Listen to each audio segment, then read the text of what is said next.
for ourselves. Come on. All right. Thank you very much. If you attended the last summit, the one we had last year, please kindly raise your hands up. If you were here, okay, beautiful, beautiful. So we have people that are seated that did not attend the last meeting. All right. So, ladies and gentlemen, we're going to do something right now. For a few minutes, I'll leave you to do a little networking. All right. Meaning that I like you to speak to people that are close to you.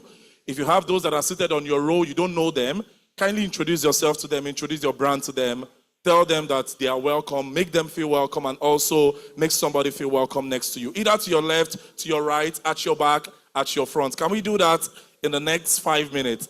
All right, please feel free to stand up and to move around as well too. Thank you very much.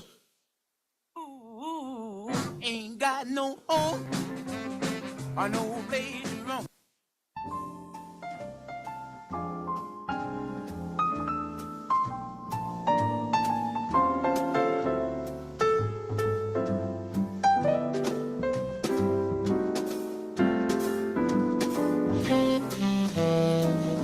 Those that are outside, please step inside. Thank you very much.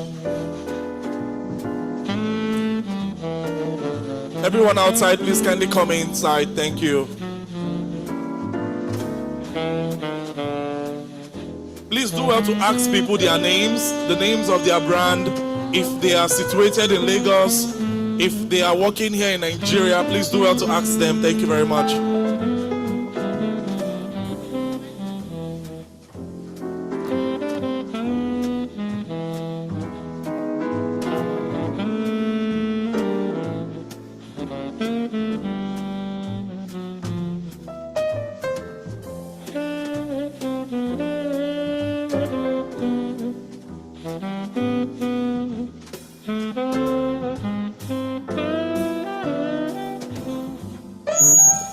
Ladies and gentlemen, I like to appeal that we take this connecting very serious, because at some point I am at liberty to come to anybody and to everybody and then request that you give me the names of persons that are on your table.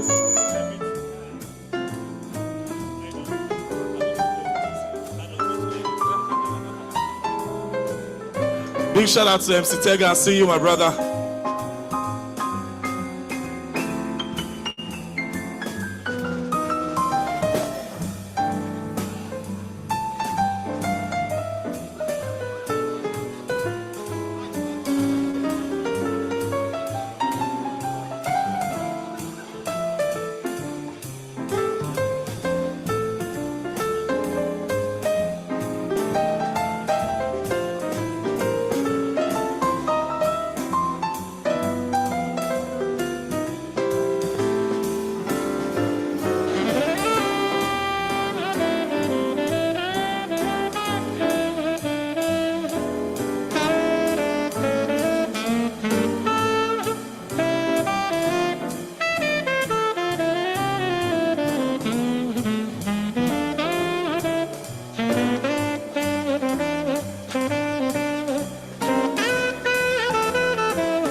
All right, ladies and gentlemen, thank you so much.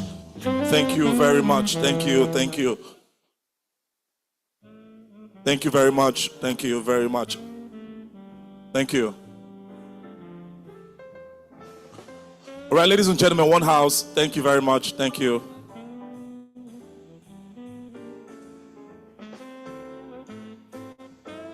So I'm very particular this morning about the brand of everyone seated here today. I once mentioned that if you are a full active member of Nehba, one of the prerequisites, or rather one of the major concerns of this community is that one way or the other, you are not just a member, but that somewhat, some way, your brand tends to feel the impact of this great organization. And ladies and gentlemen, I can tell you that there are testimonies, there are testaments of this awesome community. For what it is, I hosted the last summit, and I could tell you that a lot of the brands that are here today, they could tell that Nehba has been very instrumental to the growth of their brand somehow. So ladies and gentlemen, can we everyone together celebrate the organizing committee for putting this one together? Come on. And also to every of the executive that is seated here with us. I believe they are somehow in the crowd and the audience. Ladies and gentlemen, with a sounding round of applause, can we please appreciate them? Come on. Thank you very much. Thank you. Ladies and gentlemen, without any further ado, can we please be upstanding for the national anthem?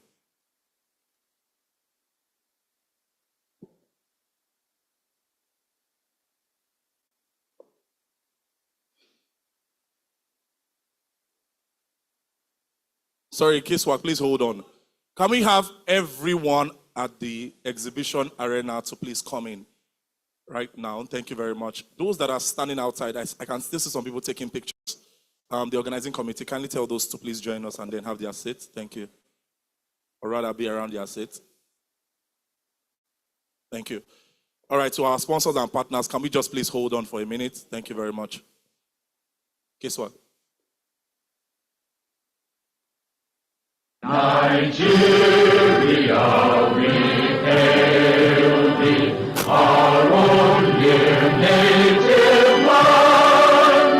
Though tribe and tongue may differ, in brotherhood we stand. Nigerians old and proud to serve our sovereign fatherland. Our flag shall be a symbol that truth and justice reign.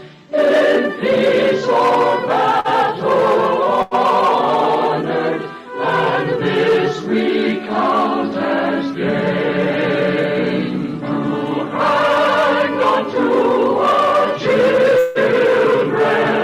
a banner without stain. Oh God of all creation, grant this our one request. Help us to build a nation where no man is oppressed. And so with peace and plenty, Nigeria may be blessed. Thank you very much. Please have your seats.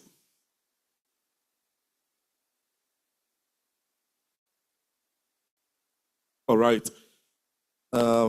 One of my very strong observation is that when the national anthem was going on, a lot of people were just looking and they are like, "We want to finish first. No worry, we come. We'll meet you for front."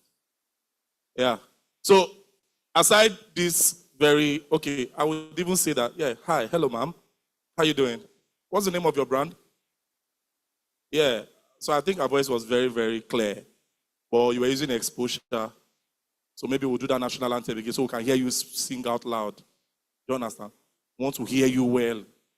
You understand? But thank you so much. Your voice was very audible, meaning that you actually could flow properly. All right. Ladies and gentlemen, it's very important that we get to learn. I know that many of us were not so familiar with the national anthem, but it's very important as patriotic citizens of Nigeria to abreast ourselves with the national anthem, should in case we're in places where we need to defend our country. It's our identity. All right. Ladies and gentlemen, I like to appeal to everyone. Now, this is a little bit difficult, but please, because we want to ensure that everyone is properly carried along, I want to appeal to everyone. I know that you're all major brands, but please, can we all come forward? Can we all please come forward? I can see some vacant seats, all right? If there's any vacant seats at your front, kindly fill it up. Please, thank you very much. Can we do that, please? Thank you. If there's a seat at your front, kindly just fill it up, all right? Let's allow the latecomers to sit at the back. Let's allow those that will come late for this conference to please sit at the back. Thank you. Thank you. I can see some people leaving one seat and they're having like 3 seats at their front. Please kindly come forward, please. Thank you very much.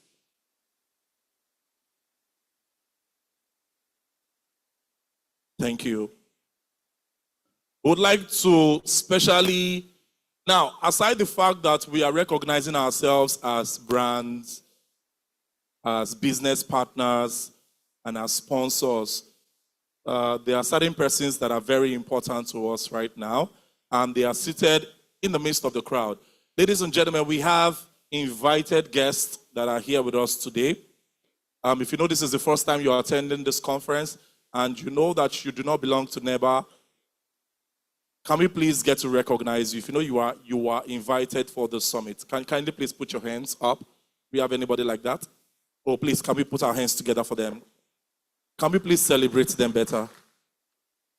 Thank you so much for coming. Thank you so much for coming. We have in the building, we have various stakeholders in the event industries that are here with us. Thank you so much for coming. We have masters of ceremony, DJs in the building. We have decorators. We have planners, I believe. We have planners in the house. And then we have every other part of that made the event space to be as awesome as it is. You are very much welcome. Thank you so much for coming. And also, I've been told that we have our friends that are watching online. So we'd like to say welcome and thank you so much for joining us. So all of our friends that are watching online, because this is being streamed live, we'd like to say thank you so much for joining us. And we'd like to assure you that at the end of this summit, it will be something that is worth your time. All right. Ladies and gentlemen, I would like to specially welcome on stage the president of this organization for his welcome remark. Ladies and gentlemen, can we please, with a sounding round of applause, put our hands together for the president, Nehba Association. I think we can do better. Come on, come on, come on.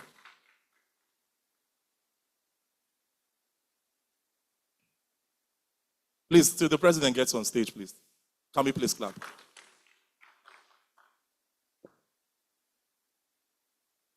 Hi, everyone. Good morning, everyone. Okay. Good to see you guys again.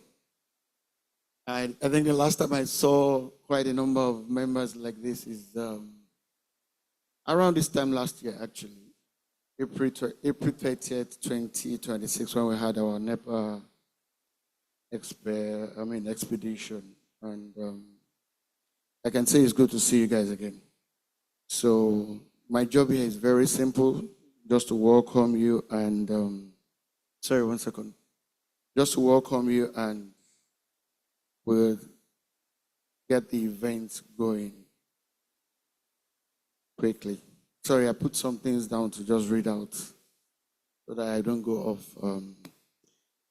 So good morning, distinguished ladies and gentlemen, my distinguished executives, board of trustees here present, respected members of the Nigerian Event Host and Beverage Association, partners, stakeholders, invited guests, ladies and gentlemen. On behalf of the leadership of the Nigerian Event Host and Beverage Association, it gives me great pleasure to warmly welcome you to our annual Town Hall meeting. Today is not just another gathering, but it's an opportunity for us to reflect on our journey, to celebrate our achievements, and also to address our challenges. And most importantly, to chart a stronger path forward for our association and the entire hospitality and event hosting and beverage industry in Nigeria.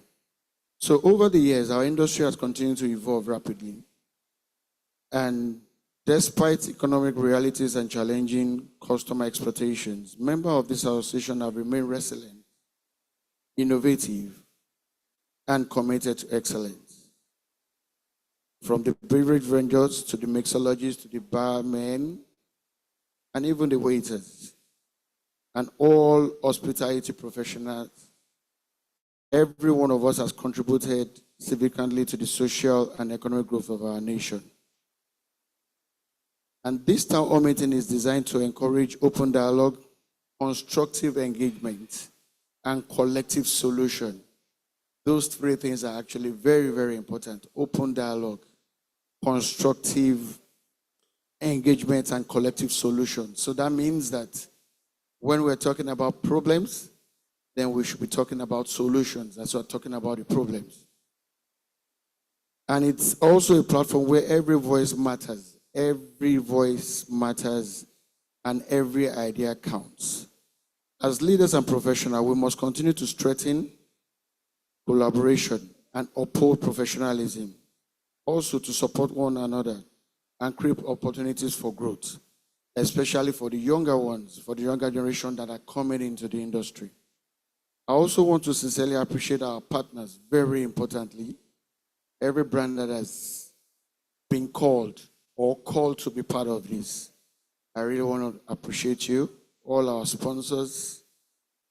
You can see Amabile de Rosa, Salamanca Tequila, Bold 98 Whiskey, and I think they are the same Alabo wines.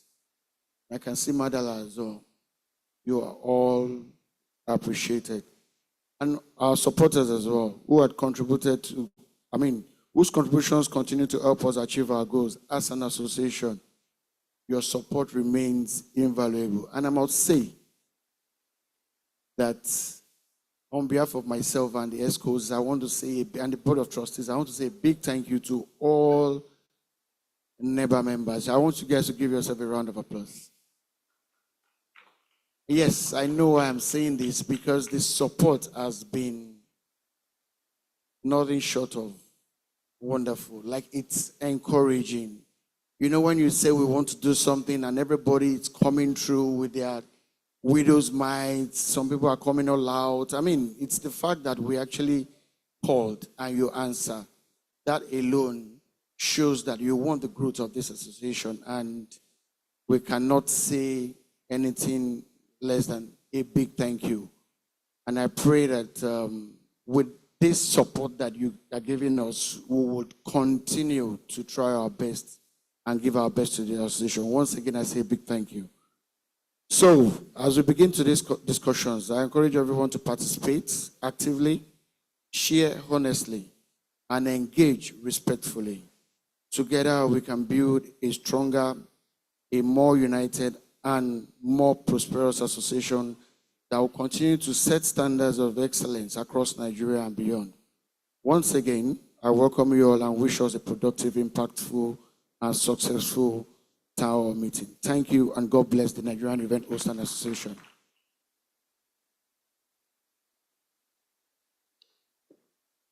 Thank you very much. Ladies and gentlemen, one more time, can we please give a sounding applause for the President, Nehba.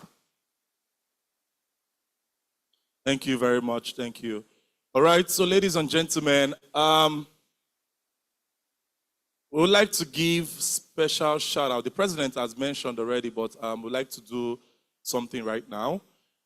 I think for some of our partners that are here, Amabil de la Rosa, to Board 98, to Salamanca Tequila, to Lagos Wine, to Right Food, to Mandala, thank you so much. Every one of you, we are super delighted. And at some point, when we have the exhibition time, where we have our moment of rest, or rather a little break, we can get to the stands and then check out what they have on their boat, all right?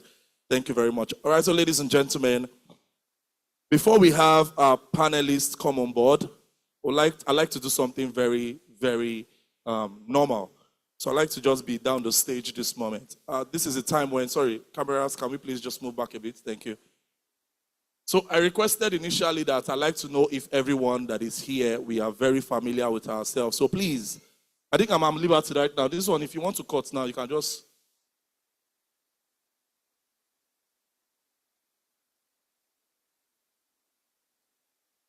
Okay. So I'm going to do this one in just 3 minutes and I'm done. So please, I need the names of 3 brands that you know. All right? 3 brands that you know, aside the person that is seated to your left and to your right. All right? 3 brands that you know, aside the person seated to your left and to your right. All right? Those people that are murmuring, just take it easy. It's not exam. It's not jam. All right? I think I like your smile, ma'am. That's why I'm coming to meet you. All right, so please just tell me the names of, aside this lady over here and this lady over here, just tell me the names of any other 3 brands that you know. Good morning, everybody. My name is Oluwayemi PLP Cocktails and more. One, I would say I know the president's brand, Henevik. I know Arrays. I know August Occasions. I know... I want to continue because we know ourselves here. So let me stop. Who's that person that denied that just now? Okay. That was very smart. All right, the last person before I end this. Do I have a volunteer? Any gentleman in the house? Okay. Okay, these people are not Nehba. And if you know the brand, I have a gift for you actually. Yeah. Actually, I'm not going to meet Tega. Tega, you are everybody's friend in this industry. Good morning, everyone. My name is DJ Warlord by name from Fame FM. I know MC aside you, DJ Slack. The question, okay. I know Otu's event.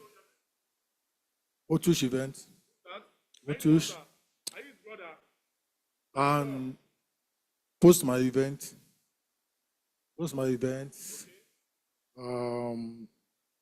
No, can give it to. This is your first time coming, right? Okay, beautiful. That means he actually made a very good attempt. Please, can we put our hands together for him? Can I have a bailout? Anybody? So you're not mentioning the names I've been mentioned. I need to get back on stage. Can I have a bailout? All right. Hello, everyone. My name is Lulu. Drinks Cottage. So I'll mention 3 brands: Fifi Drink, Ice Domain, Taste and Drink. That's 3. You are very proud, though. I'm very, very proud. That's it.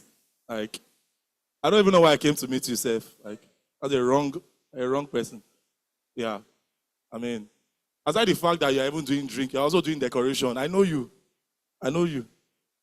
Okay, that's very good. Thank you very much. Okay, so I'm tempted. My friend. Yes, sir. Yes, please. Can you give me the names of 5 brands that you know? The reason why I'm coming to meet you is because you seem to be everybody's guy. Good morning. My name is Samson. I know Pop House. I know Tap House. I know Chilled Innovation. I know Cock and Chills. Yeah, thank you. Please, if you know that that's not your brand, just shout, "That's not my brand," please. Because I don't trust you like that. Okay.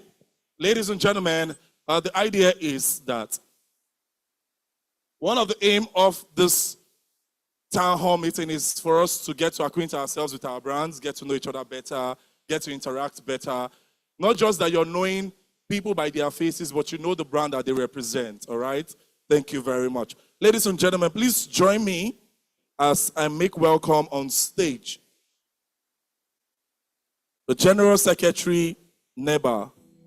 Ladies and gentlemen, can we please put our hands together for August occasion as she comes forward?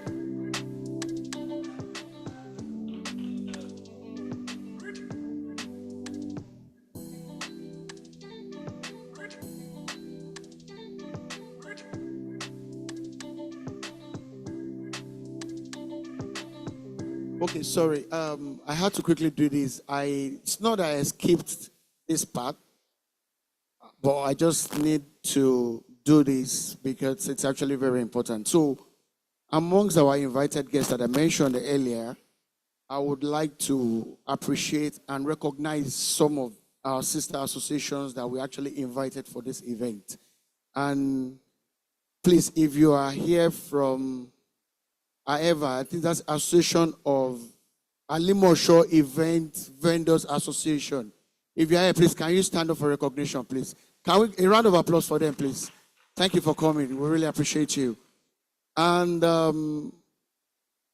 APOEM, Association of Party Planners, Event Management of Nigeria. Anybody from APOEM here? Okay. A round of applause for them in absence as well. I'm sure they will join us soon. And then ASEV, Association of Event Vendors. Yes, Association of Event Vendors, ASEV. Any of their representatives here? Okay. A round of applause for them as well, please. They will join us soon. And then the Rental Society of Rental Society Professional of Nigeria. Are they here? Okay, round of applause for them as well. And last but not the least is AFSPN, Association of Food Professional Association. They are not here too. Oh, please, a round of applause for them. Thanks for coming. We really appreciate you. General Secretary. Good morning, everybody. Okay, so this morning I stand, it's a privilege for me to stand in front of you as the General Secretary of Nehba. I want to appreciate every one of them, every one of us for our support so far. And most importantly, our presence here this morning means that everybody seated there is interested and committed to the growth of Nehba. So once again, we say thank you for taking time out to be here this morning. And also, I know that the President has said it earlier, we want to appreciate the Board of Trustees, we want to appreciate the executive members, the Town Hall Committee members, and all the sponsors that made today a reality. So quickly, in the next 5 minutes, I'll be talking about Nehba, and I'm going to be starting with where we are presently. So today in history, May 28th, we have about 183 members, paid members. Paid members, we are more than that, but we are talking about paid members, 183 paid members who have thought about it, that dedicated and committed to this growth. We want to say thank you for trusting us with your money and for riding with us. And between the last Nehba exhibition we had in April 2025 and today, we have 24 new members. And I'm sure that some of them are here this morning. And quickly, please, if you're a new member, get ready immediately after this speech. Will be coming up for your certificate. And also, presently, we had to pause membership into the association because we are rounding up the financial year. So we want to admit people at the end of the year. But by God's grace, come September 2026, we'll be admitting new members. And we can boldly say that in the last 3 years, our relevance and visibility in the event industry has been very laudable. And we wouldn't have been able to do this without your support. So we say thank you all. So why are we here this morning? We are here because everybody seated here is committed to the growth of the drinks and beverage industry. And we are here to set the proper standard for everybody who is a member of Nehba. And so what is our mandate? What do we stand for? So our focus over the years has been on professionalism, excellent delivery, education, networking, and also bonding. And most importantly, viable business partnerships. I'm sure if we look back, we'll see a lot of our partners that are here this morning supporting us. So with the objectives above, we've been able to achieve 4 major activities this year alone. And the first one is the Monday weekly discussion that we do on the group. How many of us have benefited from that discussion? Every Monday on the group, we talk about issues that affect the business and how we can become better in our practices. And the second one is the Abeokuta tour that we had in, I think in March or April, I can't remember. March. And on that tour alone, we had over 51 members who went on that tour with us. And I can tell you that it was a very, very adventurous and interesting tour. Also, after that tour, immediately we went again to Right Food Factory tour in Ijebu, Ososa. And that tour alone is one of the things that have brought about the partnership that we have in Right Foods. I saw one of them around. So they are here this morning representing Right Foods. We want to say thank you for coming. And also we had the Coca-Cola and Nehba partnership, apart from the existing partnerships that we have. I want to assure us this morning that we still have few partnerships in the pipeline for us. All we want for you is just to support us, sit back and enjoy this ride with us. We are proud to say that our achievements in the investment industry has been remarkable, and we are saying thank you to everyone for being a part of our success story. We look forward to many, many more remarkable achievements. And lastly, I want to say it again. If you are here and you have not collected your certificates and your items from last year, today is the last day.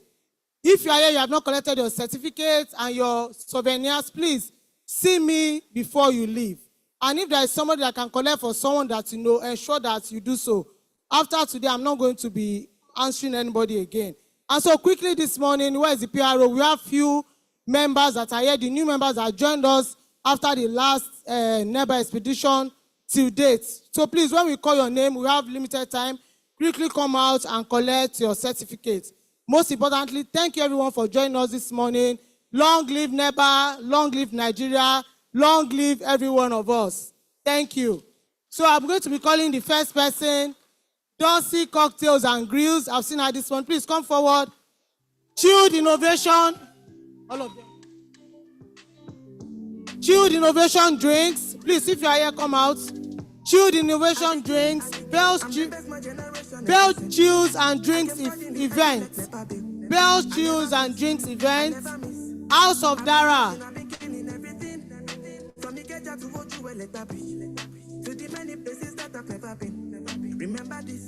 House of Dara. BOE Events and Drink Services. BOE Drinks.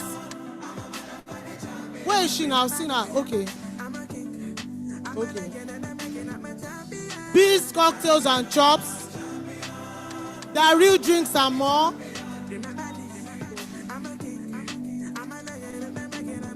Sip and Drink Lagos.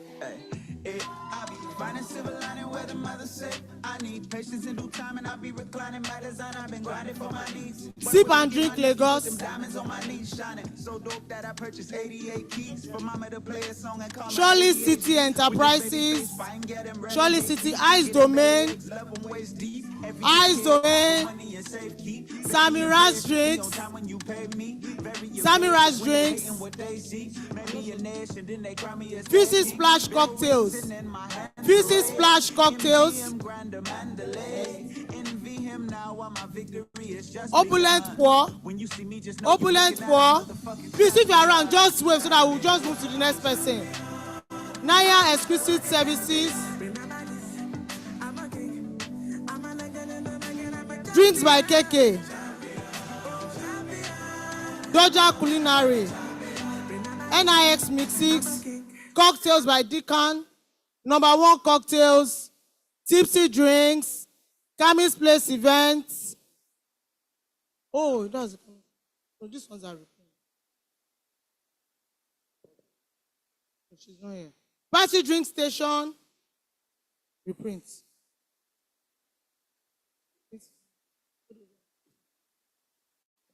Okay, so quickly because of our time, we'll just be taking a group picture.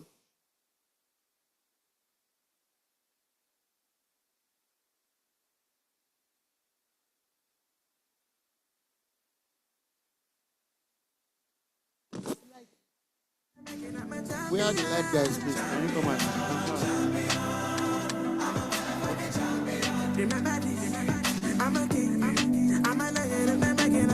Super good, hey. I be finding silver lining where the mother said I need patience in due time, and I be reclining by design. I've been grinding for my needs. Butter whip to give my nephew, put them diamonds on my knees, shining so dope that I purchased 88 keys for mama to play a song and call my ADHD. With this baby face, fighting, get them rarely hate me. Get them belly aches, love them waist deep. Every occasion, I put money in safe keep. Very impatient, be on time when you pay me. Very evasive when they hating what they see. Made me a nation, then they cry me as their king. Bell rings and then my hands are raised. MGM Grand Please, all the escorts here, should please quickly join us, my please. victory has just begun. When you see me, just know you looking at a motherfucking champion. Where are the other Remember this, I'm a king. I'm a escorts? Escorts, if you are here, please, can you quickly join us, please? Remember this, I'm a king. I'm a legend, never again. I'm the average boy from the average streets with an empty pocket and a bag of dreams. Many things where your eyes don't see, many tears where your eyes don't bleed. Through the rise and falls, I made it to the top. You don't get anything when you want to.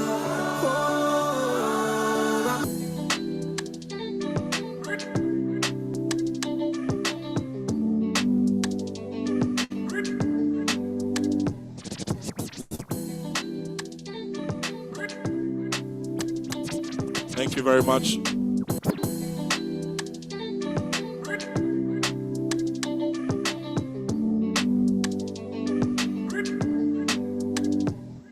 I be king, I'm the best my generation never seen.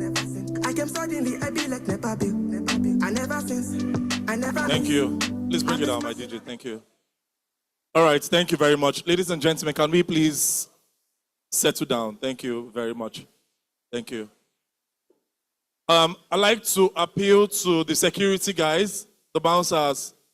Please, kindly tell those that are standing at the door to please come inside. If they are not those in charge of the registration, please tell them to come inside. Thank you. And those that are taking pictures at the stand, please kindly come back to your seats. Thank you very much. Thank you. Ladies and gentlemen, the next section that we are getting into is very, very vital to the success of this meeting today. Meaning that the better part of what you're going to take home as an added value to yourself and to your brand is, or rather is being determined by every of the individual that comes on stage at this time. Ladies and gentlemen, in a moment from now, we'll be having sections and deliberations around personal branding and how we can become better in pushing our brands, either social media or every other possible way. And I don't think there's any person in the best capacity to be able to bring light to this masterclass. Ladies and gentlemen, please, if your hands are not so busy, can we make welcome the PR and communication consultant, someone who's also the founder of Comms 54. Ladies and gentlemen, the person of Rukewe Dukuye. Please, can we put our hands together for her as she comes forward? Thank you very much. You're welcome. Please keep clapping as she comes, please. Thank you, thank you, thank you. All right. So, ma'am, before you please begin, I'd like to ensure that everybody that is standing, please, let's find somewhere to sit. Thank you very much. And also, if you request water at any point at this summit, please do not meet people to ask them. Just go to the back. I think there are guys that are in charge of that. Yes, there are guys that are in charge of that particular section. All right. Please speak to those at the back. There are those in charge. Good morning, everybody.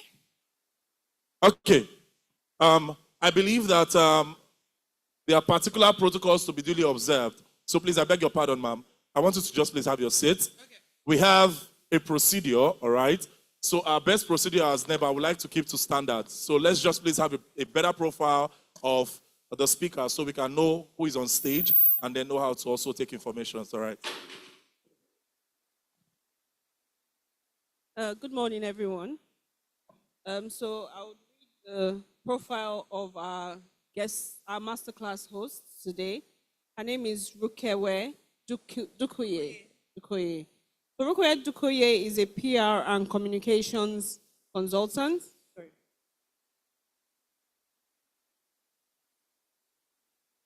Right. Rukewe is a PR and communications consultant with 8 years of experience across marketing, branding, and strategic communications.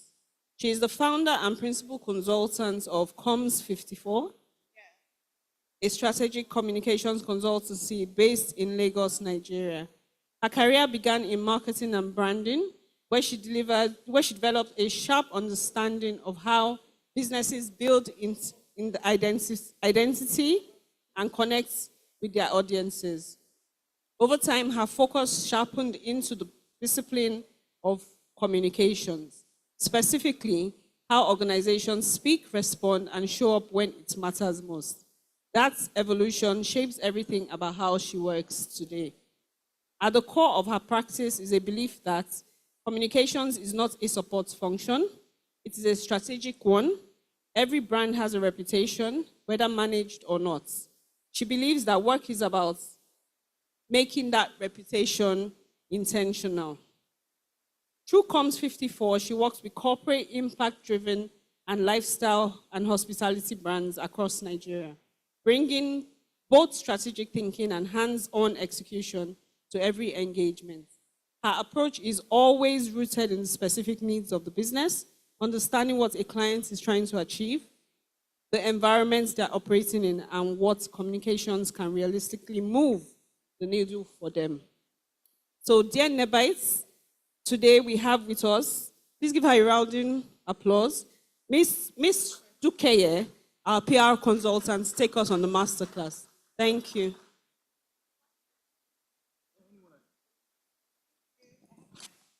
Hi, everybody. Again, good morning. You all look very beautiful and you look lovely. It's a pleasure to be here today and to be in your midst. And I hope you guys are able to enjoy my session. It's meant to be interactive. I thought I would have a screen because I made a very beautiful slide for you people. But I came here and I don't have a screen. But we'll make do of what we have. And after this session, anybody interested can get the slides. I'll make it available to the team. And if you're interested, you can ask and you get it. So yes, we're talking personal branding. And how many people have heard about personal branding in recent times? Can you signify? Anybody? Okay, we don't have a lot of people, but okay, no problem. We'll get there. We just have like 3 people. We'll get there.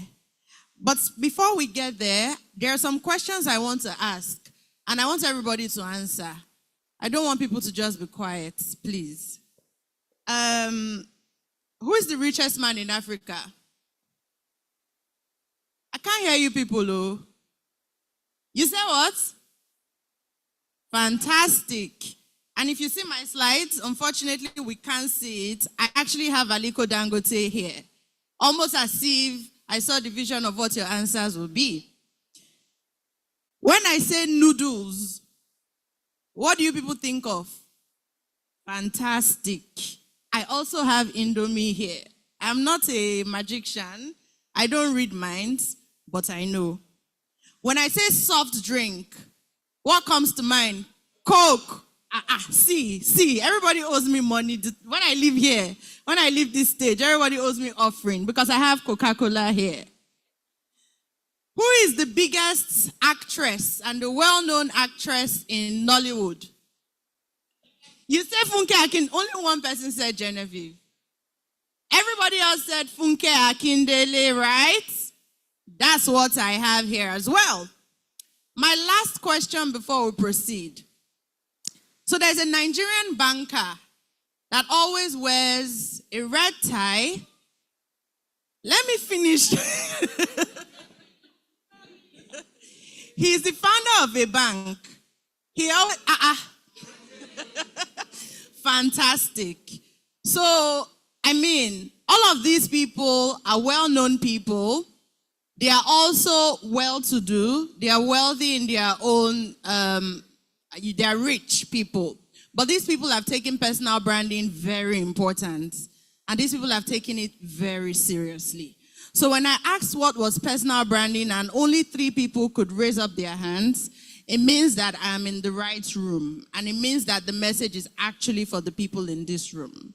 So we need to be a little bit educated about personal branding so that all of us too, when they ask, who is the well-known bar, I don't know, owner or founder, or who is the best event host, everybody is supposed to mention your name in the room. It's not impossible.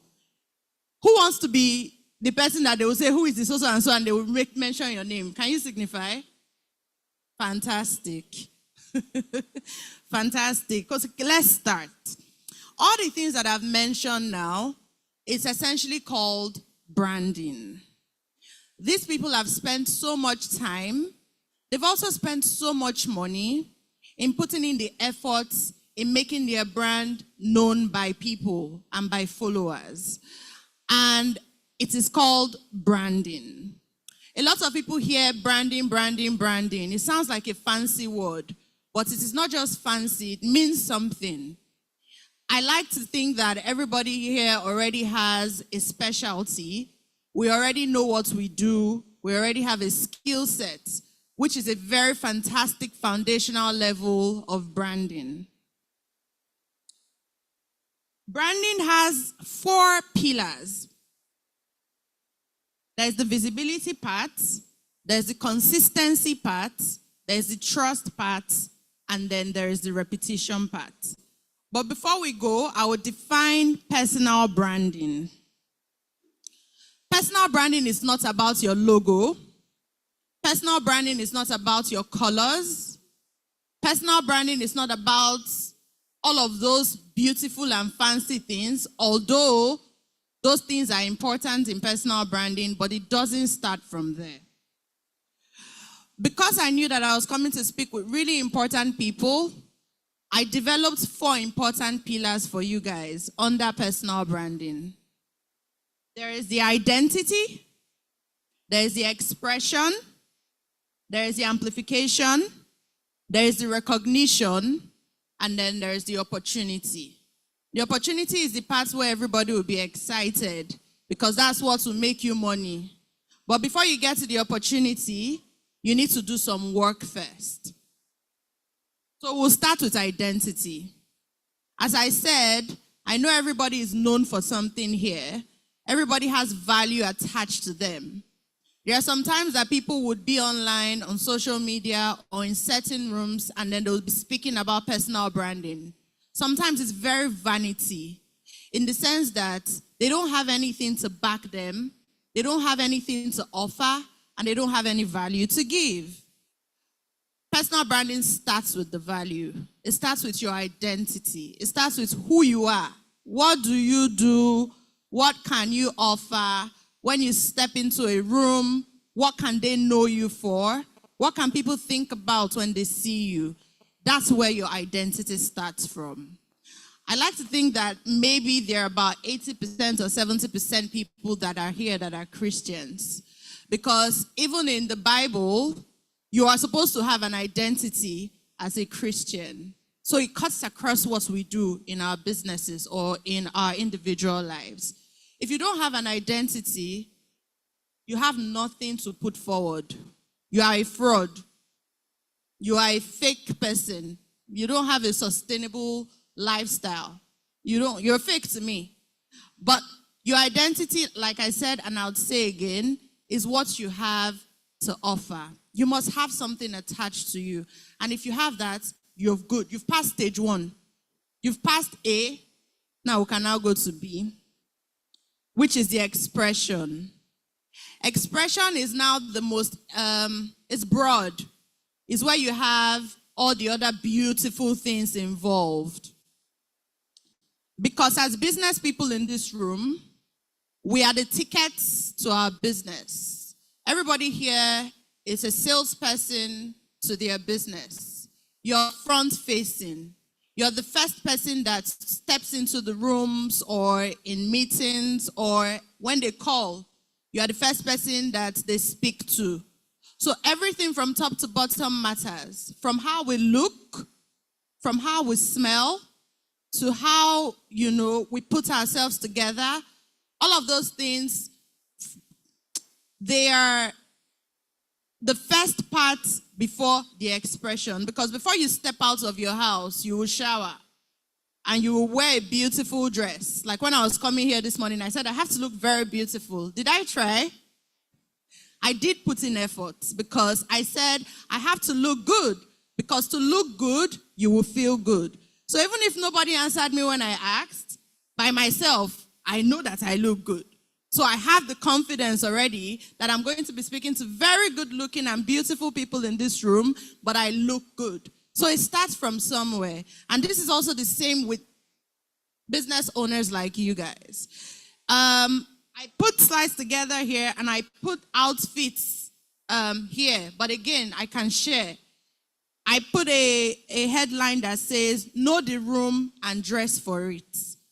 It is very important that even by ourselves, if you don't have the money to pay a stylist, you can be your stylist yourself. We all have smartphones. We all have Instagram. There's ChatGPT. There's Claude. There's Gemini. You can say, oh, Claude or ChatGPT, I have a meeting today and I'm supposed to meet with so and so person. How can I present myself and how can I look? It gives you an idea. Or you can check Instagram. Oh, this person, I like their brand. Oh, I want to be like this person in a type of way. You can pull inspiration from their pages and you can get ideas so that you know that you step into the room confidently. These things are very integral in our brands. Some people don't think that they are important, but they are very necessary. In fact, there are some cases where some people would wear flip-flops. By flip-flops, I mean bathroom slippers. Some people have elevated bathroom slippers to Crocs. But these are not professional things to wear for meetings. Because when you step into the room and you step into the meeting, the first thing that they look at is people, as human beings, we're very judgmental. Let's not lie to ourselves. All of us in this room, we are very judgmental. We look at people from top to bottom. We look at what they look like. We perceive them, and we make a perception of them in our minds. So it is very important that whenever we need to step into meetings, whenever we need to step into a room, whenever we need to step into any form of event, these things are very important. Some people call them vanity. Some people say that you're doing too much. No, you're not doing too much.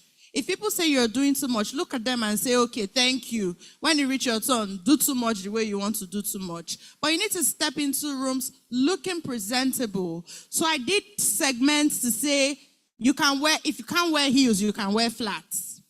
Not everybody walks comfortably in heels. There are really nice sneakers as well. If it's black sneakers that work today, you can put on black sneakers. If it's heels that you feel like wearing today, you can put on heels. But all of these things are very important because, like I said, you're the front-facing part of your business. And it is very important that you look put together, and it is very important that you look presentable when you step into rooms.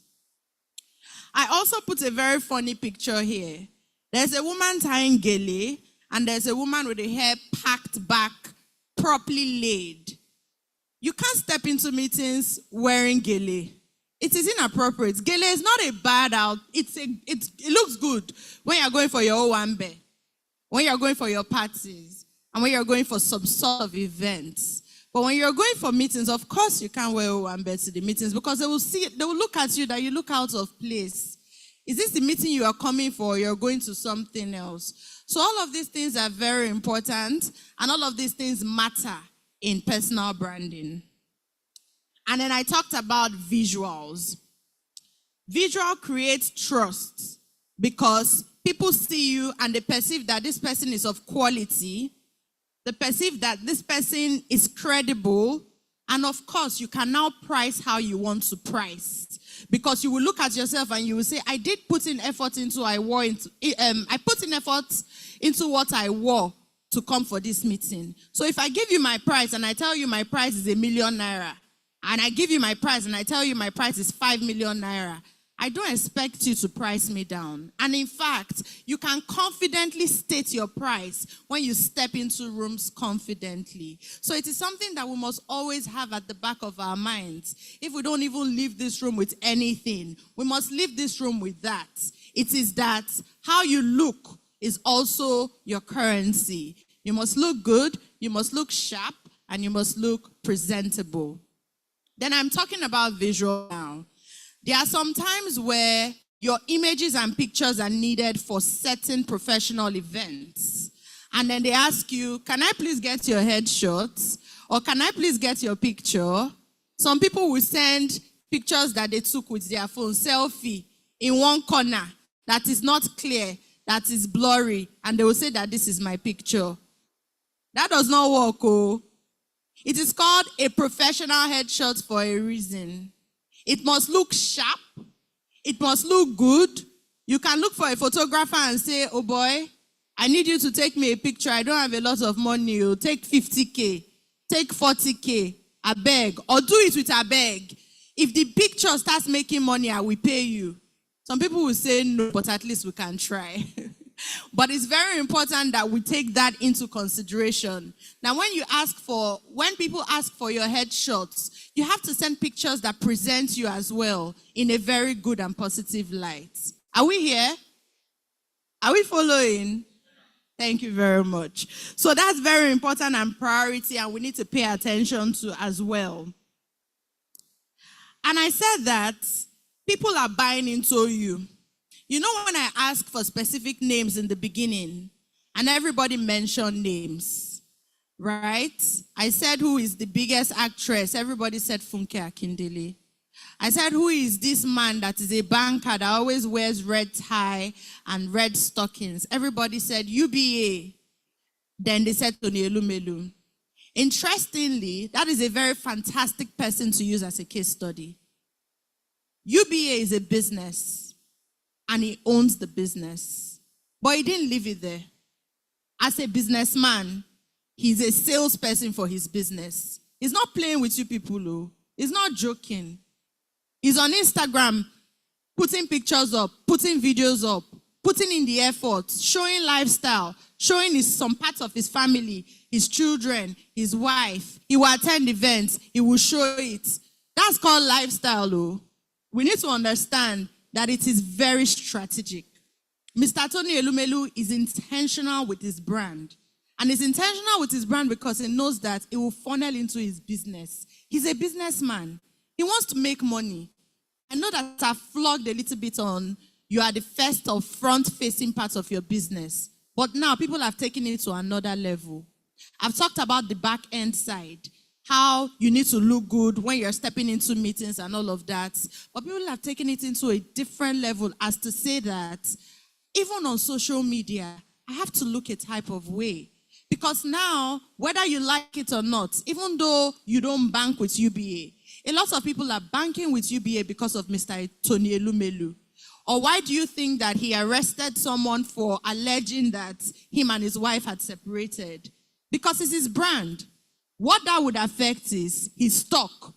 What that will affect is people from engaging in his business. People will say, oh, my money will finish. This is not a serious man. He's not a man of integrity. So if a man is breaking up with his wife, why should my money be in his account? Why should I buy his stock? It means that he cannot uphold his family. That means he cannot uphold his business. So as business people, our personal brand is a different entity on its own that we need to also pay attention to. We need to spend money on it. We need to be mindful of it. We need to be very intentional in building our personal brand because it's going to funnel into our business. I said again, how you present yourself, it affects everything that you do. I will say it again, but I've said it before. It affects your pricing power. It makes people have the perceived notion about you. It controls the reputation. Does anybody know the meaning of reputation in this room? Can anybody answer? Just one person. What is reputation? It does not have to be perfect. There are no perfect answers. Oh. What does reputation mean to you? Okay, that's one. Another person. Fantastic. Is there any other person? You said? Yes, fantastic. I like how this lady here, sorry, what's your name? Fantastic. I like how Mrs. Deyola has explained what perception and reputation means. The gentleman said perception. He used another big word to explain a big word. Sorry, yes, opinion. You are using big words to explain big words. She made it simple and clear what other people think about you. And in that, it is you that will control what other people think about you. If you say you are a madman, everybody will say he's a madman. If you say I'm a billionaire, everybody will say she's a billionaire. So before one person talks about you, first of all, there's something called narrative. You will craft your narrative. You will say, you know what, when I get home, let me carry pen and paper. This is what I want people to see me as. This is what I want people to call me. When I step into a room, I want people to call me the best so-and-so person, and I will walk towards it. It is essentially what people think about you. It is important that we sit down, we take our time. If you can't afford a brand strategist, if you can't afford a PR professional, if you can't afford a communications professional, you can start by your own. It's not a crime. I mentioned also before that, thank God, in this digital era, we have free tools online. We have Claude. Claude is C-L-A-U-D-E. For people that don't know, it is free. C-L-A-U-D-E. It is free. It's not only ChatGPT. There's ChatGPT, but there's Claude. Claude is very good because it helps you craft strategies. It helps administration. Even in putting your structures in place, we'll get there. Claude can help you. So you can use these free tools to start crafting your brand behind the scenes, so that when people see you, they don't know that you know what you are doing, but you know what you are doing. Because all of these people that I've mentioned here, they all know what they are doing. It's not a joke to them. It is very intentional. So I'll move on to the next point, which is amplification. Does amplification sound like a big word? Hello, people. Does amplification sound like a big word? Okay, what is amplification? Tell me. What's your name? No, we are bold here. Oh. With all these things we are saying, nobody is shy here. What is amplification? Auntie? No, you have to tell me your name and the brand you represent, so that everybody can also hear you.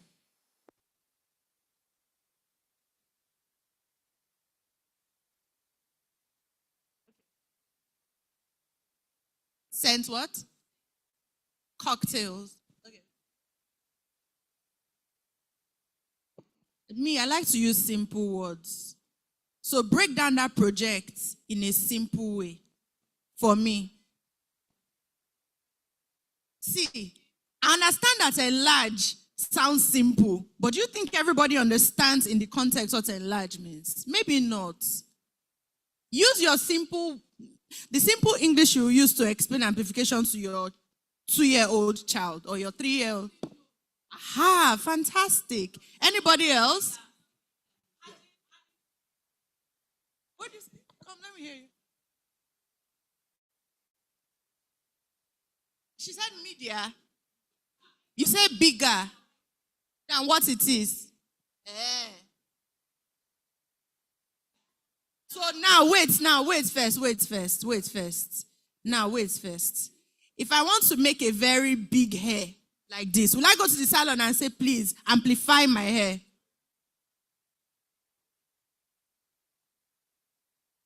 Okay, please.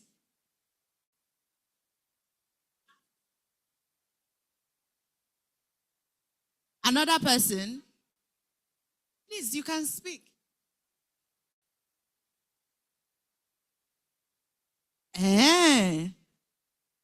Another person. You see, that's why it's good to ask questions. So. You say bigger than what it is? No. You said better? No.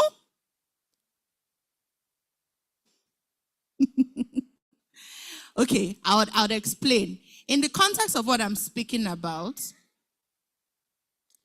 I'm using the word context so people will not laugh at me. There's one particular man that was in an interview and he was always saying context and water, context and water. I'm not that man. But in the context of what I'm saying here, we've talked about intentional about your brand. You already have your logo. You already have your personality. You already have your value, right? You already have what you do. You cannot be more than what you are. If you've carried pen and paper to say, this is who I am, this is what I am, and this is what I want to be known by, or known, by people. To amplify it is essentially maybe using your platform to showcase it. It is showcasing it. It is showcasing who you are already. It's not particularly making you bigger per se. It is an expression on a platform who you are already. Does that make sense? Does it? Okay, fantastic. So amplification is essentially an expression of who you are to whoever, I want to say maybe your target audience or your customers or whoever you're speaking to. It is an expression of yourself to those people. So I'm talking about amplification now because I feel like we've talked about building the brand and we've talked about the stages of building the brand. Again, I would share the slides so that in case you want to go through it again, you can go through it and try to understand yourself. So amplification is saying that, okay, let's say for instance, this is an empty canvas. There's nothing on it yet. I want to paint a ball on it because that is what I want you guys to see. So painting the ball on this canvas, this white canvas, this chair, if the ball is now on it, I'm amplifying what I know of what a ball is for you guys to see. So we have tools for amplification, which could be your social media platforms or whatever, maybe your YouTube, your LinkedIn, your online platforms, your WhatsApp and all of that. That's where you will now use to tell the story of who you've said you are. That's where you put your beautiful pictures. That's why you put your lovely videos or your reels. That's why you put your educational videos of you speaking. That's why you will say that, okay, there are some people that will say, I'm presenting myself okay. I'm going to meetings looking okay. No, it does not end there. Gone are those days where we will be hiding and forming that one day they will notice me for my value and my hard work. Oh, I'm a very hardworking person. Oh, I'm a very good person. Oh, I'm good at what I'm doing. Oh, if you don't talk about it, nobody will know.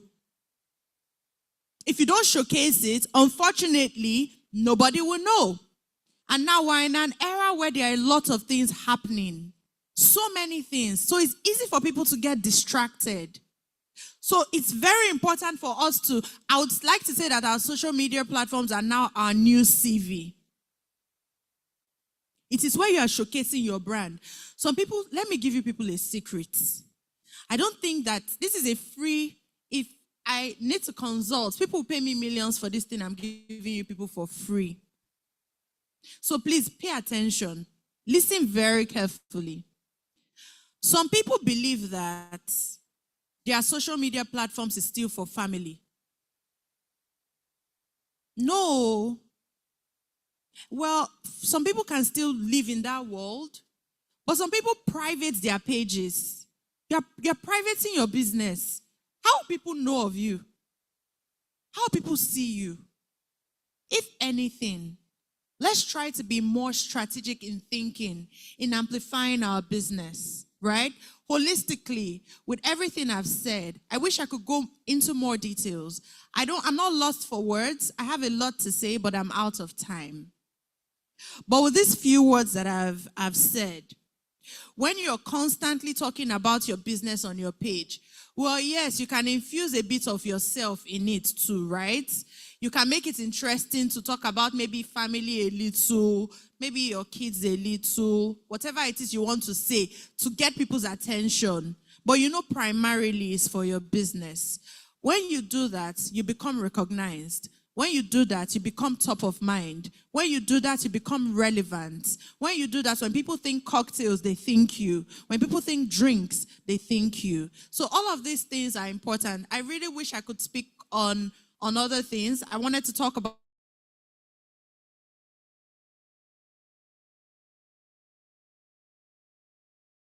to say that reputation is the work that we've put in behind the scenes. It's the work that we've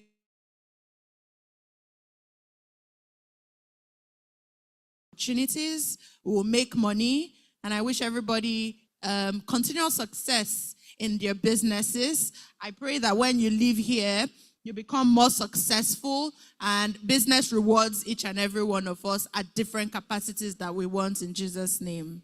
So thank you very much. All right. Ma'am, please have your seats. Thank you very much. Ladies and gentlemen, one more time, please, can we put our hands together for the speaker?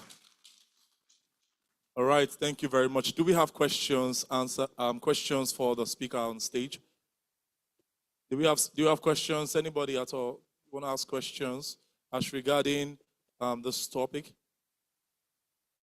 Please feel free. I need people to ask questions. I believe that's the only way we can know that. Yeah, you have a question?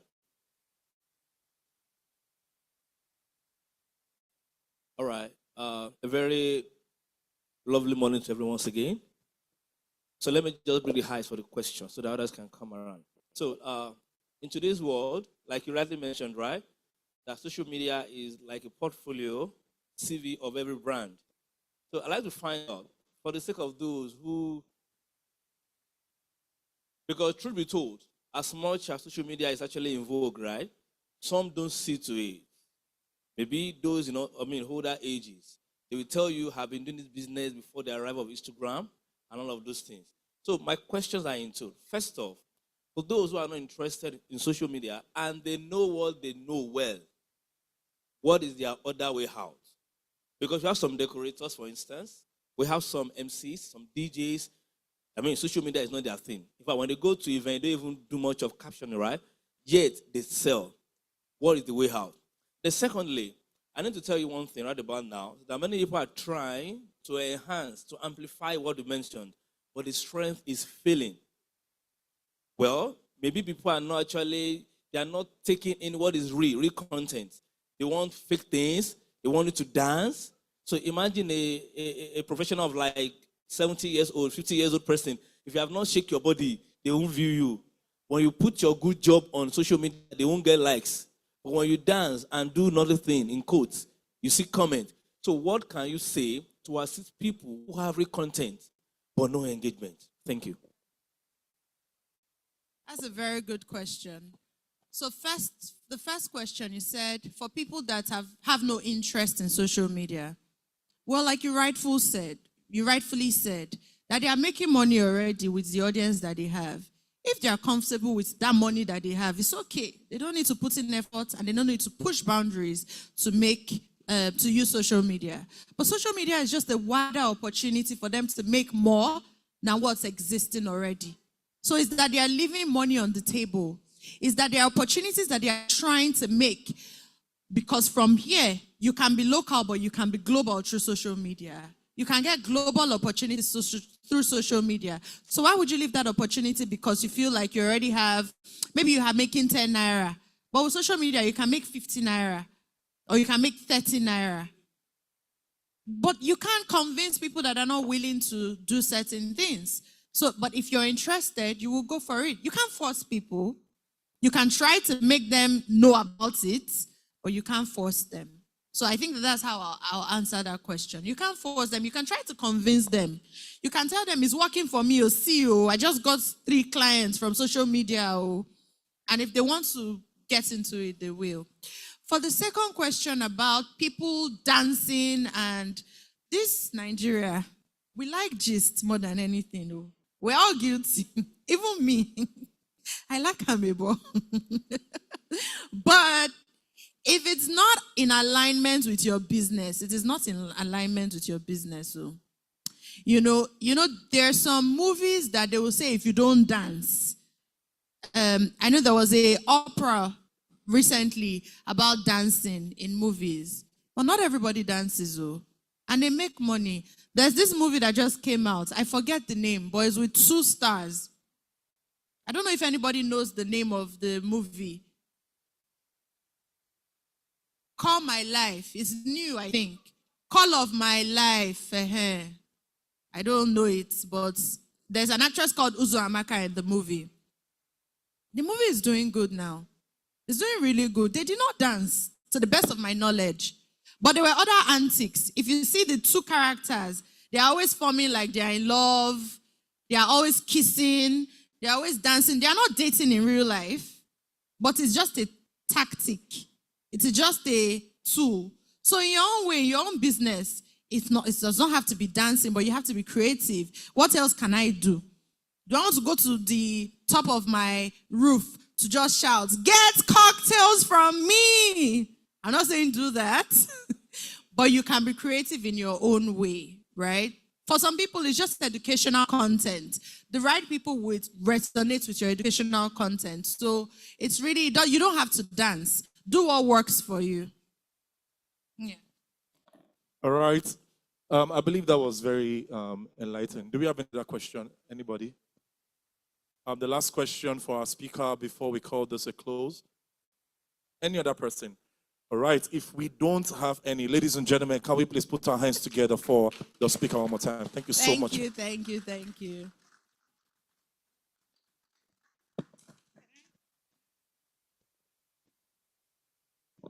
One more time, please, before she gets to her seat. Can we gracefully put our hands together for the speaker?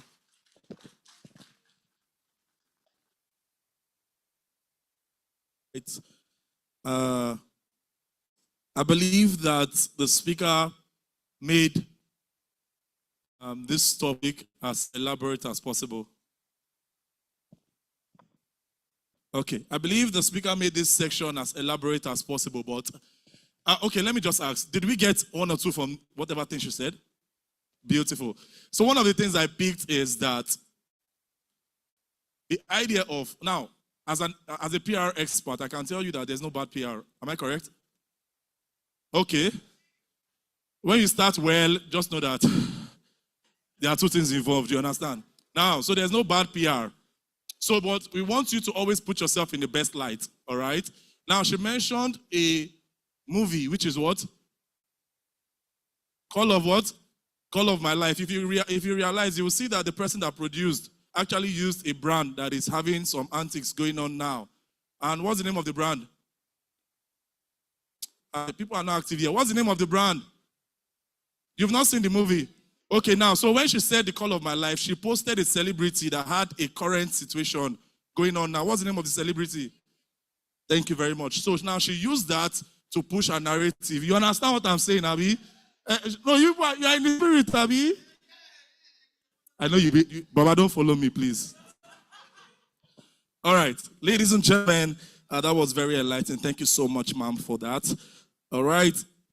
Ladies and gentlemen, we would like to, this moment, before we get into the panel section, we would like to one more time welcome and say thank you to every of our friends that are here today, every of our colleagues, partners that are here, that are joining us for this Nehba Town meeting. We are very aesthetically happy that you're here with us today.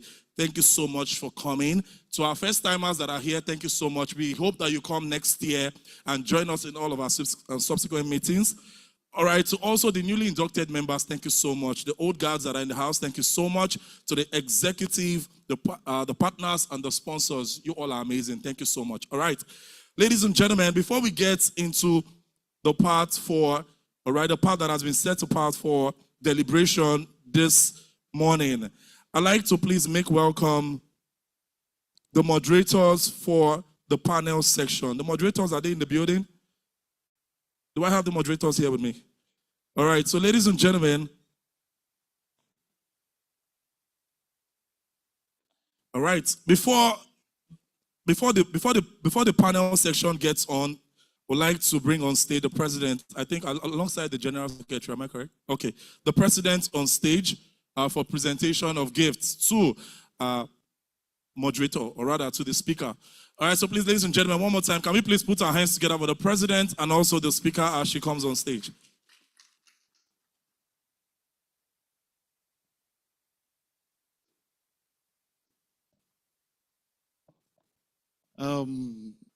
Good morning once again. Yeah, it's not afternoon yet. And I want to say a big thank you to our speaker today, because while I was sitting and when she was talking and saying some things, I'm not new to the things she's saying, but she kind of hit some part of me. And that's what they say about learning. You learn, you relearn, you learn every other day. And if I do not take anything from this meeting today, I am happy that I came on time, that I made this session. But having said that, the slides for this would be made available, and I think maybe the recording or something of a session will be made available to the members of the association. And if anyone or any of our invited guests needs them as well, please let them know at the reception desk and just give them your details, your email address. We'll send them to that. On behalf of the association, we want to say a big thank you for honoring our invitation and delivering on that part. That was good. That was good. Thank you so much once again. Thank you. And we've got so many gifts from all our partners, actually. So we took stuff from all our partners here present today. They have all their products there, and so that's for you.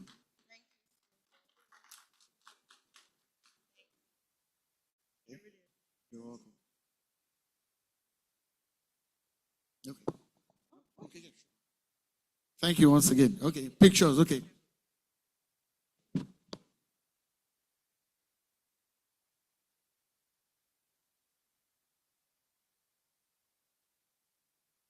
Okay, MC. All right, one more time, please. Can we put our hands together for... Thank you very much. Thank you. All right. I'd like to appeal to the organizers, please. Just like the speaker had said, she spoke about branding. I don't want my brand to be rubbish on this stage. Please. People know what I'm talking about. Let's be on the same page. I have worked hard for this brand. All right? I don't want bad PR. Yeah, exactly. I don't want bad PR. So please, where we need to cover the gaps, please, let's tend to do that properly, all right? So that I'm not here and I'm rehearsing things over. Thank you. All right, ladies and gentlemen, we would have a panel section. And I want to make you all understand that this, please, can we reduce the side talks, please? Thank you. Thank you. When the speaker was speaking, there were so many side talks. But please, can we just, I know we are trying to catch up with ourselves, but can we just reduce it a bit, please? Thank you. Thank you. All right. This section is going to be super enlightening, and I can tell you that beyond the frontiers of knowledge that you know, it is going to be broadening, ladies and gentlemen. Please join us this moment as we make welcome our very own, ladies and gentlemen, the moderators for this summit. If your hands are not so busy, please put your hands together for Veronica Kelly, the CEO, Aries Delis and Drinks. And also Oiza Abdullahi, Oiza Cocktail and Drinks Service. Please, one more time. Let's do that better. Come on.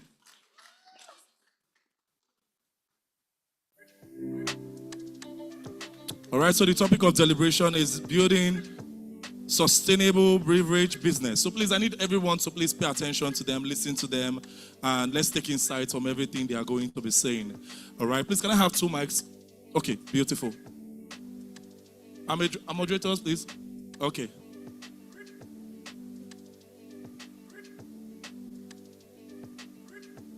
All right, those in charge of the lights, can you kindly please help us to tone the lights down a bit, so because it doesn't reflect on the eyes of those that are on stage. Thank you very much. The one directly by my left and then the one by my right. Can we please tone it down, please? Thank you.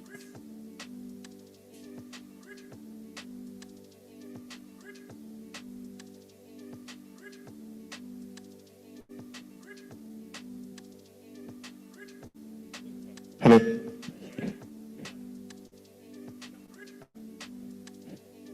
Hello.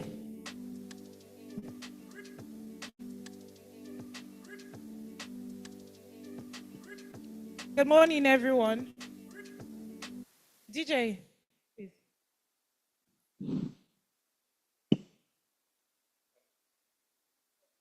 Okay, good morning once again. Thank you very much, and it's really a delight doing this. My name is Oiza Abdullahi. My name is Kelly Oyogwa. Oh, very nice. Great. So the session we're getting into today is a panel session with some of our industry experts. All of them are our own. They all belong to Nehba. And they will be coming up stage shortly to speak about, share from their pool of knowledge, how business has been so far. We're going to be talking about different areas from starting the business, industry standards, best practices, and everything in between. Would like to make welcome some of our panelists. Okay, so firstly, Royal Butler, Mr. Femi Shokeye.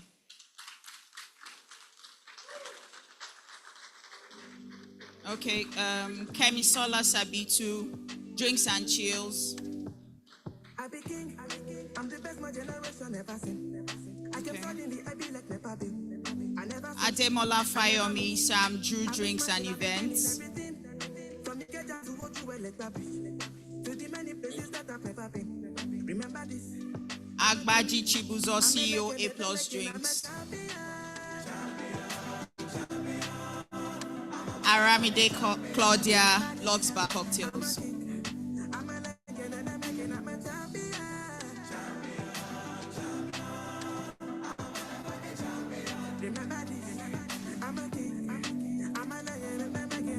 So good, hey.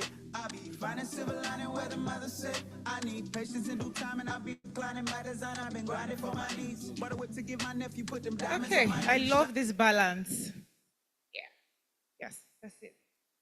Good morning once again, and it's really great to have everyone here with us. Is it okay? So what we're going to do, we would have them introduce themselves for just 30 seconds. So we're going to pass the mic now. Yes, thank you. Please introduce yourself. Hello, good morning, everyone. My name is Agaji Chibuzo Kelvin, MD CEO, A Plus Drinks and Cocktails Limited. Thank you very much.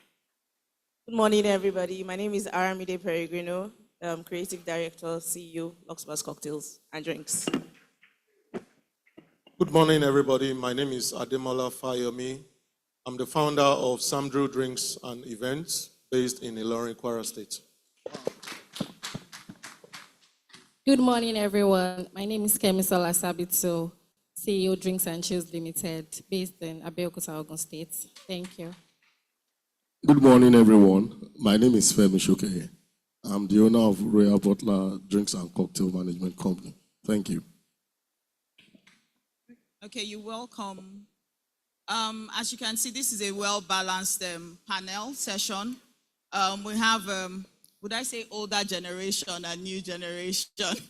And we have them cut across, like different regions. So they're not just Lagos-based, they are from different regions of Nigeria. So we have a holistic view of the beverage industry. Thank you. Thank you. So we're going to delve right into it. But before we get started with our panelists, I'd like to ask, this is also in line with the theme of what we're discussing today. How many of us started our businesses here out of pure passion? Pure passion. Thank you very much. So how many of us started with profit in mind? When I say profit, I mean we came into this industry to make money first. Okay, so passion has it. I see a hand here, but passion has it. So that would lead us into the first segment of this session, passion, turning passion into profit. And I would like to ask, many beverage businesses begin from passion, but passion alone does not sustain a business. So at what point did you realize that your business had to become a structured business, not just based on passion, but a proper business that would give you income? I'd like to start with A+. At what point did you realize that you needed to turn your business from passion into a profitable venture? I think for a start, when you start a business, the main core of a business for it to be profitable. So from the onset, we looked at the business has to be very profitable from the onset. Then building structures as the business was, going and getting bigger.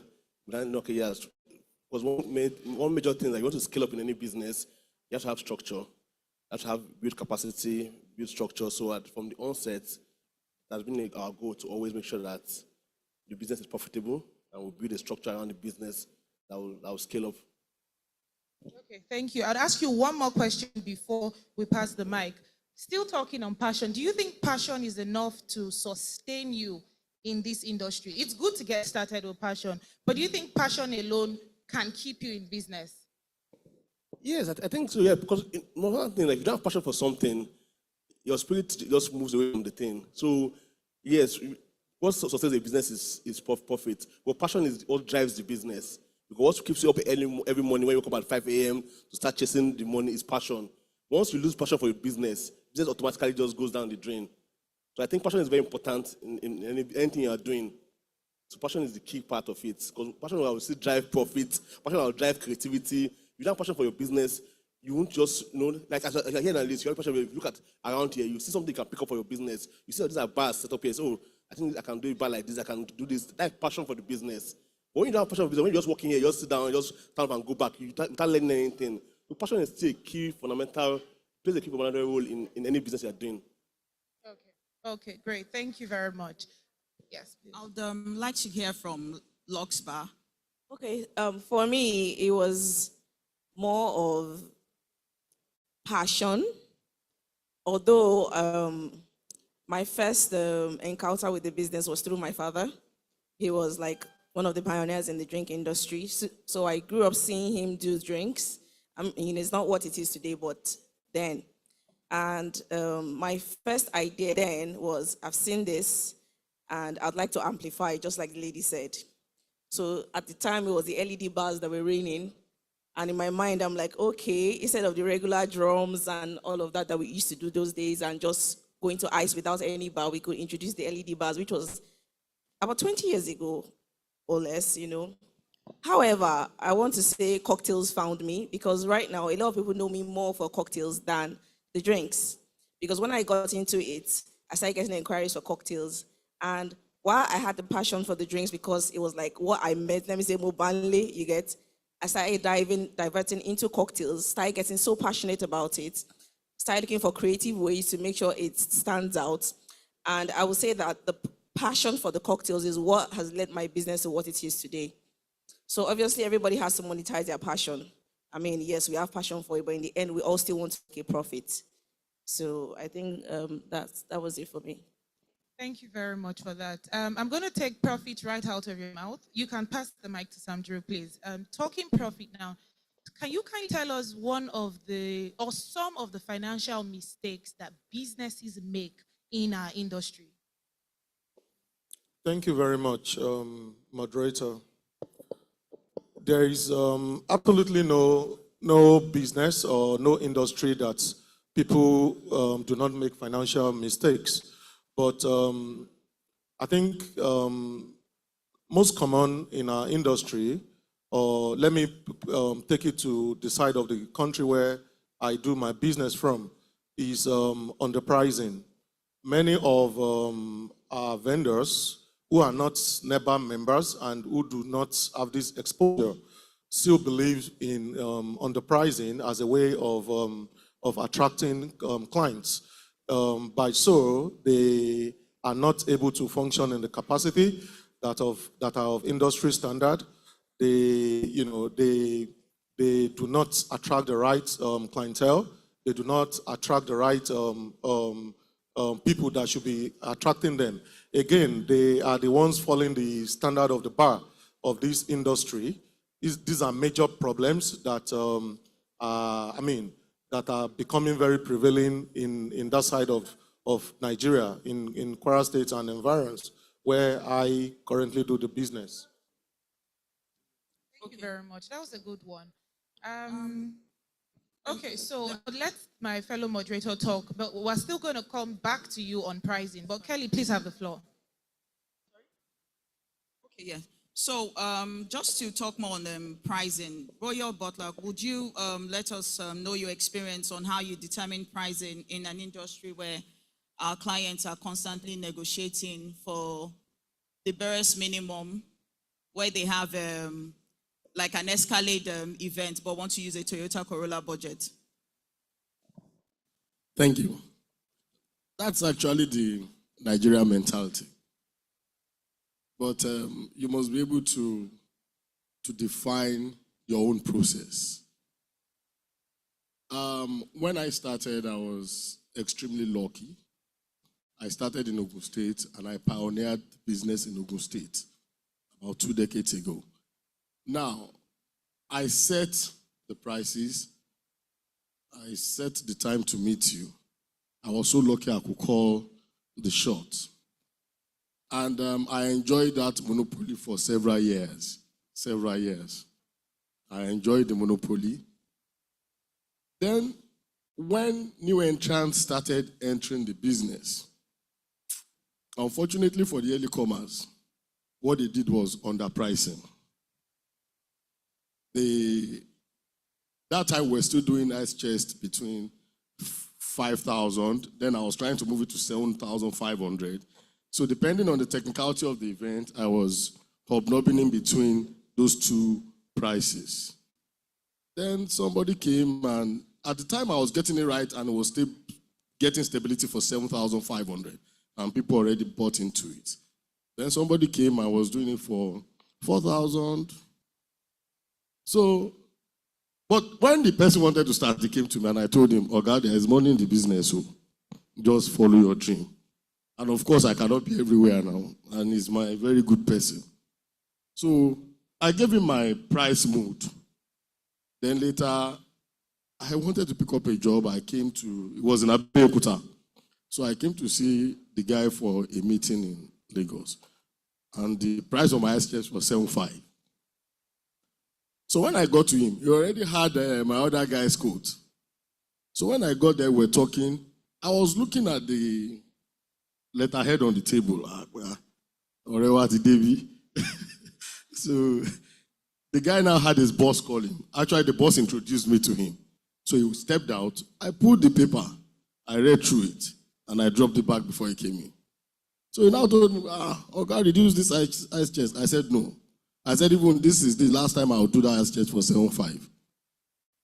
He was shocked. And he did not give me the job. And I did not care. I walked away. I changed my plan. And since that day, my ice chest became 10,000 naira, many years ago. So when I go to people and say, ice chest, you know, I cannot pay for 5,000. My simple answer is, Sashem, okay, Tabadoja, no. Toothpaste lower.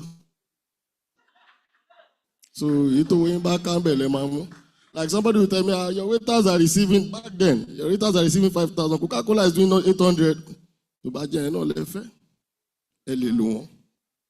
You know, I stood my ground for my prices. It was only enough for me to deliver on the cost the price I've been paid. So as long as I can deliver on the prices I'm tagging my service, I think it's fine. So if you tag your price, and because you know, when he was doing that, then somebody said I should talk to him. I said, no, it's good for him as long as he can sustain it. So it's about sustainability. Even if we say we should raise standard and say everybody should do it for 200,000, I might do for Baobab because he's my friend for 180,000 and I don't care because I know where Baobab will pay me back. So at the end of the day, it's about sustaining what you can do. So underpricing as it is might be relative, but the truth is that if you underprice yourself, before you know it, you'll be out of the market. People will outshine you. And let me tell you, Nigerians believe if you are too cheap, you cannot make it up to what they expect. So for me, if you're in this business, our business is luxury. Our business is luxury. Get it right. There are some people who do events and don't call drinks people. They just put their family members, get a drum and they buy ice and do it. So if they are calling you, it's because they want to buy into luxury. Stand your ground on what you have to collect. One, before the event starts, you start working about a week to that event, preparing for that event. You work on the day of the event, and you still have logistics to fulfill after that event. So at the end of the day, you are underpricing yourself. So before you know it, so that's what I can say. Thank you. Spot on. Very, very spot on. When you charge, make sure you deliver. Do not undercharge and try to over-deliver. You'll run into debt or you'll make a mess of the entire event. So charge your worth and please make sure you deliver excellent service always. Thank you for that. Thank you very much. Okay, so that was a wonderful one. Let's go on to growth. I believe here in the crowd, we have some people who started their businesses in, say, the last 1-2 years. We have people who have been running their businesses for 5, 10, 15, 20 years. For the sake of the audience, I'm going to ask everyone on the panel how long they've been running their business. But aside that, I'm also going to ask, if you were to advise, so it's a twofold question. If you were to advise someone starting a cocktail and drinks business in 2026, what would you tell them? But when you're saying this, please also give us, a brief idea of how you started so many years ago or just recently, and how you moved from survival mode to where you are now. Yeah, so I'll start with A+ beside me. And after A+, we haven't heard from Drinks and Chill. So A+, then Drinks and Chill. Please. A+ Drinks will be 10 years next year. And, so coming into the business, I don't want to just start from I had an idea that I don't just start from the bottom. I want to just come to business and just start from the top. The reason why is that, as he said, this is a premium service we are rendering. As he said, that people are still using ice chests to ice drinks till tomorrow. Very correct. So when coming into the business, I was like, I'm here to serve premium clients only. The one important part of business is that you have to have target audience. You want to do, how you want to run your business. Who are my target audience? Who are the people I want to sell this my business to? Because this business is not as if you're the only one in the business. So the only way you can say, okay, I want to target a certain kind of audience is by upping your game. So from the onset, I said I was being very creative with my bars. I was being very creative with products I push out, the cocktails, the service, the way the boys look. So from day one, it has been premium. Like every little detail counts for me. But that is because I know I was targeting a certain kind of audience that these are the people that I want to service in this industry. But obviously, I can't service everybody. So when you're starting a business newly, especially this new 2026, 2025 series, the game has changed. You have to come with a bang. So coming and start doing small, you won't really get audience fast. I want to mention some new brands that have come up recently, and you see when they just came up like this, even us that are there would say, these people they're killing it. And as a brand too, in extent for a while, you also be creative, because longevity is all about keep innovating, don't lean back, keep investing back in your business. One of the mistakes people make in business is that when they make money off business, they push it away. Business, you have to keep investing back, because that's the only way you can make the money back. Bars now are so expensive to build. When people say, this bar is very beautiful. Bar goes as high as 2.5 million for a decent bar now. That's very good. So those are investments that you have to make back. And that's the reason why people keep calling you, because they say, this guy is up to standard, the service is premium. And most importantly, as you try and build a brand, you have to also try and give out premium service too. That is very important too. So there has to be a difference why we didn't use ice people using why the family won't have any regret. I hired this guy, paid him so much money, and would have just used our normal normal plastic and block. There will be a difference. There must be make sure that they are cold drinks, make sure the waiters are well dressed. So these are things that will keep you in business. The business is this is our business. No matter how many people come into the business, there's still market for everyone. I was talking to my vice president yesterday. I was telling me yesterday that when we had Waiters Day, he said every Saturday in Lagos, over 10,000 waiters are working. And I looked at it and I said, this thing is true. Because the fact that there are a lot of local governments in Lagos, and there are events every local government. People are working. People are there. So all those events have drink vendors. So if you have 1,000 events going on a Saturday in Lagos, for instance, there are 1,000 drink vendors in those events. Either small, medium, or large-scale vendors. So what field are you playing on? What field do you want to play on? That's an important question as a business owner you ask yourself. Now, I'm coming to this business, what field do you want to play on? I don't want to play in that, okay, I want to do strictly premium service. And once you want to play on that premium service, you have to invest in your craft. So that you what you charge. When you send your invoice to somebody and you say, why are you charging $2 million for service charge? Not just ice drinks. You have to explain that I'm not just icing these drinks. There's a service to icing these drinks. Because that question comes up every time. Just to ice drink, how much now? Not just ice and ice. Why the waiters 15K? Why the waiters are 500? But we have to defend every line item of it. So let me just give an instance. with what he said about when he talked about pricing. There was an event in Federal Palace where there were about 1,000 guests. The family decided to use two different vendors, vendors A, vendors B. The bride mother hired me like months and paid me already. 3 days to the wedding, the bride mother called me and said, "Are you a thief? Oh, Lenia, I want my money back." I said, "What happened, ma?"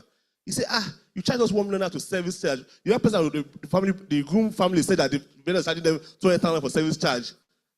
That you have to refund our money back. You cheated us. So I'm like, what kind of rubbish is this one? The plan was actually to explain to her that he didn't cheat you. That is what he charges. He said, no, that doesn't make any sense. I don't know the same drink vendors.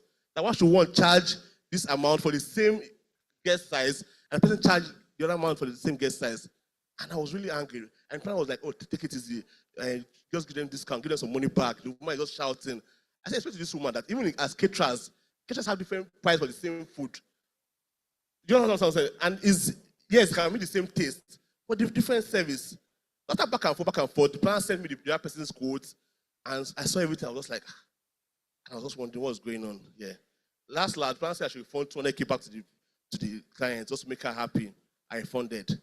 Then I looked at the other person's invoice. I saw how there was so much discrepancies in the invoices, and I was wondering, number one, as a business person, you have to have a KYC. A client calls you, where is your venue? You hear Federal Palace. That automatically knows this is a premium client. The police planner, this client paid 12.5 million for a hall, paid the decorator for 30 million naira, and you want to collect 200,000 to serve in that same hall. That is just mental. So I always ask one question when you ask me for an invoice. I'll put date, venue, this thing. Some people will skip in that venue and say, "Ma, venue. Sir, what's the venue?" Say, venue, sometimes they'll say, not yet decided. I say, okay. And your event is next month. You don't have venue yet. So when I prepare and they say, oh, venue is Monarch, automatically I already know that this is a premium client. So I won't go and start charging someone for Monarch for 100,000 to do things there because I know that this person paid millions of naira. And one thing I have to tell every of us in this our drink and cocktail industry, we need to scale up. I spoke to the president the other day when we had a president dinner. The only segment of this industry that has not scaled up is drinks and cocktail segments, especially the cocktail segments. Let me give you a clear instance. When I started the industry newly, I had friends who were doing desserts. We exchanged invoices. Then my price of cocktail was higher than a dessert price. But today, the basic menu for dessert is 7,000 naira. They have dessert as high as 15,000 naira for plated desserts. But cocktail vendors have refused to scale up from 4,000 naira. I don't know why they're scared of it. Decorators are scared up so badly that the least decor for 500 guests now is 15 million naira. All the decorators, whether new, old, the old ones are charging like 30, 40 million naira. But when I mean new scale decorators that just came into the industry 3 years ago, are pegged their decor at least 15 million naira for any decor. Even though it's 100 guest decor. So why is it difficult for us cocktail vendors to scale up our price? Because if desserts can sell their price, if other people can sell even caterers can sell their price, now Nigerian menu is now 15,000 for Nigerian menu. Jollof fries, fried rice, moi, one beef, one chicken, 15,000 naira. Why is it hard for us to go beyond 4,000 naira? So we need to scale up our craft and make sure that, because the fact is that when there's uniform pricing, when clients go around and source around finish and come back, they'll come back to you because there's uniformity everywhere. When you tell them cocktail for 4,000 naira, someone is ready to do it for 1.5. It's not adding up. Thank you very much. Very much. That was a powerful and long one. Thank you so much. So permit me to start from Muriel, but so we can. Oh, there's a mic in the middle. Okay. Yes. Please pass the mic to her. Yes, please. Thank you. So please, same question, but also let us know how long you've been in business, your advice to someone who's going to start in 2026, and maybe how you moved from survival mode to where you are now. So it's a 3-in-1. Okay, thank you very much. Once again, my name is Kemisola of Drinks and Chills, and I started 5 years ago. I'm going to be 6 years in business this year. So for me, I think I started business quite early. It started from event ushering. So while I was doing this event ushering, there's a particular brand then. It's not in Nigeria anymore. I was always hiring him. He was doing cocktails, drinks, and the likes. So I was always hiring him. I'm like, I like this thing. I'll see blue color, I'll see red, I'll see green. I didn't know what it was then, but I was always hiring it. What is this thing? But Then you can't take your phone, you can't do this while you're working. But I was into it. Then after a while, I went for my youth service in Kwara State, Ilorin. So while I was there, I also met someone. I'm sure Mr. Samdro should know Isify Drinks. I saw the same thing again, this thing again, and then I went to her DM. I spoke with her. I would like to learn. And she was like, I should come over. We talked, and I started going to events with her, but not as an hostess now. So I was going as I was working with her as a drinks vendor. So I was learning. When there is no event, I'll go to her office. We'll talk one-on-one. I was learning, and then COVID happened, so I came back to Abeokuta. I still wanted to learn. I didn't want to start. I feel like I don't know enough yet. And then I went to one of my guys, shout out to Mr. Okpe of Drink Stop. I went to him and then he put me through. Then I know that now I can start. So I started 2020 after COVID. So I just started. I just finished school. I was still in my parents' house. So not like I really wanted to work. I just wanted to start something. So I started. Then my first event, shout out to MPV Events as well. She gave me my first event, 300 guests, drinks management. I did my invoice. I forwarded to my Oga, Mr. Okwe. He said, okay, this is fine.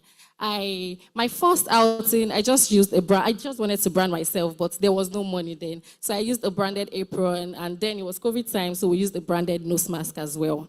And then we did our thing.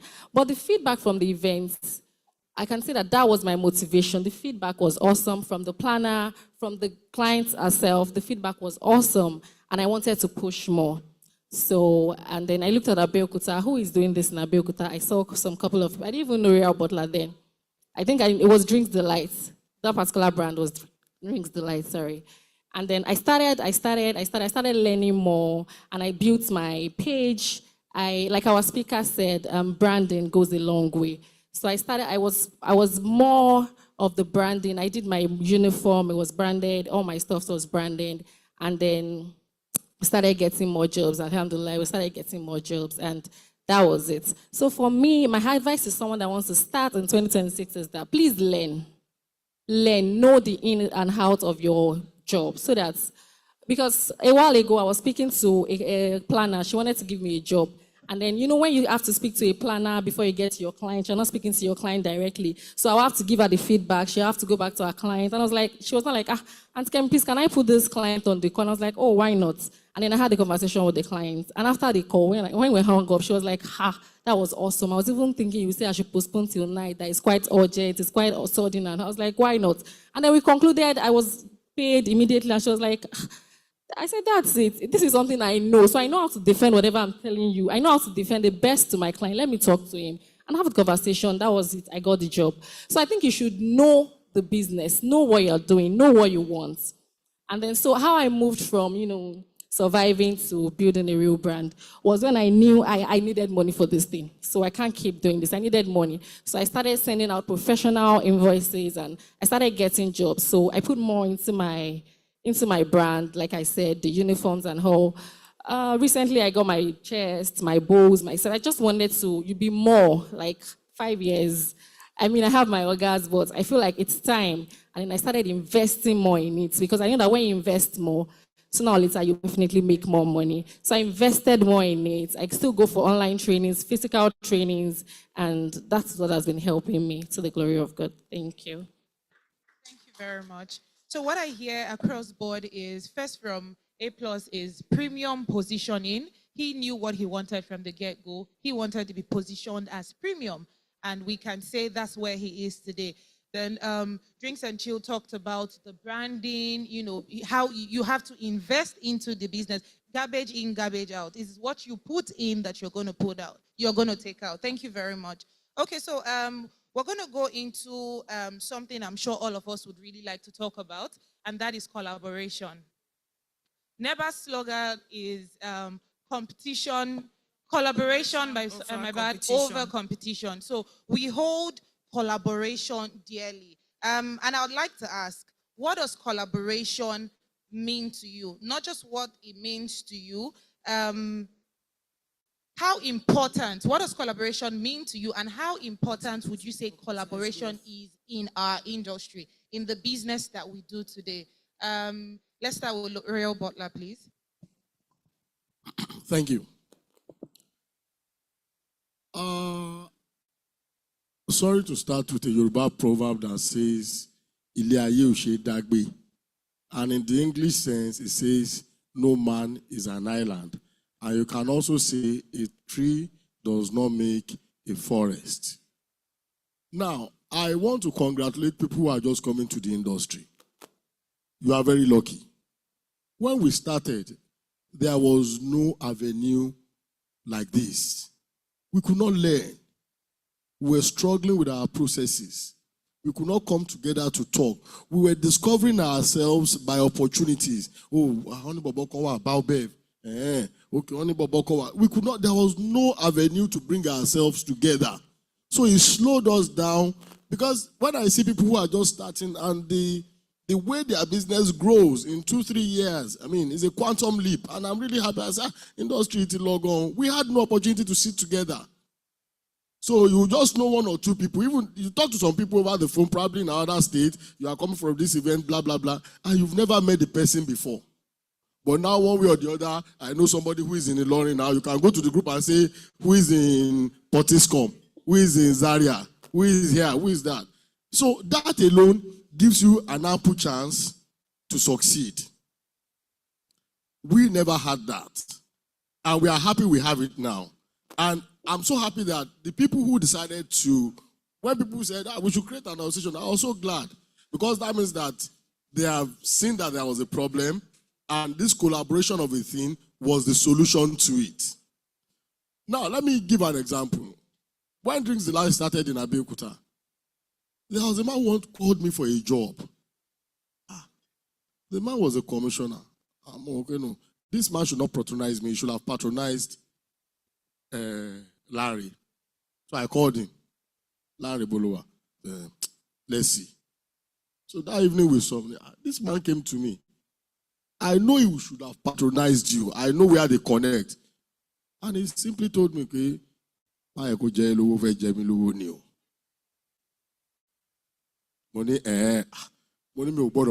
because I know that that man really should not have come to me. That is collaboration. I didn't see it as an opportunity.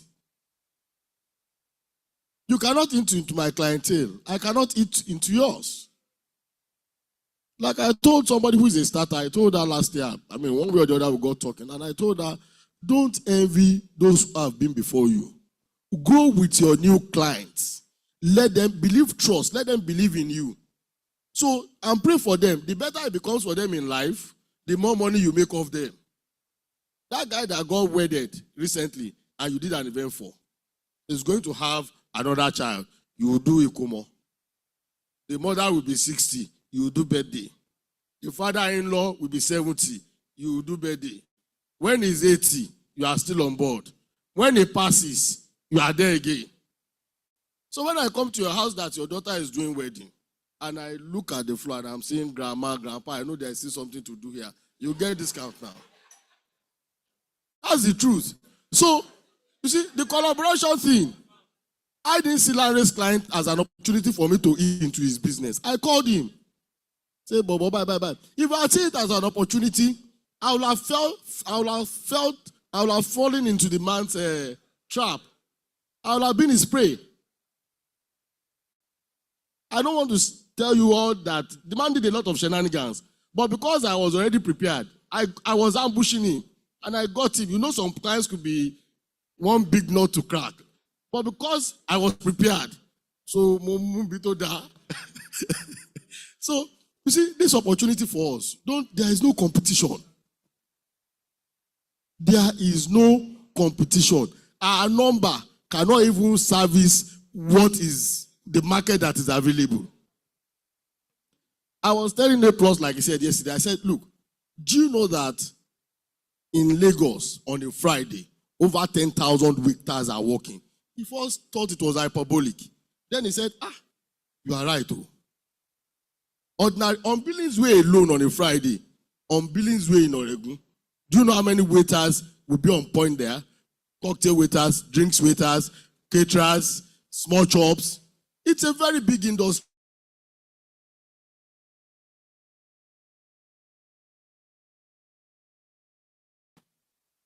So it was obvious that it's a very big industry. And this collaboration can just take us places if you leverage well on it.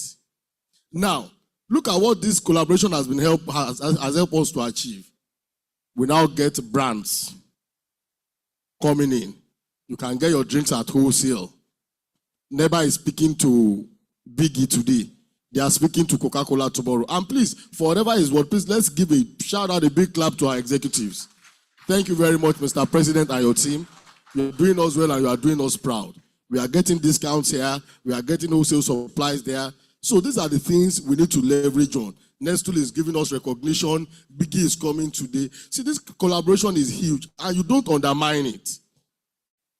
You don't undermine it. So I'm only saying that we did not get this opportunity and we are happy it is available now. So for those coming in, I see you as very, very lucky. Leverage on this opportunity and learn. Learn. Somebody, another man who has a big pharmacy brand, I was talking to him a couple of years ago. As at that time, his pharmacy brand was 10 years. So somebody now asked him on the table that, how did you start this thing? Are you able to move 10 years, having about 10, 15 branches? He said when he wanted to start, he went to study those who failed. He said he went to study those who failed. And he mentioned pharmacies that have had their names when I was a little boy. So this is failed at 8 years. This is failed at 7 years. I said, what you could underscore was that none of them were up to 10 years. So that means there was a critical problem in the region of 6 to 9 years. He was able to identify the problem. That man has a chain of pharmacies now that are about 15 years old. So you can ask questions. We have had times we failed. At some point in my business, my transport line, the buses, the truck, I just realized that if we make money today, we don't see the money. And another thing is that at that time, there was no educational conferences like that where we could know that we have to separate the yam from the goat. Apologies to President Goodluck Jonathan. Our money and the business money were in one purse. So when we even go to Lagbo and want to spend money, we just carry the money and we spend. It was later we realized that we were defrauding ourselves. So now we can learn all these things. It took me a long time to understand. So when the boat is about to capsize, I will find one place and get it steady, okay?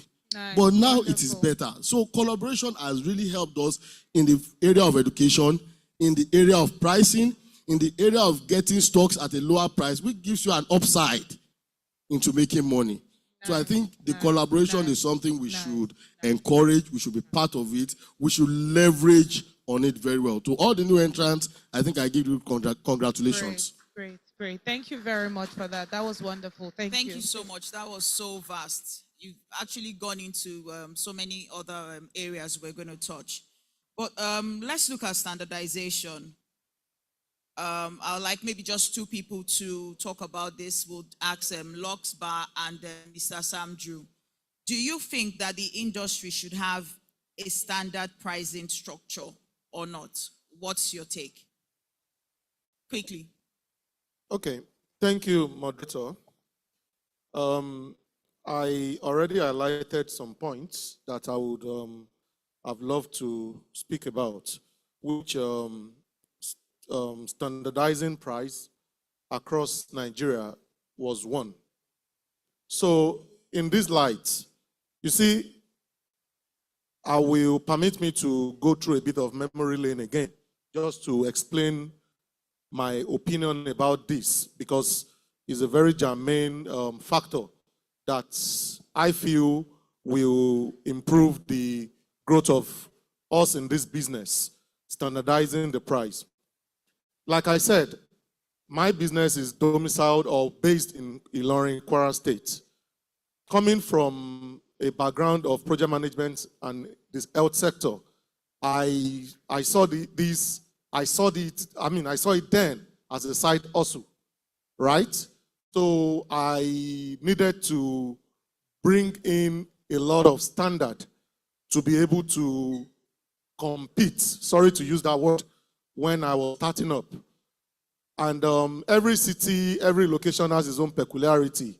What is obtained in Lagos, the way Lagos businesses are, especially in the drinks and beverage, is not what is obtainable in a location like Kwara, where I started. So understanding the market then was very, very important. There was no standardized One price. house, please. One house, please. There was no standardized, there is still no standardized price. There is, the whole beverage and drink sector was all ablaze. But when we came with full force, with the impact of social media, with the experience from the corporate world, with what the guest speaker spoke about, personal branding, it's actually changed the face of the beverage and drinks industry for my brand in Kwara State then. At that time, people started becoming conscious. Thankfully, one of the panelists mentioned another big name in Ilorin, So even the big already existing names, when they knew a brand came that was, that is very standardized, that has a control process, that has, a unified process, that has a structure, this up the game of our industry in Ilorin then. Nice. And these were things that also elevated how we do the job. So at that time, you now become a benchmark. People start coming to you, asking questions. How is this done? How are you able to do this? How are you able to attract government jobs? Because our key clients, part of our key clients in our part of the country is getting political jobs, government jobs. We don't have a lot of corporate jobs. So for a brand that is able to, have about 90% of what the government pushes out, they see you as a big brand. So I was one of the people that was able to regularize or standardize pricing and the impression. People have a way of gauging you. Oh, Sam Drew, look at that guy. He has a way of doing his things. Look at his waiters. Look at, he doesn't even, they don't use inferior quality things. He's always at the event. He's prompt. Those were the things that actually became conscious to potential clients, became conscious to potential business owners that were eyeing this industry too, that wanted to be a drinks vendor at that time. Okay, sorry to cut you quickly. So is it possible to standardize pricing across board or not? Yes, I'm an advocate for that. It's still part of my own suggestions to our Noble Association. I'm not saying we should, there's no way you can completely or entirely standardize price for 500, price for 1,000, but there should be a benchmark that at least should be in the health sector, we call it checklist, or we call it a protocol document that can guide us that for the minimum, or maybe you decide to tier it in a tier A city, tier B city, tier C, tier D city, as the case may be. This is the minimum we charge for 500.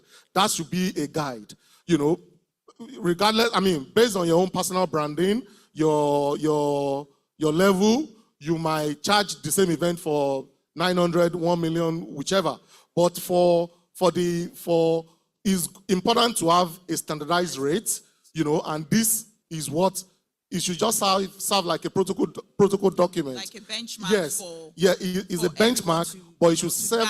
There should be a protocol document that guides members. Okay. That's in a tier A city like Lagos, Abuja, Port Harcourt, Ibadan, or whatsoever. Okay. This is the minimum you should do for this. Okay. So it's a guide. Okay. You can't actually. Everybody knows. You can't enforce it because our profitability. Profitability threshold differs. Yes. Right. So I might want to make. I might be okay with just 100K on a job, but my president might say, "Oh, I want 1 million on a job." So it differs. So, but as an association, I feel there should be a benchmark for us to work with. That's my opinion. Agree. That's a wonderful one. Thank you very much for that. Thank you. In maybe 30 seconds, please. Okay. So for me, I believe it should be standardized. However, we also need to look at the value that we're actually giving to the clients in return. Because we can't just say we want to standardize the price, or it should be a certain price. And under that canopy of everybody charging a certain amount, we have people that are rendering less value, and we have people that are actually rendering the service that they should. Because every client wants value for money. So a lot of people look at the value you're bringing to their event over the price that you're charging. Now, if you're saying everybody should charge a certain amount, and just like he has said, people are okay with a particular amount while you are not. Profit is very Relative. yeah, because if I am keeping my things in my father's house versus you that you're renting a space, if I say 100K on an event, I'm fine, because really, I really don't have bills to pay. It's sustainable for me. Versus that person that is actually doing that business and is structured, that person will not take 100,000. Now you're telling both of us to come and charge, the same price. Or someone that is using premium syrups, pays their waiter a certain amount, and you, on the other hand, you're probably just not doing the right thing. You're okay with not charging what is being perceived as standard. So for me, I would say, in as much as we are all members of this association, if you want something like a standardized price, maybe we would have something like accredited members. That way, you have the backing of the association, and the association can come out and fully say, these are the list of people that we can vouch for that are doing the right things, and this is our price. Our price is our price. And even when you're going to meet clients to negotiate, you can let them know I'm an accredited member of Nehba, and they're wondering what is that again. And you let them know that, listen, because I know that right now, anybody can just join Nehba right now. I started drinks business today. I come and join, or there are some things that, how they're required to do. However, we can take it a step further. If we truly want to up our game and have people that are rendering that service and giving their clients value for money. Because we've heard so many stories of people that even as much as they charge these prices that we're talking about, the client is not getting value. So that's why a client will come back and tell that with all the money, we're not getting value. But if a client is coming and you're saying, you know what, 1 million naira is my service charge, and they're wondering why. And you're like, I'm sorry, I belong to an association, and my association can vet and tell you why this is my price. That also gives the association more light. People are getting to know the association. So for me, I think price standardization, yes, but we also need to look at value. It needs to go hand in hand. It needs to go hand in hand. Yes. There needs to be a balance. So it's not just about price. Thank you very much for that. Okay, so as we prepare to wrap up, I would like to, ask that if you have questions for the panelists, please just get them ready as we wrap up in about 5 minutes. We're just going to touch on two major areas. One on conflict and the other one on branding. So while I'll ask the question on conflict, I'll let my colleague ask the question on branding. But for conflict, we know that where two or more people are gathered, one house, please. Conflict is sure to be there. So I'd like to ask, and I'm going to throw this open as we prepare to wrap up. How do you handle conflict in the industry? Conflict both internally and externally. And by internally, I mean amongst your staff, amongst your boys. And externally, I mean amongst your colleagues in the industry. For instance, every time you hear stories about two vendors having this particular client that they are friends with, and anytime they know, it's an event is coming up in the family, they begin to lobby, do all of this, do all of that. You hear someone say, oh, someone attempted to steal my job, I'm angry. Another person says that I'm happy. So conflict abounds, really. So how do you handle conflict, both internally and externally? I'll throw it open. So who wants to? Okay. So you said something about, someone saying someone took your job. Now, I want to make something clear that your clients will always be your clients. Please, just affirmative, 100. Please, can we have one house, please? Madala, I'm going to shut that up, please. And I'm serious. You guys are affecting our meeting here, please. I've sent the chairman of the planning committee to you times down number. Can everybody come for this first? We'll have a session where they will come and see you guys, please.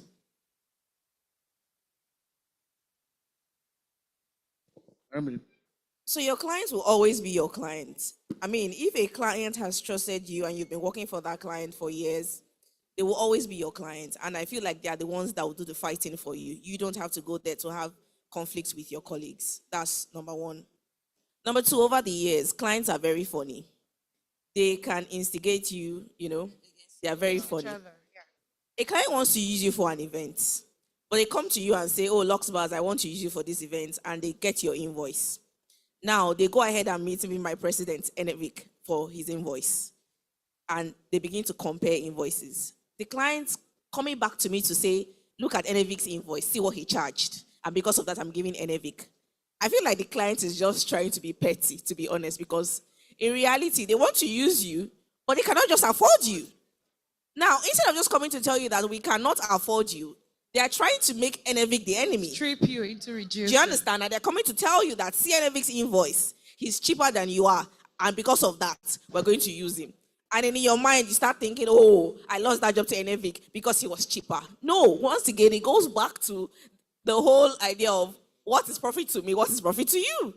So the job pays Enevik, he has taken it, and here I am saying I'm maintaining my own stand that this is my price, and you cannot just afford my price. It's not expensive.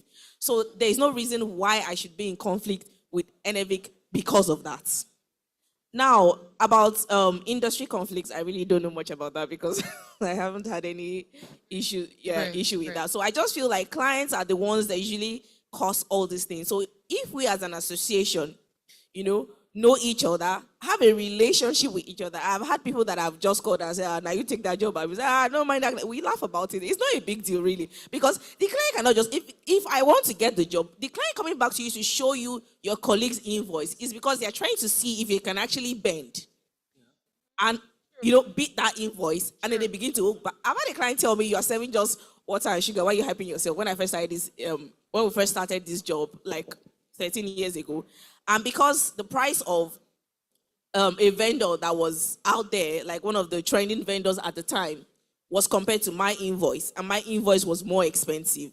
And the client legit told me that, why are you hyping yourself? You that are just starting, you are basically serving water and sugar. And I said, well, I would never forget that statement in my life because you're wondering why are you charging this amount when your guys are charging this amount. And I stood my ground. I'm like, my price is my price, really and truly. So if we can just stand and say that your price is your price, you know the value you are giving for that price, and also understand that somebody else being given that same job doesn't make that person your enemy, I think we'll be fine. Very true. That's spot on. Thank you very much. Okay. Okay, so I think, sorry. But maybe in 10, 15 seconds, please. Please go ahead. Okay, thank you, Aramide, for your insights on that. In my opinion, again, I believe the association has a lot of, has a key responsibility in educating its members on how to manage potential conflicts. Not everybody manages conflict well. So key duty of association is continuous sensitization, like we are having today, on how we all should do well with conflict resolution and management. It will always happen. Another key thing that I just wanted to mention is, I wanted to liken this sector to how we have structured tariffs. We call it tariffs in health insurance. It's just to benchmark. We're not saying enforce it. It's just to serve as a benchmark. In health insurance, you can have something, for malaria treatment. They will say you can have it at 5,000 naira. Everybody knows to have malaria treatment in a protocol way cost more than that. But it's just to have a benchmark that this is the list or this is an idea for you to be able to work with. It does not mean we are stuck at that. At that Thank price. you very Great. much. Thank you very much. Lastly, from A+. Okay, now, so on industry conflicts, this question is very good that you brought it up. And I need to just give me like a minute, so let me just go into it, because it's very important that people understand this whole thing about conflict. And I loved what Luxbar said. She said sometimes clients push people into conflicts, same as event planners. You understand what I'm saying? But the most important thing as we adults, the word adult is that everybody running this business are adults. So we almost always apply wisdom in anything we do. What we say, what we do, our actions should come with wisdom. So let me give instances. A planners for the fact that this can never change, that planners have their favorites.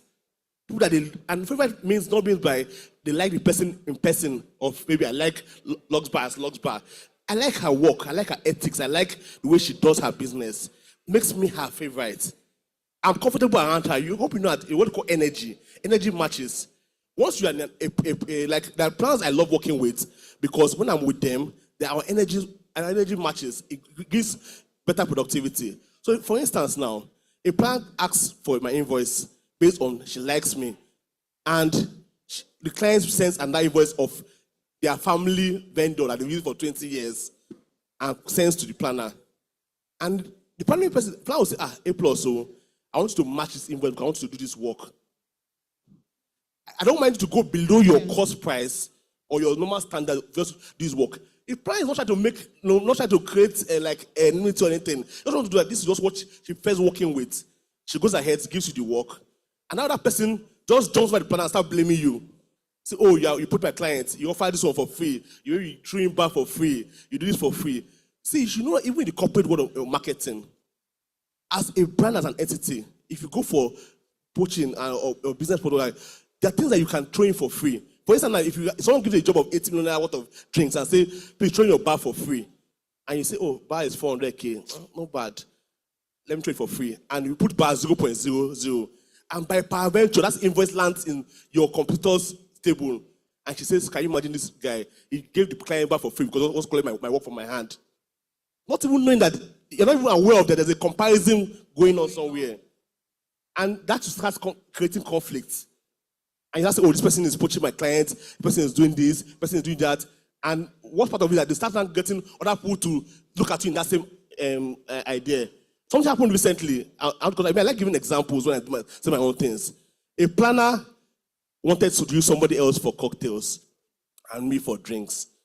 So the client started talking to me directly, and finally went to my page. So, oh, I like your cocktails. Send me your cocktail invoice. I send the invoice to the client. And when I send the invoice, I didn't look at, because I don't do the business myself. Someone does the invoice and forwards to me. My staff does it. I forward it to the client. I said, why are you charging transport 2 times? Since you're already there already, just charge transport only once. Because we have charged 150K already on the other invoice. Charging another money again, 150K, and that doesn't make any sense. And I said, oh, true, well, yes, ma, let me do that. And I changed it to 0.0.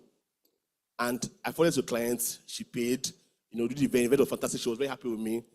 The next thing, the vendor that wanted to do the job, now sent a message to my friend, a friend of mine, I said, one of your guy A+, so can you imagine, you took my job from me that I was going to do last week, and you want to go and give the client free transport, just to get the job from the client. Tell you, I won't greet him again. Now I forwarded the message to me, and I laughed. I said, you see? So the planner sent my invoice to that vendor back and said, this is the reason why you didn't get the job. A+ offered free transport. Without even breaking down the process of what led to the free transport. That was already there for drinks already. And just doing cocktails as an added service. But the planner wanted to create a conflict by cooking the story up to suit both the vendor and himself. True. And the vendor now sends a message to people that tell them, I want A+. That if I see him, I won't greet him. I told them, what is your person's greeting going to do in my life? Like, for Christ's sake. And I can keep going and go on many instances. But the fact I want to let everybody know is that we need to always apply wisdom in what we hear and how we react to it. Because this is a business. And everybody's here to make profit. You know what I'm saying? In as much as everybody's not wise to encourage other people's space, but we have to also apply wisdom because your business is running at a profit. True. Very true. And let me give you one final example to give you, that if you look at your business as a multinational business, you won't look at vendor, your colleague's conflict as a conflict. Let me give you an instance with the bank MD I had an encounter with. A friend of mine walked to a bank MD's house to carry me along. Told the bank MD, I want to open a factory that makes clothes and all, and I want a loan in USD. After the conversation, the bank MD said, okay. As I was stepping out, he asked the guy, how much have you got so far? He said, I have 200K USD in one other bank. As I got into the car park, the man said, please, I'll call someone to call you tomorrow. Move that money to my bank. So we'll start from there. Now, my heart touched my head that this bank and this other bank, both MDs are both friends. He's encouraging my guy to move out his money to his own bank because that is how a business person thinks. He's not thinking based on sentiment that, oh, the other bank is just my friend. So why is this guy claiming his money from that bank to come to my bank? We must always look at our business as beyond us, as a brand that doesn't lie on sentiment. It lies on profitability. So with that mindset, conflict is erased from our mind. Thank you very We much. just have to be very conscious.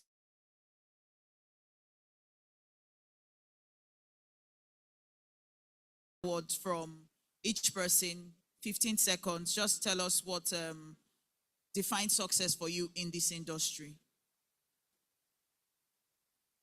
What has defined success for me in this industry has been consistency. I've been tenacious. I've been consistent. I've taken my falls with so much happiness. And for every time I fall, I take time to think in retrospect, how did we feel? Why did we feel? And those are the arms I take with myself to the next level. I don't feel defeated at any time. Because in this line of business, you must be ready for the hiccups. Imagine you have an event. Now it's even better. That time you have an event in Lagos, and my truck was in Abeokuta. I will leave Abeokuta. I once left Abeokuta for 10 p.m. and we're going to Elisha. And we had 3 vehicles on the road. To think that we have a breakdown in between the road at midnight was a big deal. I've been attacked by robbers on this long bridge at some point, But for all those times we had those hiccups, we picked what the problem is, how did we run into that cul-de-sac, and we picked out what could be done to make it better at another time. And that is how we have continued to surmount those problems up till date. If we don't have visibility, if we see that business is having a downturn, what are we doing wrongly? We compare notes. What is this person doing better that I'm not doing? Okay, I better do what this person is doing. It's not bad to compare notes. It's not bad to compete healthily. There must be healthy competition. So you can look at what the next person is doing and do it better. When you do it better, that person too will say, this person is doing this thing better, and do it better. I've stolen ideas from so many people here. I mean, especially the newbies who are coming, they have a lot of ideas. I'm a little bit stale with the business, but I still keep in tune. We are saying, Jesus, Bodo Lamin Dikini now, Bodo Shiba now, So, and that's why people say I don't use social media. You will see me this year. Really will be wrong. So we are going to social media together now. So it is well. That's Thank a very you. nice one, Real Butler. Thank you. Thank you. Okay, for me, the first thing I would say has to be consistency.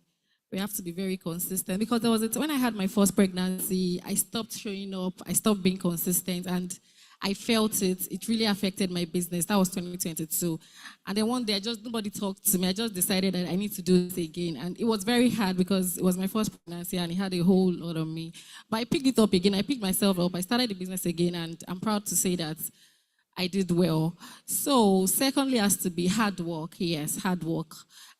In my business, now be salt, now be Maggie. I can mix, I can heist, I can do everything. So even if staff behaves abnormal, I'm just going to tell you to give me my uniform and leave. I can do everything myself. But of course, we need them because we can't do it alone.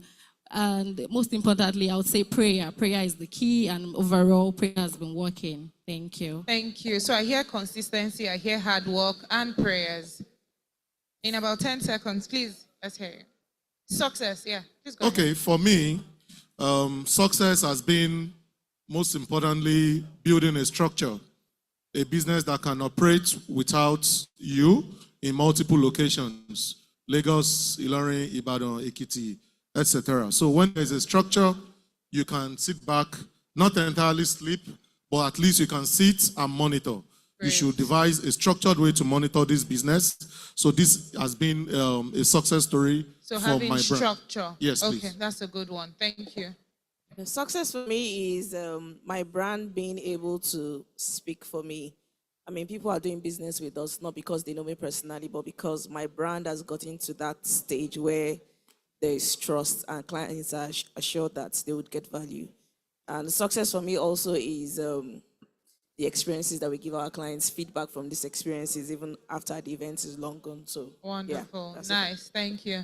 And lastly, A+. Okay, success to me is about, one, about creativity, consistency, and building capacity. Because when you build capacity, the profit is that is what makes the skills of the business.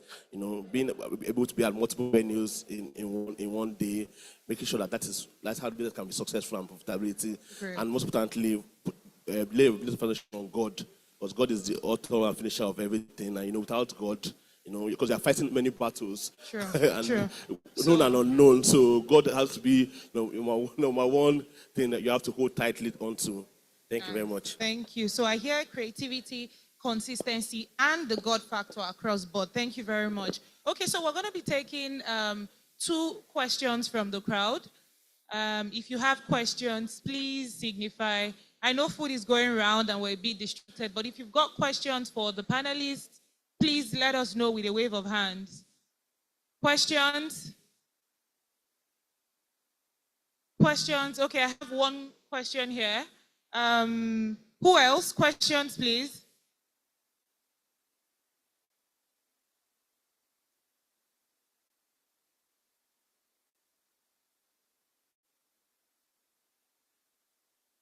I know in somebody's mind they are saying, is asking question again. But it's no question this time around. But I want to commend the facilitators. This is the very first time this year a symposium like this is very lively. Please celebrate them for me. Many a times it comes with some boredom, but this is very lively. Nonetheless, I want to add to something they said. A lot have been said. I'm not into drink actually, but I had to place many of their statements with my brand. And I began to do the math, right? Nonetheless, 2 things are very important in this business. Value, experience. I want to encourage all members of Nehba that wherever you find yourself, it's important for us to ensure that you deliver value and excellence, and especially the experience you left with your client. If these 3 things are in sync, you can dictate your price. From now to eternity, pricing will be an issue. Because you don't know how I brought money to do my business. You don't know the bank that gave me loans. You don't know if I met Olanle or I did not. So everybody has different story behind their brand. If you go to the association, they will tell you pricing. And I've always told them, nobody can talk completely, holistically about pricing because the way we started are different. But you can dictate your price rightly to yourself if you deliver value with excellence and also you leave your client with a lasting experience. When they come back, whatever price you call for them, they'll be willing to pay the price. I really love, please celebrate once again for me. But specifically speaking, sir, when you were speaking, I've been citing your shoes. So after this event, I will come to you and let's talk about it. It's very lovely. Thank you. Thank you very much. That was wonderful. Thank you. Do we have any other question in the house? Any other question? Great. It's a wrap. Thank you very much once again. Thank you so much. A+, Logs Bar, Sam Drew, Drinks and Chill, and Royal Butler. Thank you. Please let's pause for pictures. Paparazzi.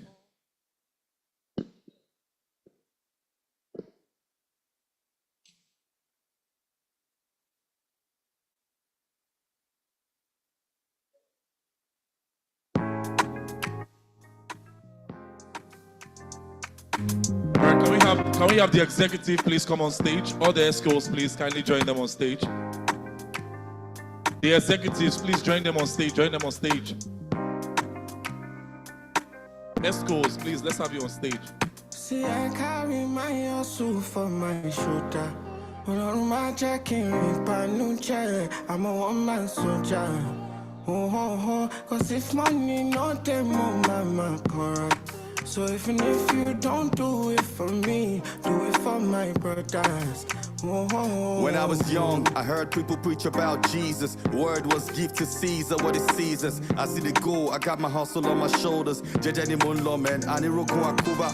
Steady on my grind, I'm focused for many reasons. Been here a couple years and I'm prepping for more seasons. My girl's my motivation, to my mommy, you should see this. Word to Almighty Allah, because He sees this. He sees it all, what's above and what's beneath. All right, can we have, bring it down a yet bit, to bring it down a bit. Can we have the organizing committee, so please join them on stage. Thank you very much.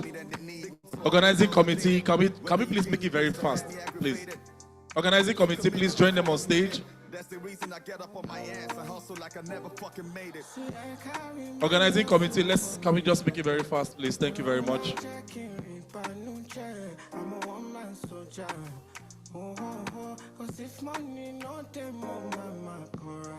So even if you don't do it for me, do it for my brothers. 8 in the morning and I'm yawning, the pillowcases warm. I should have been up, but my alarm didn't go off. The chairman of the committee. Lately been tormenting me. I'm wrestling with stress and I'm feeling upside down like Diana Ross. I slide the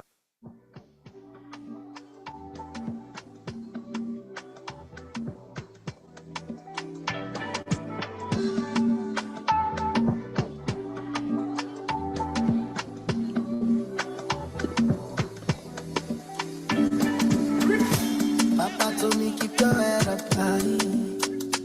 Even though your body full of bite marks from all them canines. Steady moving, I'm just living life. And so many people in my business, so many joking eyes. My fears are easier to face now. In the front of my head, steady chasing my pain. Sipping my tail with no chaser. My steps are guided by Jehovah. I'm 44 looking over. Then no peace stop us and over. And every show is a short time. Cause I stand strong. Baby, you no go minus. Baby, you let me 9 plus. Big fish flow like the ocean. Oh, I'm one stand strong. Pretty day my back. Baby, you let me 9 plus. And deny my devotion.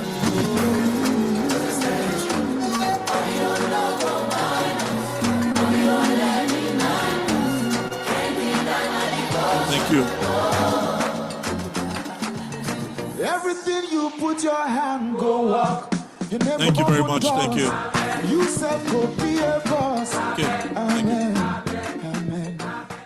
All right, thank you. Thank you so much. Thank you to everyone that is here. Ladies and gentlemen, while the panel section was going on, the president for the Association of Food Professionals of Nigeria just stepped in, the president of Ofada Boy. Please, can we put our hands together for him? Thank you so much for coming. Very much welcome. All right. Ladies and gentlemen, can we all please settle down? Can we settle down, please? Thank you. Thank you. So I'm waiting for A+ to sit down. Yes.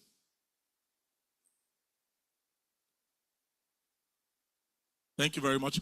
Those that are standing, please, can we make our way to our seats? Thank you. Can we please sit down? So this next section that we are getting into, it's going to require some level of being meticulous. So please, can we just sit down a bit? Thank you.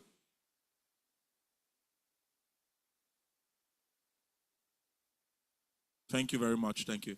All right, ladies and gentlemen, we are coming to a section where we have to do some balancing. And whenever money is required in an organization, of course, it requires some level of carefulness. Ladies and gentlemen, for those of us that are guests, we need you to be very patient with us for the next 15 minutes, all right? I'd like to bring on stage the financial secretary of Nehba, person of Madam Ruth. Please, can we put our hands together for her? Assistant Financial Secretary. Please, can we put our hands together for her? She comes forward. I know that's not enough. Oh, come on now, guys.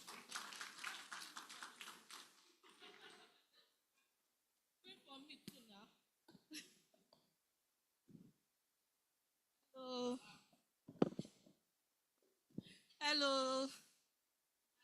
We don't have a slogan. Great Nehba.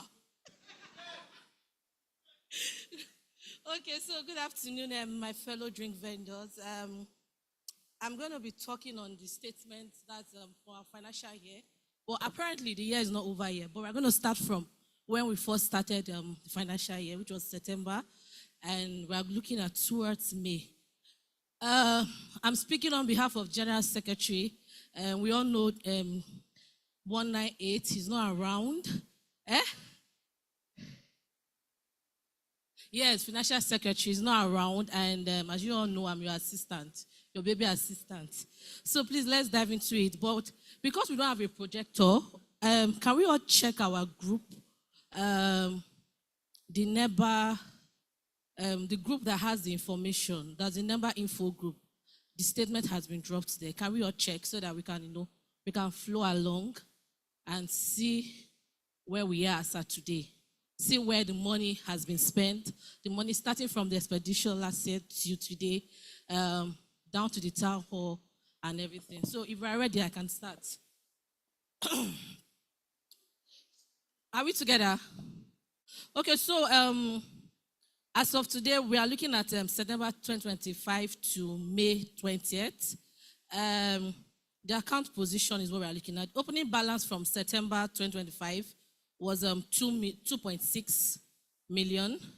And the total income, credit and debit was, so for total income, we had a total income of, so I'm doing the overall view of what the account is now. So we have 9.1, and the total expenses, which was debit, was 5 million. So we are going to know how this money was spent and the credits that came in.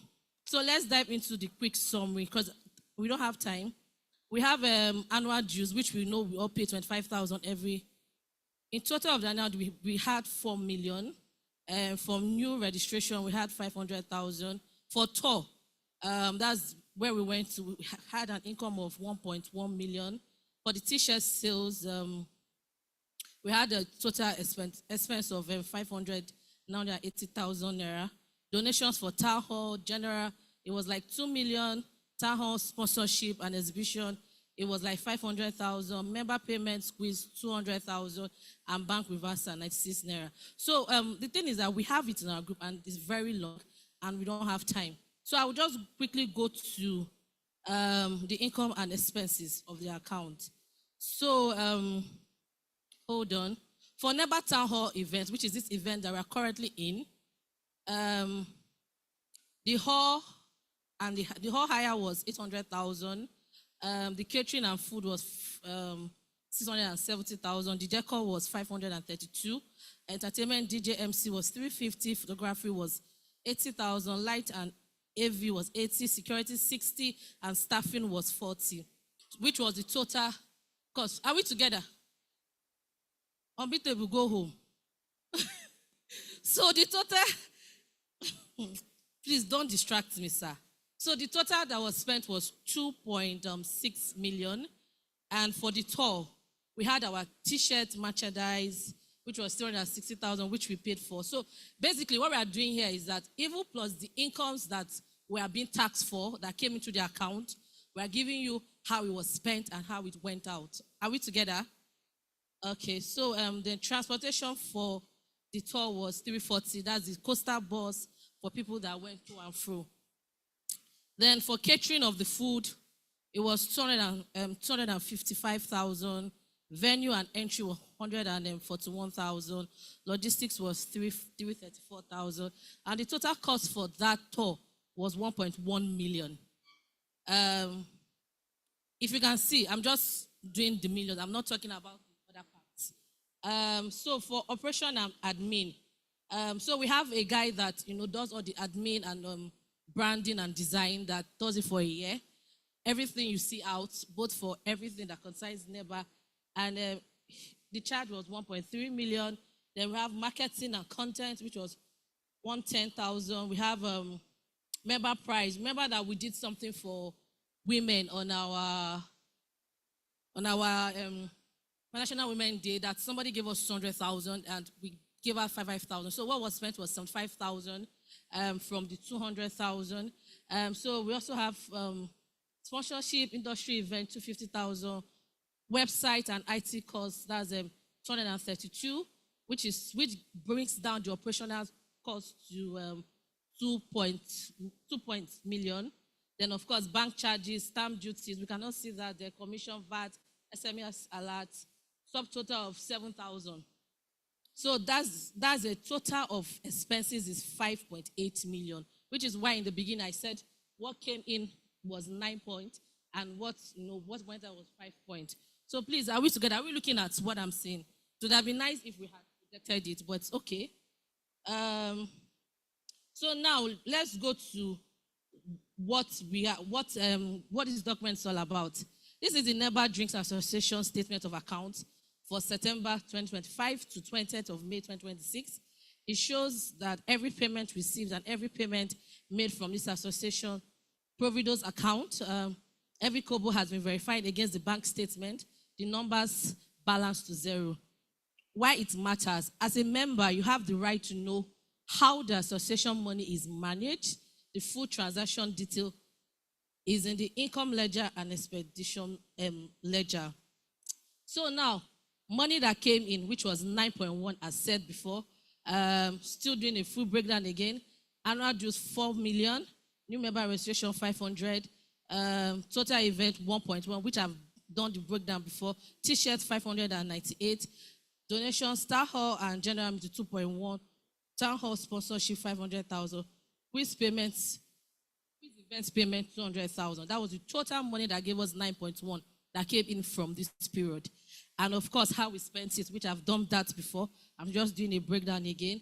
Townhall meeting 2.6, Nehba tour 1.1, branding and design 1.3, sponsorship 250, member prizes 75, website and IT 232, marketing 110, bank charges 7,000, which gave us a total of 5.8.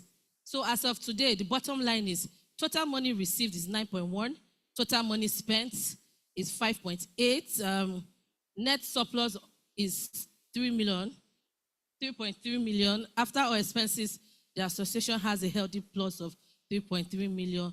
Opening balance as at 1st of September was 2.6 million, and closing balance was 5. As at today is 5.9 million. Thank you very much. Do we have any questions? Or are we good to go? Thank you.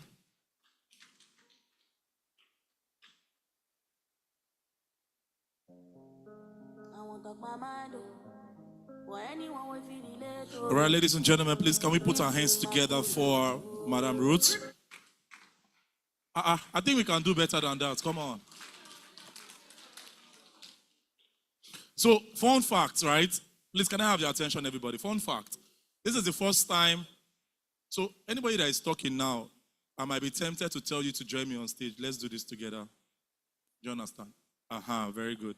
Thank you, Ma, for that. Thank you. All right, so ladies and gentlemen, this is a fun fact. This is the first time I am seeing those that are speaking at the back. Please, can we reduce our voices? Thank you. This is the first time I'm seeing a company's accounts being detailed, and then people don't have alterations, people don't have mistakes. So please, one more time, can we put our hands together for the assistant FinSec? All right, thank you very much. Ladies and gentlemen, we're getting to a point where it becomes on a lighter note. But before we get to that point, we'd like to make welcome on stage one of our own, but of course, one of our organs in the house. Ladies and gentlemen, please, can we put our hands together for a member of the Board of Trustee in the house for his goodwill message, the person of Mr. Biodun. Please, can we put our hands together for him as he comes forward? Come on, Nehba, we can do better. Come on.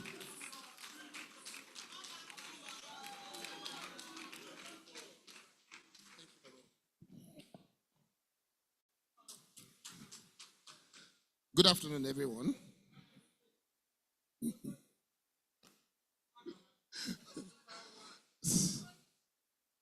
We are serious here now. Okay, I don't need to ask if you guys have been enjoying yourself because I can feel the tempo from everybody. So I bring you greetings from the Board of Trustees. I'm just standing here representing them. For those who don't know, we're about 5 or 6 members of this association that make up the board. So we have Bonix, Icebox, Smig's Bar, DB, cocktails in colors and ice. So that's for those who don't know. Now, I would quickly want to touch on a few things. First and foremost, let me appreciate all our sister associations who are here represented today. Thank you for coming. We really appreciate you. Secondly, I want to appreciate everybody seated here, particularly the members. I was looking at the accounts and I'm so shocked at how much all our members chip in terms of their dues, in terms of their contribution towards events. And that is only tantamount to one reason, and that's because of the hard work the ESCO headed by Enevic has been doing. Please, let's give them a round of applause. They have been doing fantastically well. I have a few things here to quickly mention. One, this ESCO, I'm not saying it because he's here. We've experienced a few things. We started about 3-4 years ago, and we've been going in leaps and bounds. And I'm sure that in another few years, we hope to be even higher as one of the most, how would I say it? The most somebody in the association. So, but I want to quickly give 1 or 2 things that the ESCO has been doing that we want to encourage them to continue. One is accountability. Just like I had mentioned here, see them giving us the full account, how they've received incomes and how they have spent it. I mentioned it to the president now that people are here seeing the account and hearing from them. Please, I don't want side talks as regards this money, because we've experienced in other associations where very soon you start hearing, how did they spend our money? They're explaining it now. If you have questions, please let us ask.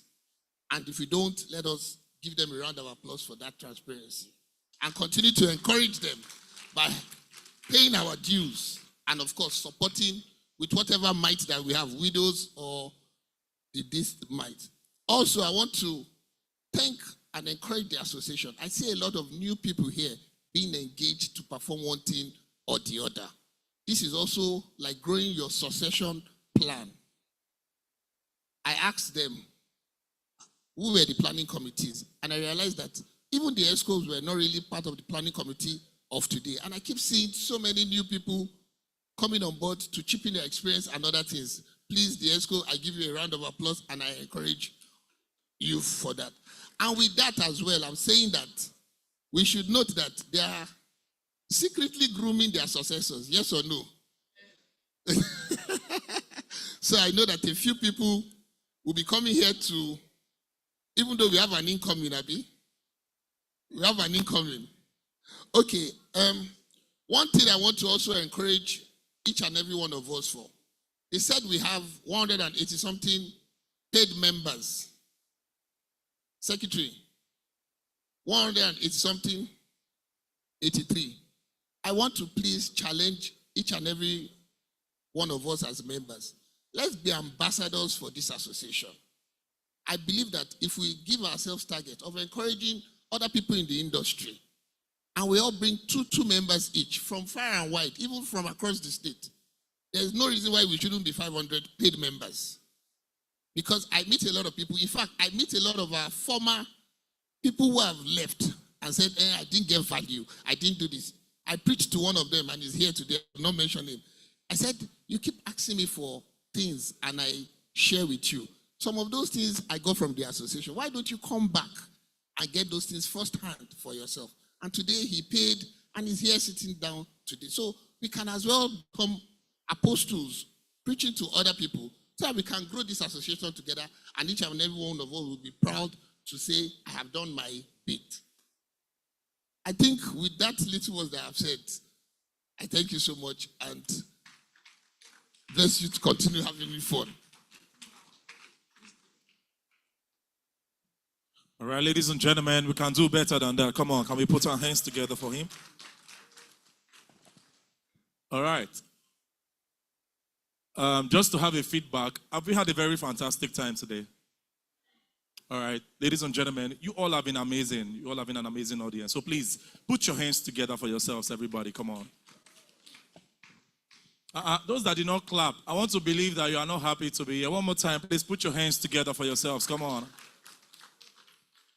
All right, thank you so much. Thank you very much. Ladies and gentlemen, on a lighter note this afternoon, I'm going to be bringing up a comic giant on stage to give us some moments of relief. Ladies and gentlemen, one of Africa's finest export is funny. Ladies and gentlemen, please put your hands together for OVA, the generous, as he comes on stage. Please put your hands together for him.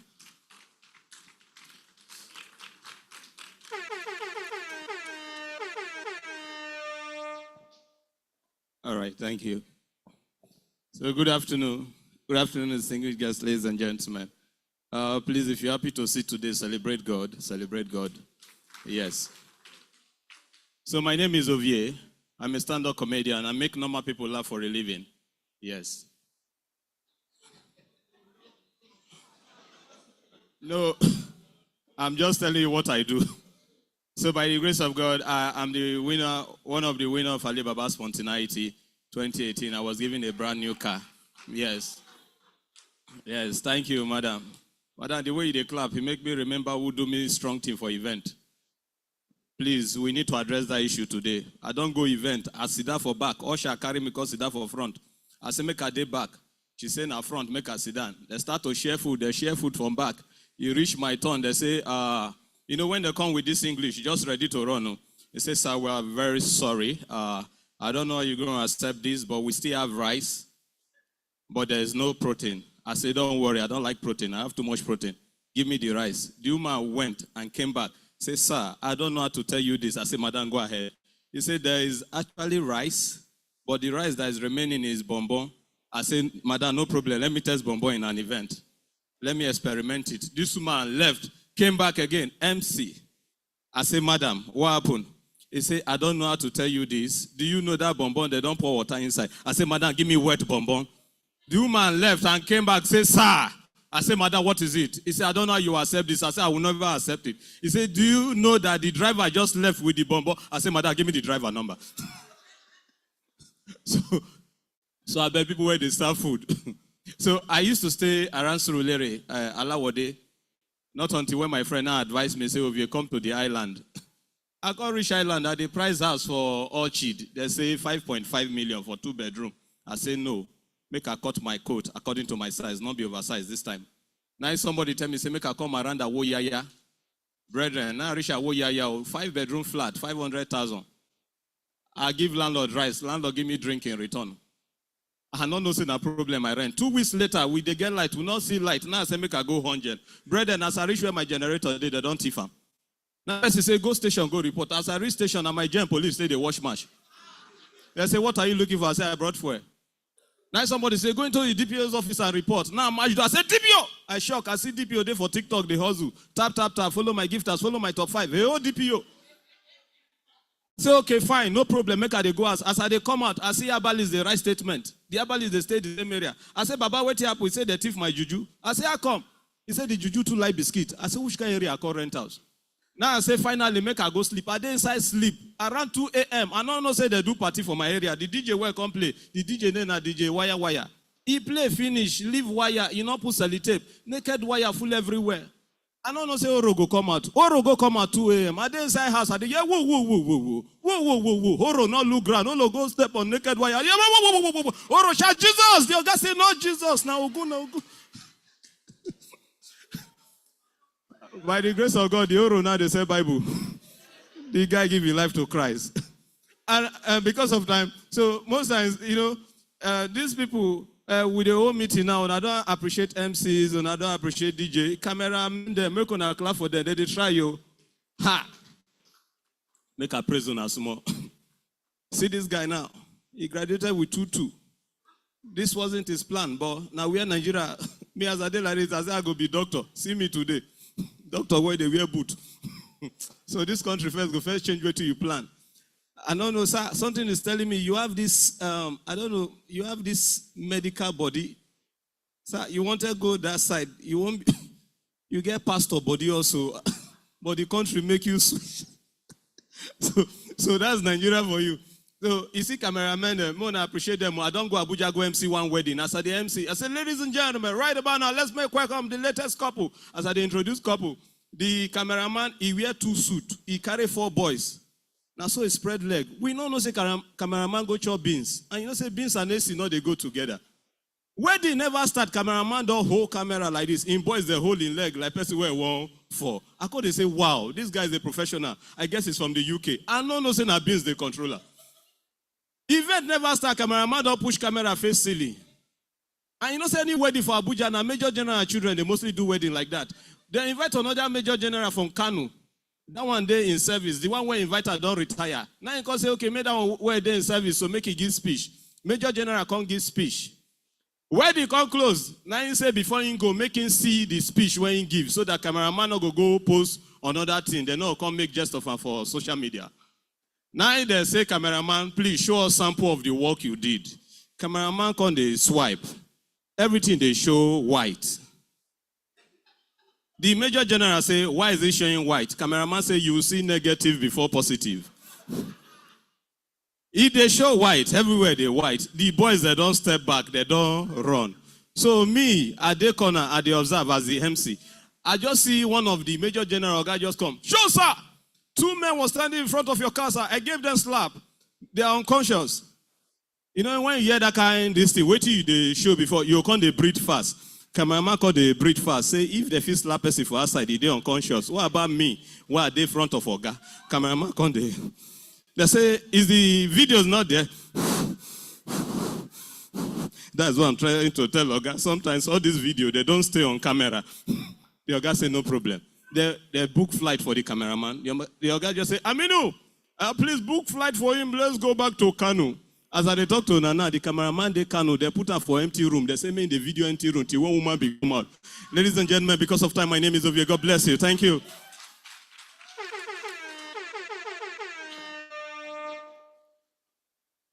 Ladies and gentlemen, I told you it's hilarious, it's funny. See, Ogaza is already removing tears. One more time, please. Can we put our hands together for him? Come on. So it's not easy to stand on this stage. Actually, a lot of you don't understand. Yeah, when people come up stage, try to recognize them, try to give them a round of applause, all right? If I bring one sample now, you understand, and give the person the mic, you see that you know how to speak English, but you can't join that English together. Yeah, that's the problem. It's not like you can't speak, but you can't join it. So, ladies and gentlemen, this is the moment where we come to. I was privileged to host the last conference, and I can tell you that this is one of the most exhausting parts of this event. By the way, may I make you understand that it is very important that everyone is a stakeholder in this particular section that we're coming to, meaning that everyone has an input to give when we get to this moment, all right? Ladies and gentlemen, we're coming to the town hall meeting proper. Yes, we're coming to the moment where we call the town hall section. I'd like to bring on stage the president of this great organization, the president of NFVIC. Please, can we put our hands together for the president as he comes on stage to lead with the town hall section.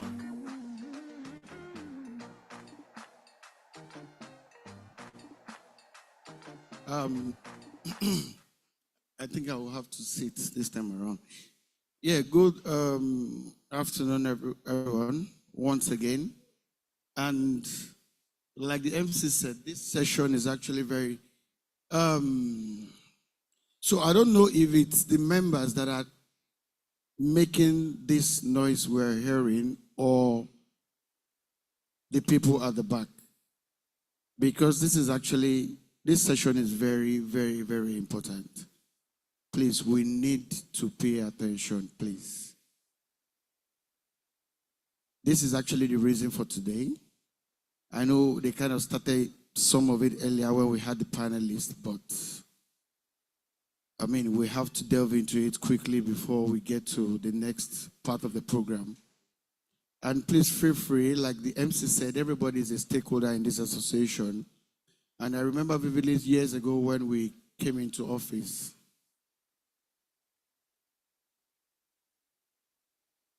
Can we pay attention? Cock and chill. Beru, come and sit down in front here.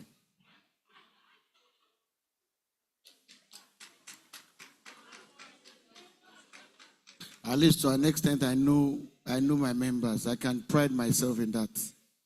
You will see that there won't be any noise from that angle anymore. Bold Rich, you are joining him soon. Don't worry.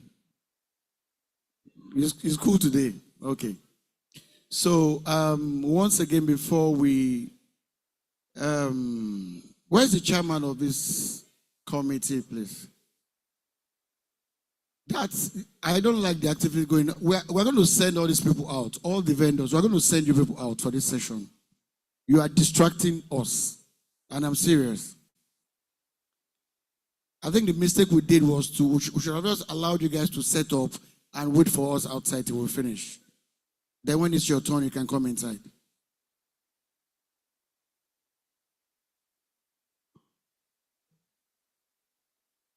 I'm not saying there shouldn't be side talks, obviously, but your side talks cannot be affecting people that are concentrating. Okay, quickly before we continue, I will do something briefly that I tag Know Your Executives. Because I'm sure that it is not everyone here that actually knows all the executives, but we'll quickly call them, recognize them. They will stand up for recognition so that you can actually put a face to the names, because these are one of the reasons why we are here today. That's why you left your comfort zone to come around so that you can actually meet people in person. Some people have been chatting on the group for how long and they've not actually seen people. So when we have events like this, we'll encourage people to mingle. And to know that some people actually flew into Lagos for this event. We know how expensive flight tickets are. At least I know like one or two people that flew in from Abuja for this particular event. So people flew in from Kwara. Let's give them a round of applause, please. It's very, very, that's encouraging. We have some of our members that came all the way from Ondo, from Ibadan, from Abeokuta, Ijebu-Ode, Shagamu, and all that. So I think they deserve a round of applause as well. So I'll quickly jump into knowing your executives, and I'm going to start with the Board of Trustees present here today. Please, when I call your name, just stand up for recognition, and let's give them a round of applause, please. I will start with the Board of Trustees. In our presence here today, we have Mrs. Bola Okoli of Bonix Drinks. Let's give her a round of applause, please. Also with us today, a member of the Board of Trustees who was up earlier in the person of Otumba, our own Otumba, of Baobab Drinks. That's Otumba Biodun of Baobab Drinks. So they are representing our Board of Trustees. We've got 4 more of them. We've got Bui Ogunaike of Icebox. I think he's still on his way. And we have Tunji Daniel of Smix Mobile Bar is part of the Board of Trustees as well. We've got Debola Agumbiade, Colors and Ice. And we have Funke Awuboku, Color, Cocktails In and Out. Yeah, I think that's the 6 of them, yeah. So a round of applause for the Board of Trustees again. And quickly, I will jump into the ESCOs. And of course, the president is in front of you. If you don't know your president by now, then you should know something is wrong somewhere then. I still remember my humble self, Adewale Akimboju, the founder of Enric Drinks and Entertainment. And so we've got 3 vice presidents. But unfortunately, none of them are around. We've got Tayo of Corporate Jollof and Priceless Cocktails. Priceless Cocktails and Corporate Jollof. That's the Vice President North. And we've got, what's her name again? Dupe D's Cocktails. She's representing South, South, and Southeast. She's based in Warri. And then the Vice President West, Bankilola Kuzain. I think she's not in the country presently. Yes, so those are our Vice President. And after that, I will go into our own General Secretary, our own Mommy Gio, in person of Mrs. Fumi Ogunwo of August Occasions. A round of applause for her. That's the NG room of the association. And I will recognize the public relation officer in person of Taiwo of Drinks and Tastes. A round of applause for him, please. Where is he? I'm sure we know him. Yeah, he's at the back doing his thing at the back. And then we have the assistant PRO in presence of Femi of Novel Drinks. Can you wave where you are, Femi? I know he's around. Femi, what are you doing outside? Yes, Femi is the gentleman outside in glasses. Can you wave so that everybody can see you? That's your assistant PRO. If you cannot get a hold of Taiwo, then you should hold him. Then the financial secretary is in person of Mr. Tulu Midiji of 1998 Drinks, but he's not around presently, but he's ably represented by the assistant financial secretary in person of Ruth of mixed phrase drinks and cocktails. A round of applause for her, please. She just gave the account of the association now. And we have the welfare officer, Abike. Where is Abike Grills? Where is she? She's gone. Okay, Yabeji. She just gave birth, so she had to go look at the twins. She had to go check on the twins. And the assistant welfare is Shia's Cocktails all the way from Abuja. One of the people that flew in from the event. Where is she? Can you wave where you are? Shia's Cocktails. Okay, that's her over there. And we have the education department ably represented by the director in person of Kelly of Arrays Drinks and Cocktails. That's how we've been over there. Assisted by Drinks by Men's Events. Where is she? Yeah, a round of applause by my Ankara lady. I call her my Ankara lady. She's always dressed in Ankara. I think that's her signature. Yeah, I think those are our executives. I think I'm missing.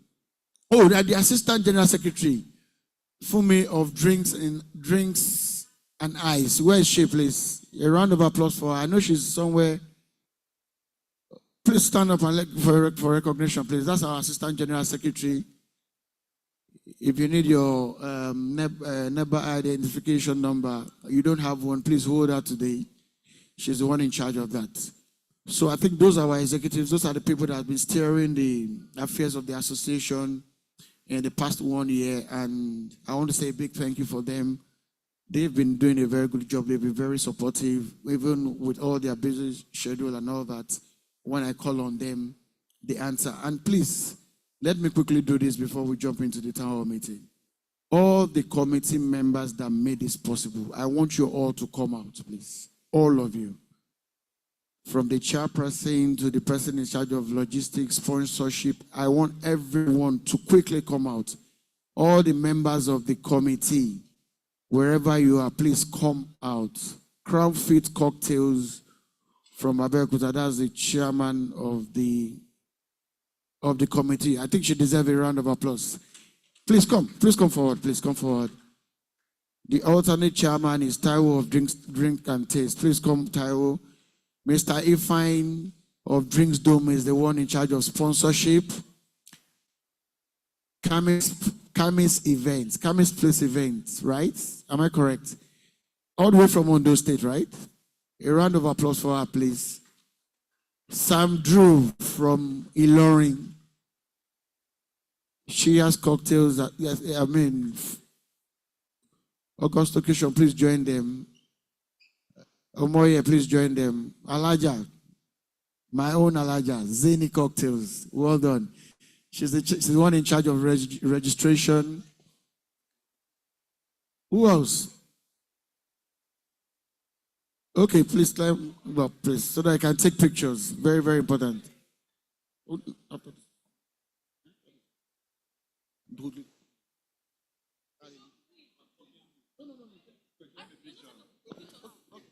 Okay, sorry. I'm part of them. I forgot. I'm one of the silent members. Who is that? Shubzi Mix. Okpare, please come. Our welfare director. She's doing a wonderful job. She's the one in charge of welfare for this town hall meeting. She's carrying nylon again. Welfare. Well done.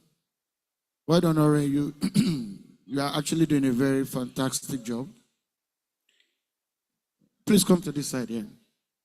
Please, as they have taken pictures, I want you to give them a round of applause once again, please. We can confirm that they did a wonderful job with this town hall meeting. You only took them less than 60 days to put this together, and this is good. We had how many people registered again? How many people did you have? One. Yeah, we're done, please. Except you want to you can take another one without me. Thank you. Yeah, without me, yeah.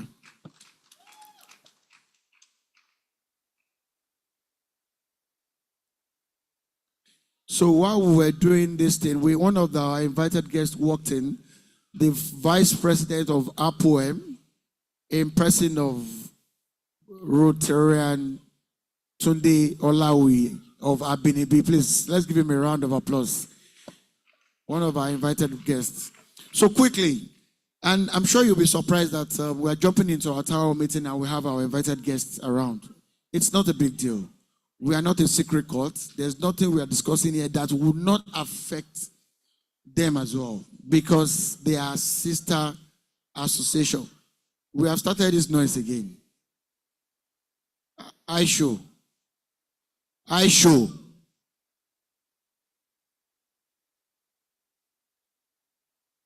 Can you go and have another seat, please? So quickly, I'm going to bring, okay, August occasion, please join me on the stage anywhere you are. And Kelly, please join me on the stage anywhere you are too, so that we can do this together. But I'm quickly going to jump into this town hall meeting. While we were doing the, when we had the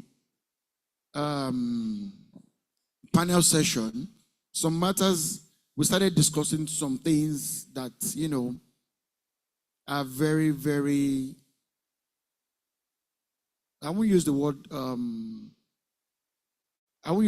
painful, but some things that really matter to us as business owners in the event industry, in the hospitality industry. And quickly, because we didn't have that much time then, or they delved into it during the panel session, there's a microphone here. Where's the MC? MC don't disappear. DJ, please, is your assistant there? Omoye, please come on. Can we have two microphones in the crowd? And I want us to, this is the session where everybody, when I say everybody, every one of us have. Sure. Yes, I think there's a third one. So let's have a third one. There's one on the seat there beside Madam Bonix, I think. Is there a mic on that seat? I think I left.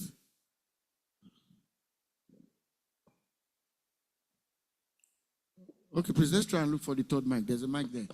So there's going to be a mic around, and I want us to. So this time is when you ask questions that you've not been able to ask all this while. Give advice that you've not been able to give all this while. It's called a town hall meeting, and it's a meeting of all professionals in the hospitality industry. So there is no reason for you to keep anything with you. Keep anything inside of it. And please note that there are people watching online. Most of our members that are couldn't make it Hello. due to one reason or the other that couldn't make it. They are online. And please, the live feed people, keep the question this thing open. So Omaya, please work with them. If we have questions or comments from people online,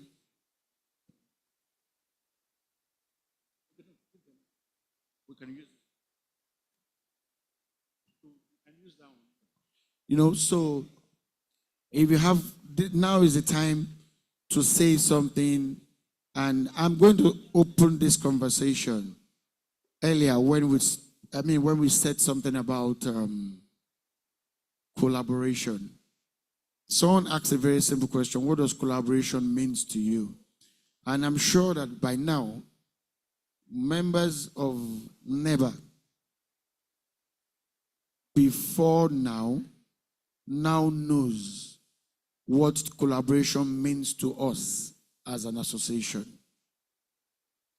I don't know about other associations, but the way it works with us is outside this, we've got a community where we have conversations like family members, where you come to when you need help, where you come to when you need to say something, where you come to when you need to ask questions, ask for anything. And there are people willing to answer you, to attend to you. Some people jump into your DM immediately to attend to you. And though in the process, some people mistake collaboration for entitlement. They are two different things. So now, I'm going to give people opportunity to actually say what they understand about collaboration. But I'm going to say what I understand and what we try to practice in Nehba, because I've had cases come to my table where people are entitled and say, oh, I asked for this from a fellow member and the person did not, or did not do it to the best of his ability, or this or that. And we all say we are collaborating, or we are doing this, we are doing that. So I like to say it now that because you are members of the association does not mean that every other member anywhere are mandated to do anything you request of them.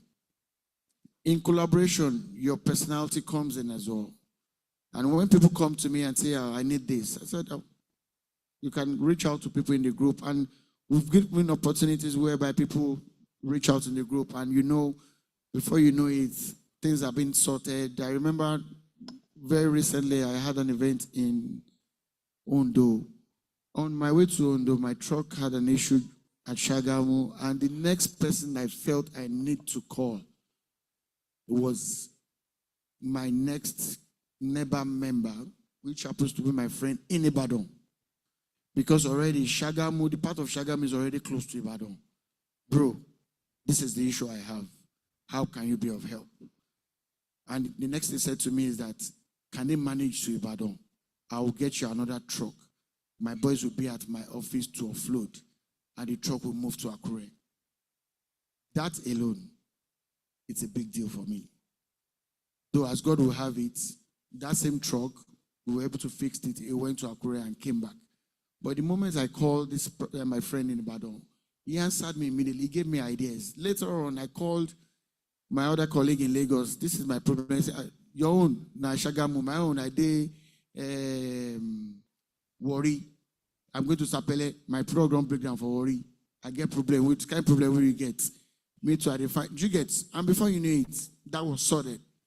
And everything went well. Nehba is one of the reasons why you can actually call that person. The person wasn't able to come through in person, but he could advise me that this is the next thing to do. That is part of collaboration for me. But let's remove the word entitlement. If I'm going to go and work in Abeokuta, I have more than 5 people to call. If I'm not calling Kemi Drinks and Chills, I'm calling Crown Fit. I'm calling Royal Butler. I have options of people to call. I can even call all of them to deliver for me in no time. That is collaboration. So I'm going to pass the mic around now, and I want to hear from people what you understand about collaboration. Maybe you can have another meaning to what, collaboration means to you, because that's one of the things we stand on in our association. Does anybody want to say anything about collaboration?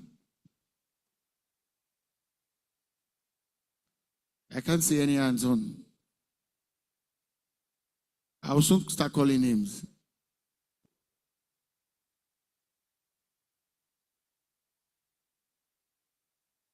I will soon start calling names now. Okay. Madam General Secretary, do you want to say anything about collaboration? Okay. So, collaboration. So, are we all saying that we understand what collaboration really means? Or, to the best of our ability, we have enjoyed collaboration for that long in the association? Is that what we're saying? Okay. Kelly has something to say.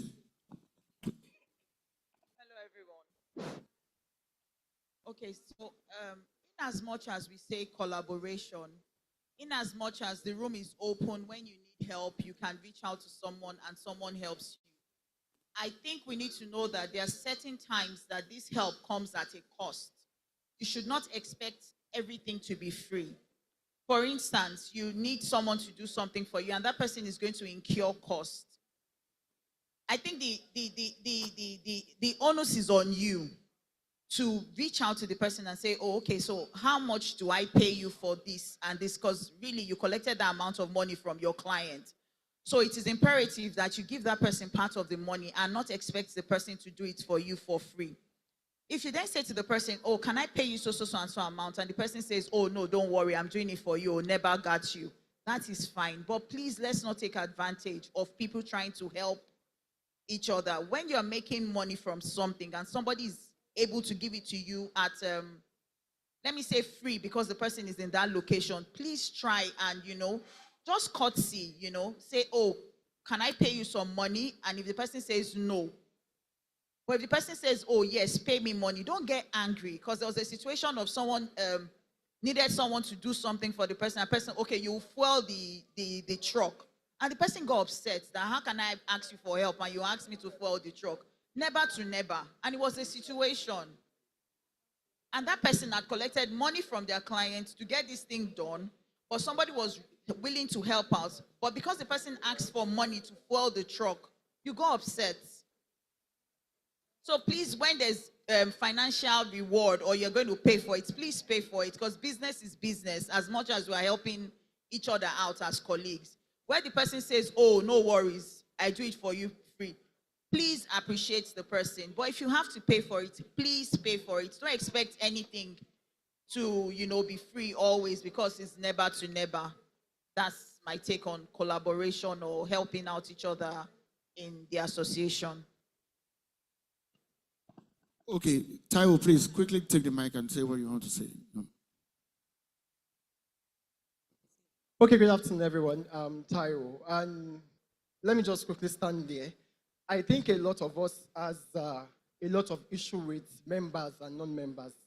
And one way or the other, I've gotten 3 people already in this meeting about 15 minutes ago telling me, Taiwo, I need to say this. You need to come and speak for us, because I feel like we don't want to come on stage or we don't want to be seen.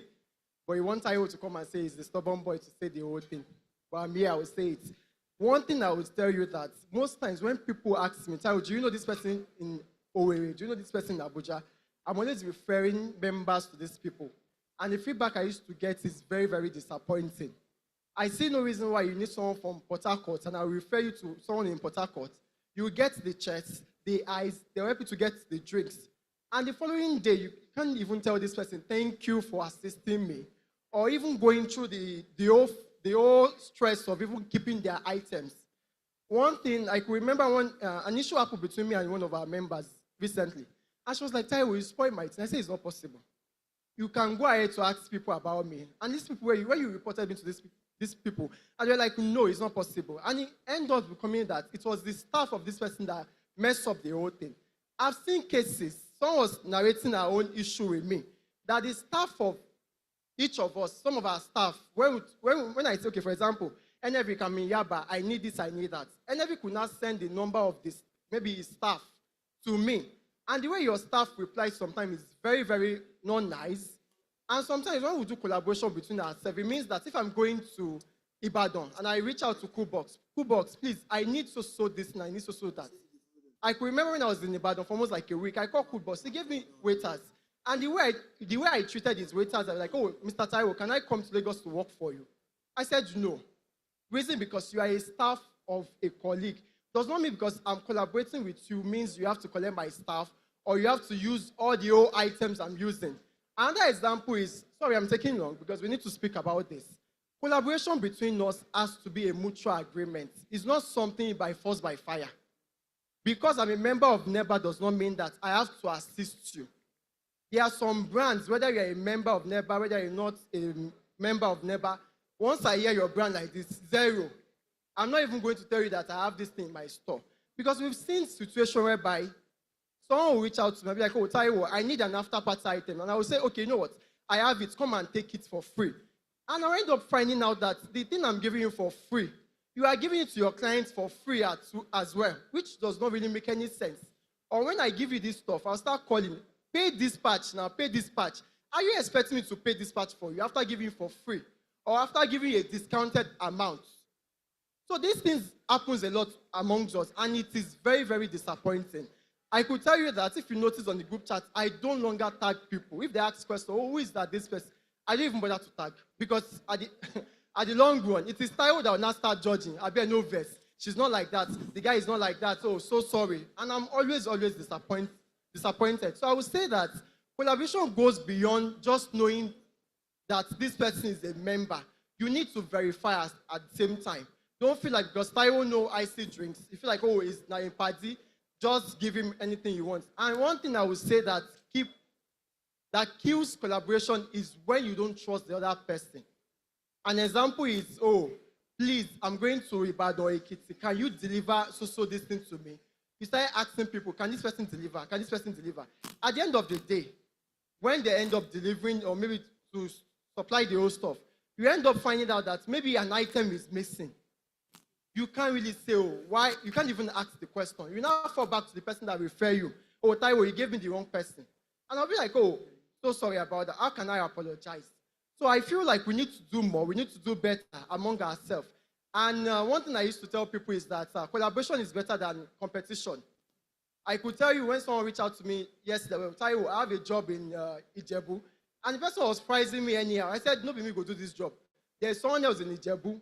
And the person saw me this way, I was like, oh, Taiwo, the person you gave me was just pricing me. I said, I saw you, they priced me too. If you are willing to do the job, go and do it. But that's just for me, like collaborating with that person, that I can refer you. But I've seen cases where we refer brands to even our own members. They end up messing up. There are times whereby I assist people when you have three to four jobs. You can call me and go, Taiwo, can you help me supervise? And when we get there, it is not what you as a member or as a colleague inform us to do that we end up saying.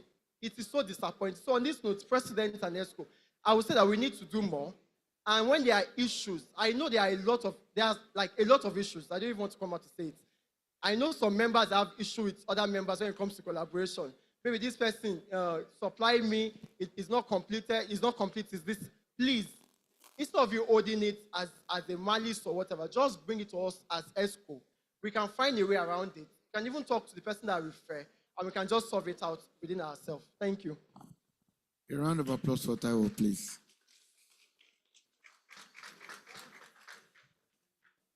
So, do we have any other comments on comments? She has a comment. You have a comment too, okay. So after that, we'll send the mic to Aisho at the back as well. It's getting interesting now. Ruth, you have the floor. Okay. Hello. So for me, the way we use items is bad. Like I realize that most of the things that I give out never return the same way, and this is within members. So for me, that's an issue. Then also, when you're trying to, you know that you're done with the job, can you return it? I don't need to chat you. I don't need to, you've taken the glassware, no problem, I'm not using it. Can you return it? You borrowed the short cups. Can you return it? Then when you're returning it, you're acting naive that you don't know that it's broken. Did I break it? Was it not delivered the way it is? So for me, I've had lots of issues whenever things go out and members do not return it. And because they are members, I won't tell you to replace it. I will just lock up. But it's very wrong. We need to start protecting things that are being taken. Not because you didn't pay for it. Because if you had gone to a rental space, you would drop a deposit or a caution fee. And you definitely want to bring it back in time. But we are trying to be family and not take money from you. Just, okay, because me too, I might need when I have excess job. And I will definitely return it back. If you have an excess, I can assist, but can we please handle the items very well? Down to ice, ice, everything. Ice cooler. Last one I brought came back. And in fact, I cannot explain it. So, no, but these kind of things, you will not say it's your staff. You were not at the job. I told you now I had more than one job. I was not there. Abba, it's not nice. That's for me. If you can discuss it. All right, thank you so much. I mean, what I can get in all these things is that we should remove this sense of entitlement when you have opportunity, because these are things that would not make other people go an extra mile and won't let some other people that are actually genuine gain that benefit. Because if A comes to Roots now, gets our things for free sometimes. I know one of our members that used to give out stuff for free. But later on, when she started charging for these things, and she mentioned to me that the reason why she started charging for them is because when members take it, they don't return it on time. They don't return it in good position. So the money that I'm getting is a rental fee that you get, so maybe slightly cheaper than the rental fee. But now I collect money for these things. So now someone that has a good heart giving something out for free, but because you think, so please, that's entitlement thing, we need to take it out. We are all in business to make money. Don't use your attitude to spoil someone's business or someone's good art against some other people that could actually benefit. Thank you. Aisha, you have the microphone, please. Okay, good afternoon, everyone. I want to start from where you just stopped now, but I will rephrase it in another dimension. It happens that a member of Nehba here is a friend to a friend of mine. So maybe during the time, normal chat, normal talk, either I went to go and work in Ibadan, Aisha gave me this, I helped me to do this, he did that. So the person reached out to me. And I now told him, okay, this is how you're going to do this. This is how, what I'm charging, one thing for this. The next statement he told me that, Shebi, you gave it to somebody for free. Why can't I use it for free? I was like, okay, no problem. And to be honest, I gave that person my bar for free. At the end of the day, that bar got spoiled. And that person did not even tell me that the bar got spoiled in the process. So later on, when other people asked me for such favor, and I said I don't have it, some people tagged me like, maybe that guy is a bad guy. But it's not about being a bad person. Somebody has created a bad impression for me. So sometimes doing collaboration, sometimes you might think it in another way, that if I'm doing this thing for this person, who we are not close. Because, okay, let me just give an instance. If Otumba Bizu now, he came to Ibadan, he came to work, and he spoiled my thing, I go change him for him. Now my guy. But if you are not my guy, and I cannot change it for you, the only thing I will just shut up. Next time when anybody that is not my person is coming to me, I will just tell you, I can't do it. And the second one, on 2 or 3 occasions, people have reached out to me, they want to work, I gave them staff. And funny enough, why on earth you chatted me, you said you need waiters, and I sent my guys to you. And when they were leaving, you are asking my staffs, how much do your boss give you? Let me pay you. It is wrong. You have dealing with me, you are not dealing with my boys. So we need to try as much as possible to let us understand that maybe we are outside Lagos, that most times people in Lagos come around to work. Reason some things are making us to set back in doing collaboration. So that's what I want to say. Thank you very much. So in a nutshell, it still boils back to respecting business owners like yourself. Are we paying attention, please? Taiwo. Respecting business owners like yourself. And I've always been, I think this is how I was trained. My mother would tell you, don't dish out what you cannot take.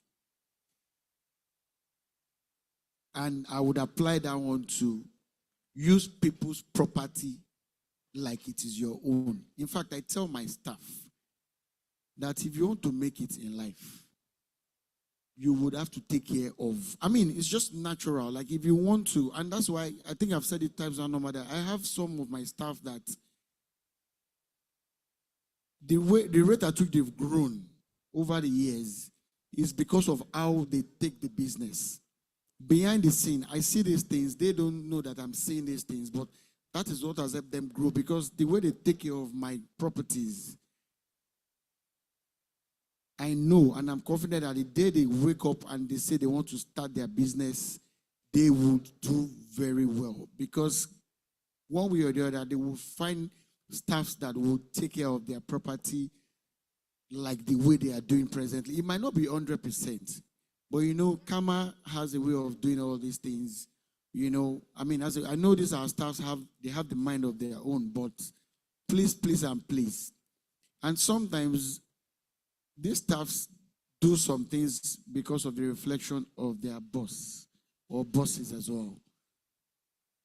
You might just not know these things, but that's how they act sometimes, like, oh, my God, no care like that. So am I, So please, and please. I want to beg that if people come back again, now that we have talked about it, don't say because A did that thing that you will not help B or C when they come around. You will still use the fact that we are one family. You can now do it in such a way that if someone now comes to you but wants your bar, you can charge a fee for it. Nobody will crucify you for doing that. Because if you want to bring a bar from Lagos to Ibadan, do you know the cost of transportation? So, I'm always, don't all this charge for it, doing it for free. If it's not convenient for you, like we are saying it now, nobody's entitled to ask you anything for free. You can give it out based on your relationship. I stand here and say, I'm bold to say that if I go to Ibadan today, because myself and I should have a relationship, they're not born aware, make it talk, say pay XYZ. But guess what? They not born me where when I do the work finish, make I not pay XYZ. I don't know if that makes sense to you. It's just common sense. For example, I have charged 500K for the bar, for example. And I finished for Ibadan.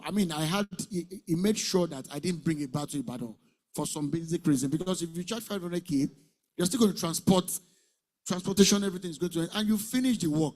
I said, Baba, no vex. So, let me use it 200K or 250K. Use and guide. I swear, the next time you call his phone, he's not working that weekend. The bar, if you do not use it, 250K will not come to him. Do you understand my point?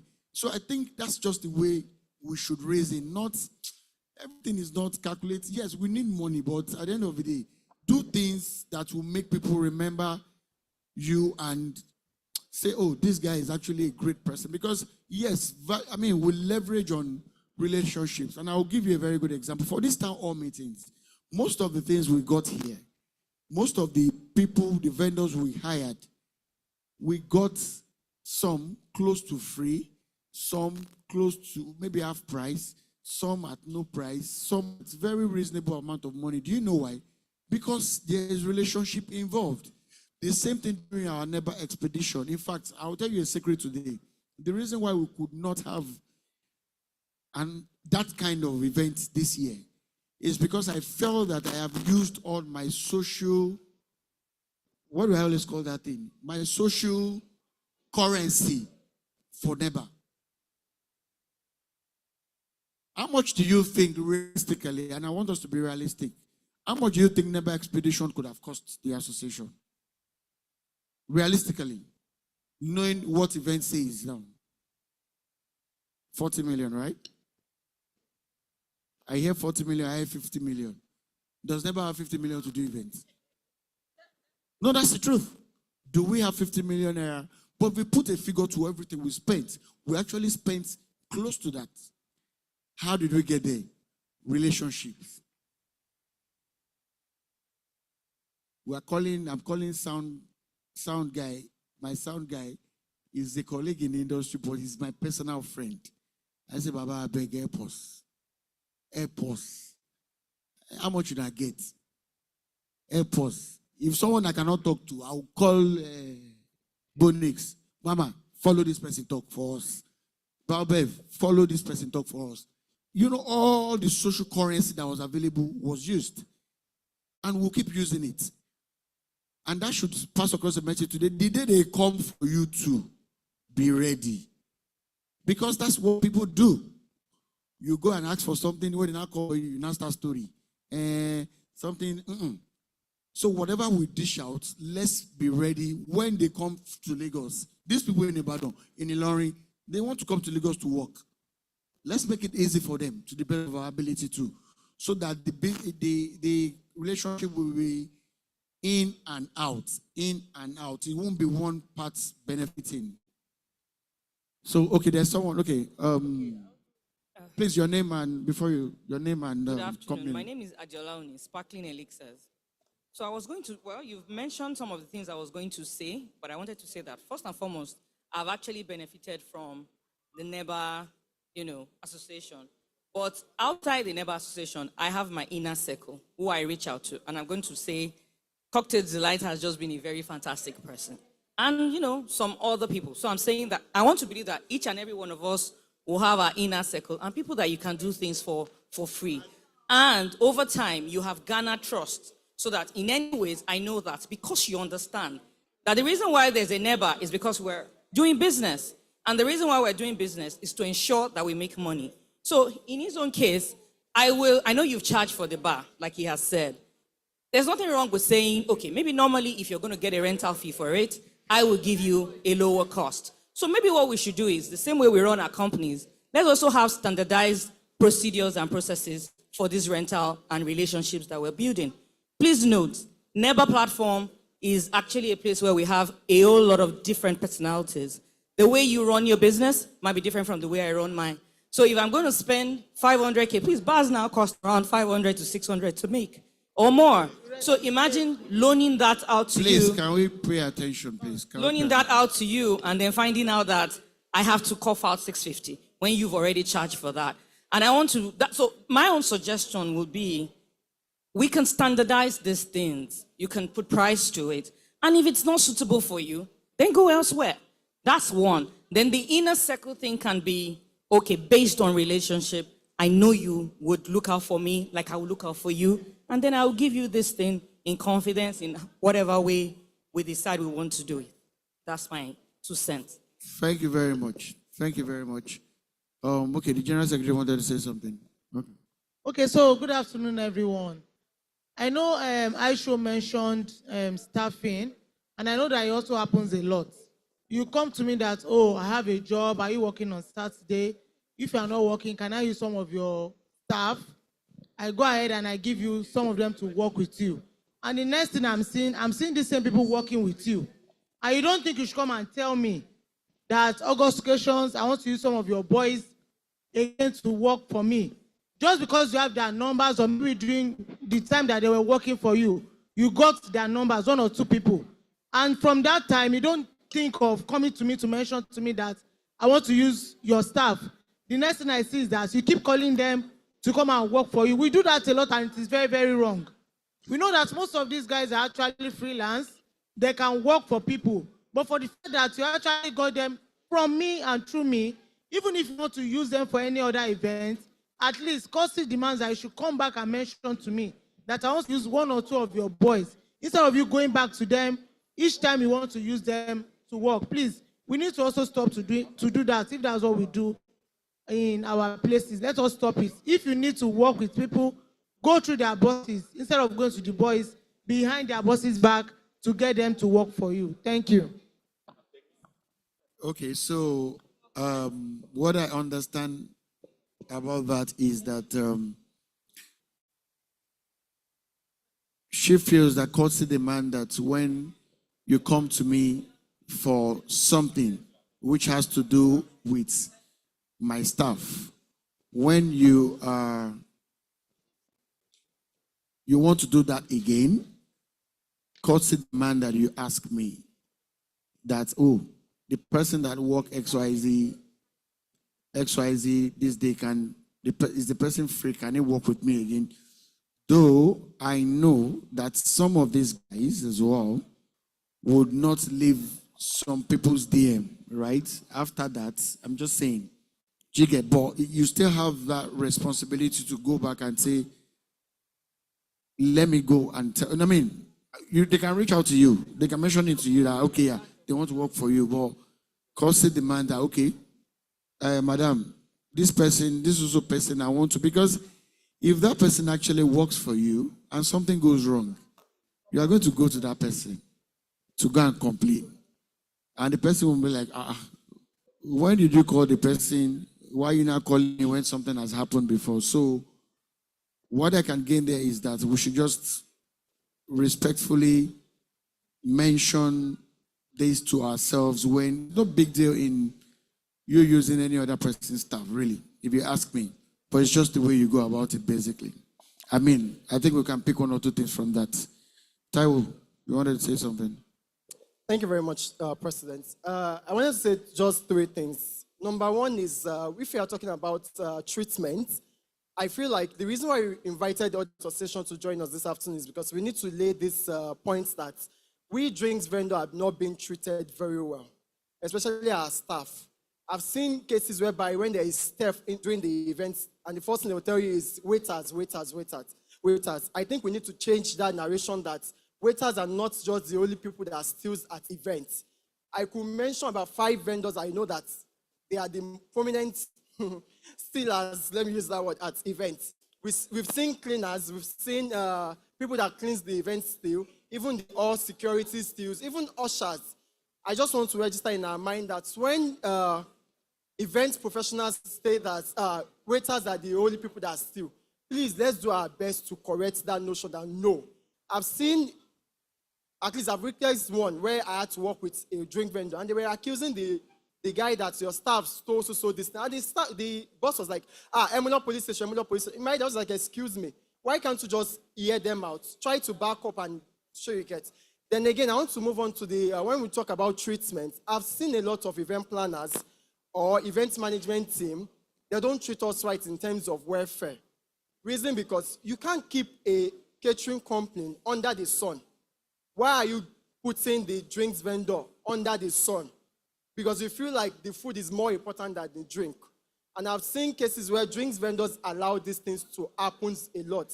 In fact, when you even for to do your cocktails, they'll tell you, oh, no, don't set up there. Go to that corner, go and do this. I feel like it is very, very bad. It is very, very bad. And it is not their fault. The issue is not coming from them, but from we, the drinks vendor, because majority of us accept these things because we want to feed, we want to collect the job. I've seen cases where another thing we need to talk about is the fact that pricing. I was discussing with Wendy at the back that the amount we charge for waiters might not be equivalent to what those guys do. But most of these planners don't want to listen. What they just want to do is that, oh, if Taiwo is charging so amount, why are you charging higher than Taiwo? Why not do this? And I used to tell people that if we are over 150 members in an association, and majority of us are saying that minimum benchmark for waiters' charges is this, and we all agree to put their amounts, trust me, we've elevated ourselves. Like A+ said during the panel section that why are majority of us afraid to put our drinks as so amounts when the food people, sorry, not the food people, when the caterers, the renters will tell you that to even come and rent a particular item, you have to come with a specific bus. But when you come to cocktail, we now tell them that, you know what, I'll just charge this amount to collect some jobs. I used to tell people that most times when you charge any amount, it is that same client that will come and tell you that, oh, last week, no be 3,000 you charged me. Why can't you just do it for 2,000 or 2,500? There's a way you can cut it. I'm not saying we should have a benchmark for all these things. I just feel like we need to have a starting point. Thank you. Have a starting point. I could remember when a caterer went online and started. It was just one brand, and he said, if you want me to do charger plates, you pay so amount of money. Almost all the old caterer in that association or his friends started reposting. You don't need Nehba to say, okay, Nehba, put this amount. You yourself as a brand is enough to influence about 10 people. 10 people can influence 20 people. I see no reason why when we want to set up, the hall manager will tell you, you have just 30 minutes to pack up. And in my head, I was just like, how do you want me to wash my glasses? And then again, one thing that is very common to us is, and which we need to speak with the other association, the catering association, is that we see caterers that will set up glassware, 3 glassware, 2 glassware. When it's 4 p.m., 5 p.m., they started packing their glassware. And guests will now come and read the drinks people like, oh, where is glass? Where is this? And then again, I know that the food people are here. We need to register into their minds that it is not the job of the servers to start selling plastic cups to the guests. I've seen when servers or waiters, let me use the word waiters or servers, sell plastic cups because they pack glass cups. It is very common, yes. Then again, one thing we need to call ourselves to is, as we are saying it, let's be sincere with ourselves also. We need to call ourselves to order in terms of trade by barter. A lot of our waiters do trade by barter, what do you call it? Exchange food and drinks. And this is one of the reasons why some set of people in the event space have named us as trade and barter vendor. When there is a food vendor, they don't even want to put the drinks vendor beside you because they feel like you guys will exchange jollof rice to water or coke or the rest. So I want to say that then again, let's be watchful. Most times when there is like alcohol theft inside the venue, it might not be the waiters. It might be those that invite, because sometimes if you are doing expensive alcohol on the island, you see pari passu, like I used to call them, or pari passu that wear the big jeans and everything. Most times it is not the waiters that invite them. It might be even the hall owners or the manager or the security that will give them access in. When we see them, please, let's do our best to escalate matter so we can all speak out. Because I feel like our voice is being matched step on day by day because we are not ready to take action. Everybody just wants to make their money and go. But when you make your money on 2005 cocktail, 1005, how do you want to stand your ground that this is the amount I need to charge? And I want to remind us that it is very bad that when a client is sharing an invoice of another vendors with you, speak on the price, defend from your own angle. Don't say, no be Taiwo, you go just make Jeje and Alomo together. Yes, just defend your sincere, because we've seen this a lot. I was still speaking with the secretary recently that I saw an invoice of a cocktail vendor recently, and I was so surprised. Please, decorum, please. And I was so surprised with the amount. And I told the client, I said, can I call you? Can I call you, please, ma? And she said, okay, call me next 1 hour. I called, I said, see, by the time you are charging this amount, and I'm going to mention the amount, 1,002 for cocktail. Yes, how much was it, August? 2,001, yes, 2,001 for cocktail. And mocktail was 1,009. Yes. I'm saying this because I'm giving you an example. At least if I'm lying, she can testify to it. And on the page of this brand, you can see exotic garnish. I think you were asking me how much is edible flour. I said 11,000, 12,000. And edible flour is just 10 inside. And I was asking myself, how do you want to do it? And I was asking ZT Drinks that, how I want to do them. Because I'm doing almost like 4 service for this client. And this client said, Taiwo, you have to do the cocktail. And I said, you know what? If I'm going to take this amount, you go do Chapman only. You agree or not? As she said, if not Chapman, this money cover, just do your Chapman and go. Don't bring down, the standard of your brands. I've seen a lot, about 2 to 3 members that are seated here, their invoice. I want to ask a sincere question because I do it on my invoice and I need to know why. Why don't we charge for cocktails bar? Excuse me, please. Because if I end up going to do cocktail bar for so amount and I'm giving that client for free, does it mean because it's part of my instruments? I don't know if you get my question, sir. My question is, if you're not charging for bar And at your event, I can see smoke, I can see you are printing sticker, you are doing aesthetics on your staff, you are doing a lot of things. I ask myself the question, where do you get your money from? And the answer is very clear. When you visit their bar, most times, when you visit those people's bar, the first 20 cups are always luxurious. The next 21 to 100 is always zero. The next 200. I'm not trying to water down any brand, but I'm saying that if a deco, Abinibi, you are here, if Abinibi can charge for a pin to make a decoration, Abi Felix, you guys charge for small things. Why are we not charging for cocktail bar and mobile bar? But when you want to do a mobile bar service, you charge for mobile bar. Another thing I've seen so far is that when you want to do welcoming, I've seen invoices that when some of us, or majority of us want to do welcome service, what you charge for is just the drink. You are not charging for the welcome bar. Or let me use the word, we are not charging for the welcome bar. Because if you are charging for the welcome drink at 100,000 naira, the bar that you use your own money to invest in, and those clients will come back to tell you that, oh, you know what, do orange color, do olive color, I want flower by it, I want this kind of glasses. How do you do it? I'm not saying that we should put a price on these things, but I just need to call our minds to it. Thank you very much. Thank you, Taiwo. So now I'm going to be calling people randomly to ask what the last person said. Because we are not. Where did Bero go? Did Bero leave this place?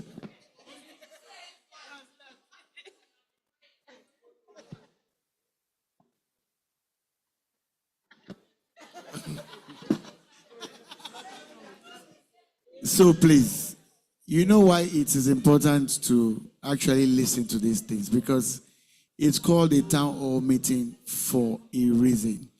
And there's no how, even if you are not going to talk, because left for me, if we have time, I will have said I want to hear from every one of us, because there's no how you want to tell me that you don't have something that is bothering you that you can share. Either is advice or is complaint or is something. Do you understand my point? And the way it started, one thing has led to another. Okay, they want to say something. Okay. Because you people are discussing seriously there. So we need to hear that discussion. Base cocktails. Yes, you have been looking back and saying all these things there. Whatever you've been saying, we want to hear it out here. Don't be shy. Don't be shy. We are one big family. A round of applause for her, please. Thank you. No, just share see. Town hall meeting is not only complaints. Yes, if you want to. But why don't you let's stand up, let's see you now. Please, your name, your business name. Good afternoon, everyone. Good afternoon. My name is Bisola. Please, can we pay attention, please? Okay, so it was about what Taiwo said on charging for bar. Okay. So now I don't really do drinks. I do cocktails, and then I don't charge the client for bar.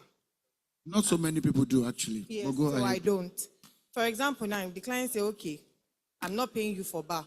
What will I use to serve the cocktail? Will I do the cocktail on the table?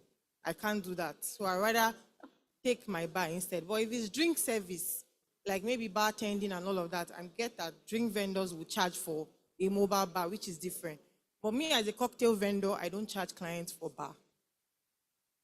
Okay, thank you very much. So I know there's one particular hand there, but before that person speaks, so what Taiwo said, and if you remember, if you pay attention when the panelists were talking, this is 2026, right? And all I'm going to say is an advice. And one of the panelists said something, if you pay attention, remember that he mentioned my name at a meeting that we were together and said it in plain words that we Nehba members, especially, or people in the drinks industry, have not really scaled up in our charges. especially cocktails. If you notice, the era of 2000, 2005 was for a very long time. I don't even know what people are charging because the invoices that I get on my table is so, but at the end of the day, I have come to this conclusion, though I'm still going to put down my opinion as a person, but I can't force my opinion on anybody, really. But it's just going to be an opinion and an advice that, and it's a simple question. Is it what we buy fuel in 2020? Is what we buy in 2026? No. So why the hell are you still charging the same amount in 2026? If you don't have any excuse to increase your price, diesel price, petrol price is enough. Tomatoes has gone up 1 million times. Maggi has gone up 1 million times. I remember earlier this year, I saw caterers started putting some things up. They started tagging and saying that plating, plating. And that thing was gaining momentum before it kind of died down. Do you get? It's not that it's easy on their part to agree on a figure. But like one of the panelists said, watch the service you deliver, you know it. Do you get? And if you're going to be truthful to yourself, I think we should leave the era of doing business for survivor only. And in fact, so the way some people do business is, I don't even know how you are surviving with that money that you are collecting. I don't know how you are surviving. So if you want to do survivor, it should come at a cost. Not to now talk of putting proper structure and charging your what? The delivery. I can say to you that I run a premium drink service company. I have my reasons. I do strictly premium. That is me. That is what I choose to do. So that means I know my clients. By the time I'm calling you, I'm talking 2,000, 2,500 per cup of cocktails. You are not my client. I'll move forward. Some people will not move forward. Some people will go and collect it. It's okay. As long as you are able to, one of the parents said, as long as you are able to, they said 100,000 is okay for some people. Why 1 million is the minimum for some people? But for how long? So if you know you don't want to do this, don't sit down and say, why is Bonix charging 1 million naira? Why is Bonix? So the question will go back to why does Bonix own XYZ? Because it's the 1 million one. Why does Rich Bed have big truck? Where does she get money to buy the big truck? Some people bought these things from the proceeds of their business. Some people have money before they got into business. Yes, put those ones aside. Don't work with people like that. Work with people that actually developed the business. They put in some money in the business. They got the money back, and the business started running themselves. And this thing, I start in January and say, before the end of this year, I want another truck. I work towards it, and I'm going to buy it with the money from the business, not from maybe my other source of income. No. But how do you know how to buy a truck? Truck 35 million, 50 million naira now with 2,000 naira per glass of cocktail or this thing. So we'll get to the pricing this thing later. But please, I need that lady to say something, please. Please stand up and tell us your name and your brand name and what you have to say. Good afternoon, everyone. Good afternoon. You can call me Fizzy Splash. So I just want to talk about the bar that Mr. Tao was talking about earlier. For me, right from the onset, I've always charged for bar, for cocktails, and it has always been a challenge for me because they'll bring another invoice to you and tell you that this is your colleague. This person is not charging for bar. And I wonder how we do it because these bars, we spend money to make these bars, and you cannot even use the same bar over and over and over again. There are some events you want to go to, you have to change the bar or do something different. Now, this point now is, why are we not charging for bar? Because where are we seeing this money from? Or how are we making our gain? There are some bars that some people will tell you that when you are coming, please let your bar has light that is showing people, that is turning up and down. No. What would you tell such clients? You say you don't have the bar or you don't want to do the job. But for me, I would advise that if you're giving me cocktail for 100 guests, I will tell you, I'm not coming with the bar. But if you want me to come with the bar, there's a different charge for the bar. But if I'm doing cocktails for like 500 above, I might not charge you for bar, depending on our price negotiations and what have you. So that's just what I want Okay, to let talk me play about. devil's advocate before you drop the mic, right? Okay, sir. No, I'm not putting you on the spot. This is spot on family matter, family talk. Now, Okay. you say that you charge for a bar, but you've had challenges, right? Yes, but I still do. But you still do. You know that is how you choose to do business. I mean, that's Yeah. how you choose. That's your style, and you need to let your clientele know that's your style. Because when they go somewhere else and they don't charge them for bar, because what if you meet a client that says you want to do 100 cocktails? Where do you want to do it if you don't bring a bar? So I'll tell you, if you want me to do 100 cocktails, then you have to pay for bar. But if you're not going to pay for bar, present us with somewhere we can serve. That will be a challenge to you. So you have no choice than to tell me to bring my bar. Good. So you would throw a challenge back to the client. You have a conversation about it. If you move on, if you decide not to use my bar, then I use whatever you present to me to serve your guests. Okay, so presentation now comes in place That now, is right? now on the event planner and on my clients. It's no longer. Okay, good. Madam, you wanted to say something? Yes, Cocktails delights. You want to answer? After me. Yeah, okay, go ahead, please. Okay, good evening, everyone. Good evening. So, to your question, I think you can charge for a bar without stating it. Good. You can put it in your service charge. I was actually getting there. That's why I asked her that question. Right? Like, because the general secretary was saying it beside me here that top of her head, she already put the costs in her service charge. Or some people put their bar fees in their glass charges. Are you aware that some people inside this hall that you sit? Attention, please.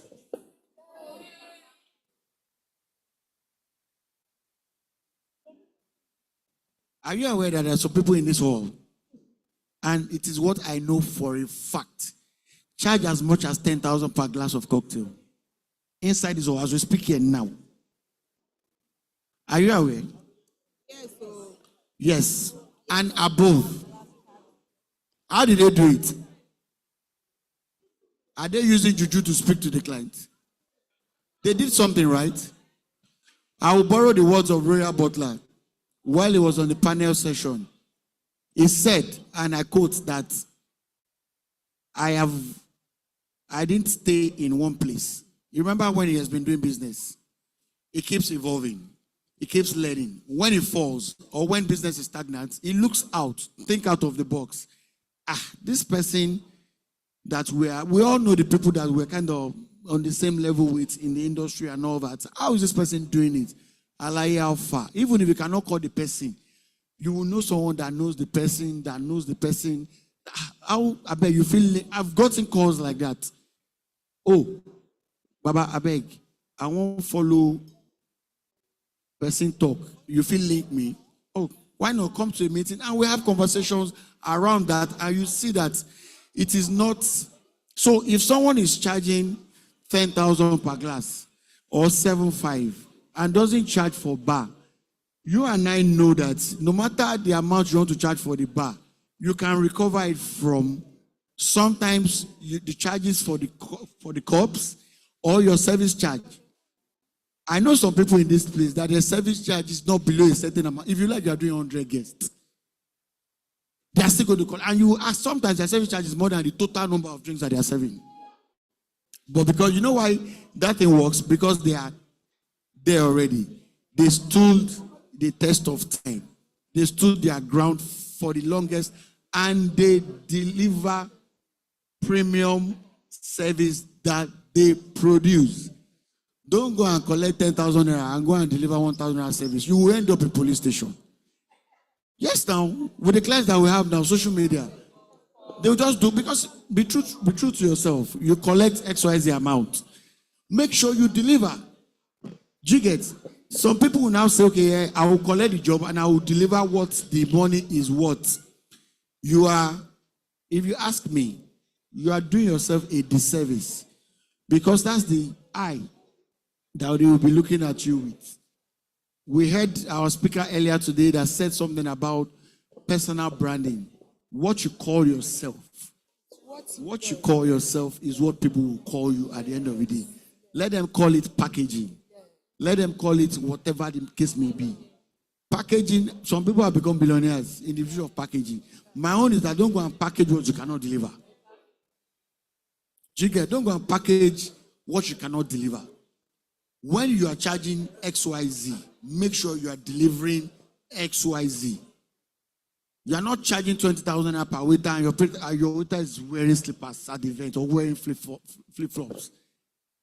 Let your waiter show up with a very nice shoe, well-polished shoe, nice shirt and everything. And you can stand tall and say, this is why I'm charging 20,000. Go to someone that is charging 10,000 and see what they are wearing. White and black, black and or whatever it is that you choose to wear.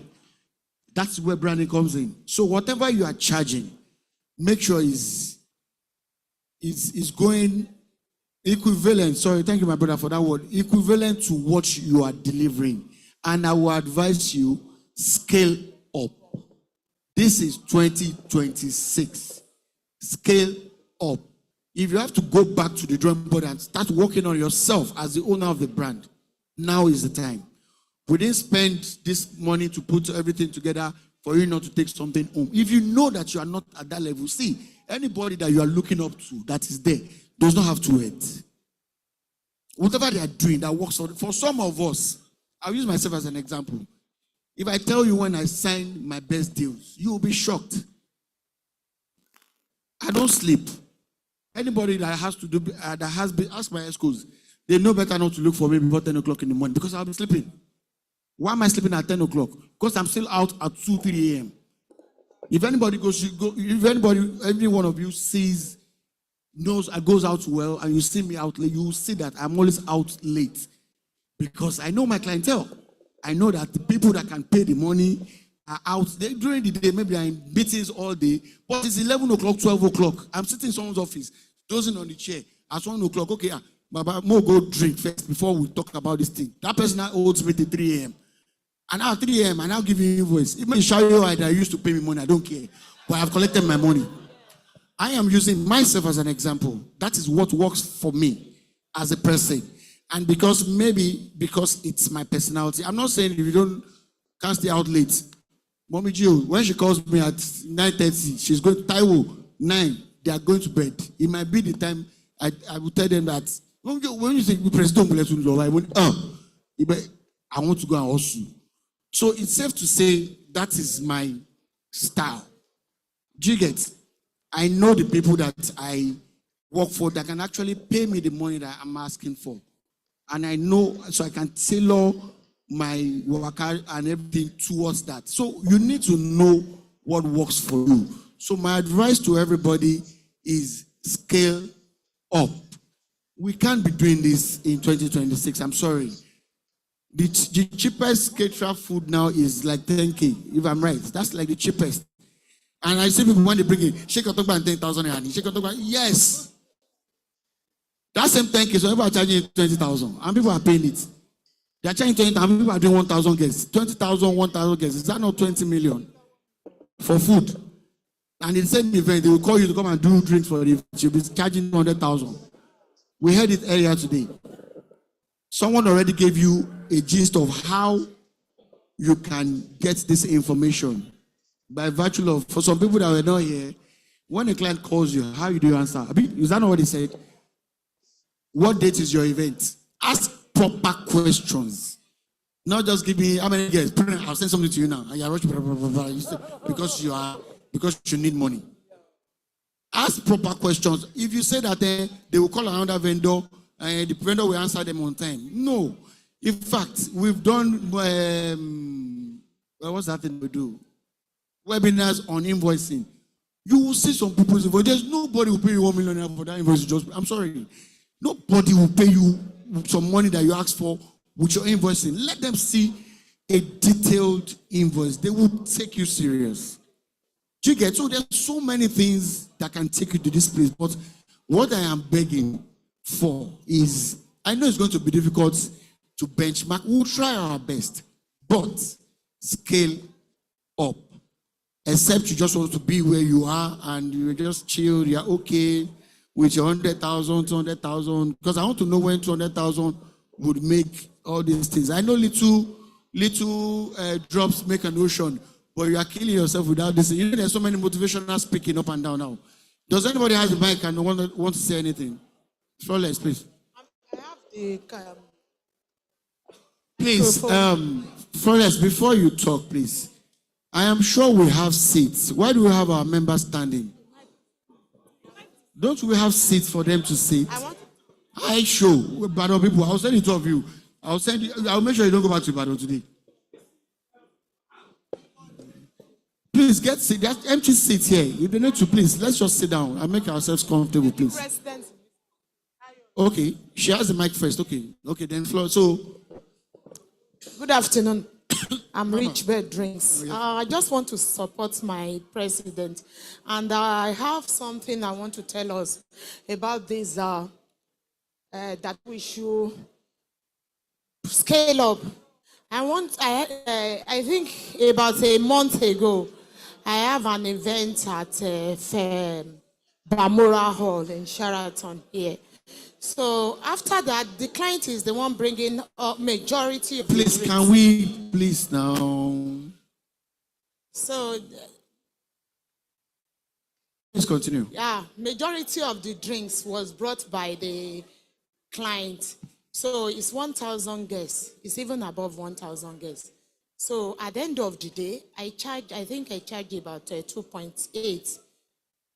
Later, after everything, there's this group they created, and I happened to see my sister, Bonix, there. And after that, I called her and said, sis, this work. And I said, yeah, this is my bill. And she forwarded that bill to me. And I noticed that our bill is over 1 million naira higher than mine. And they gave us the same thing. Everything is the same thing, except the welcome stand. I wasn't myself throughout the event, and I'm like, Jesus, I'm paying my tithe. Why do I? And I went back and sit and look at the estimate she submitted, and I noticed the waiters, she wrote, I think 18,000 or 20,000. I wrote my waiters 12,000. Manager, she wrote 35,000. I wrote my own manager 20,000. And I calculated the money. It was over 800,000. And when the event planner wanted to talk to us, she was actually pleading and telling me, Sister Bamishe Mokwekin, and the same event planner called both of us, and she asked the two invoice together. After that, when I got home, I told my husband, I said, how come everything is the same thing? Even at the venue, they gave us the same thing. Why is our own higher than mine? And my husband said, so you then, when it comes to transportation, I noticed she charged 300,000. I charge 150 within Lagos. And I'm like, so the next client that comes like this, I wrote if you want to do it, you do it. If you don't want to do it, you can go. I wrote 250. I thought she would not pay. She paid. Exactly. So she paid 250, and every other thing. I wrote my waiters 15,000. She paid. She didn't even, and I noticed that on a service charge, after writing the service charge, she still writes VAT. The next invoice I wrote VAT. They paid. I say, hey, Jesus, I've learned. So I mean, just not my bad pay. If you think that because I want some clients, I want to get clients, and you begin to price yourself down, excuse me, before time, they will not see you again, because you will not get money to buy all what you needed. So please, thank you. Thank you so much. I like this coming from someone like Rich Beth. You know why? Because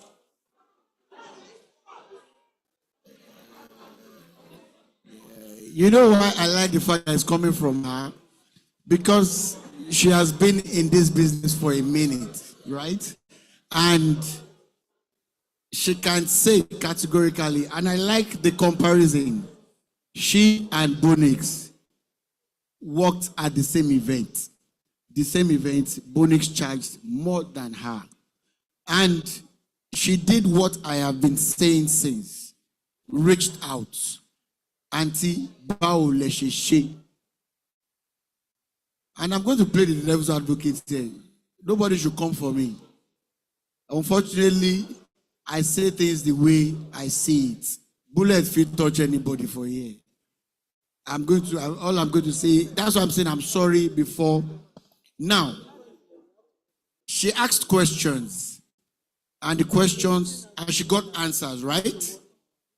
How many of us here hide updates? How many of us here has the tendency, the confidence to send our invoice to our fellow vendor? The invoice you actually sent, not the one you edited so that you can, because there's nothing we've not seen in this industry.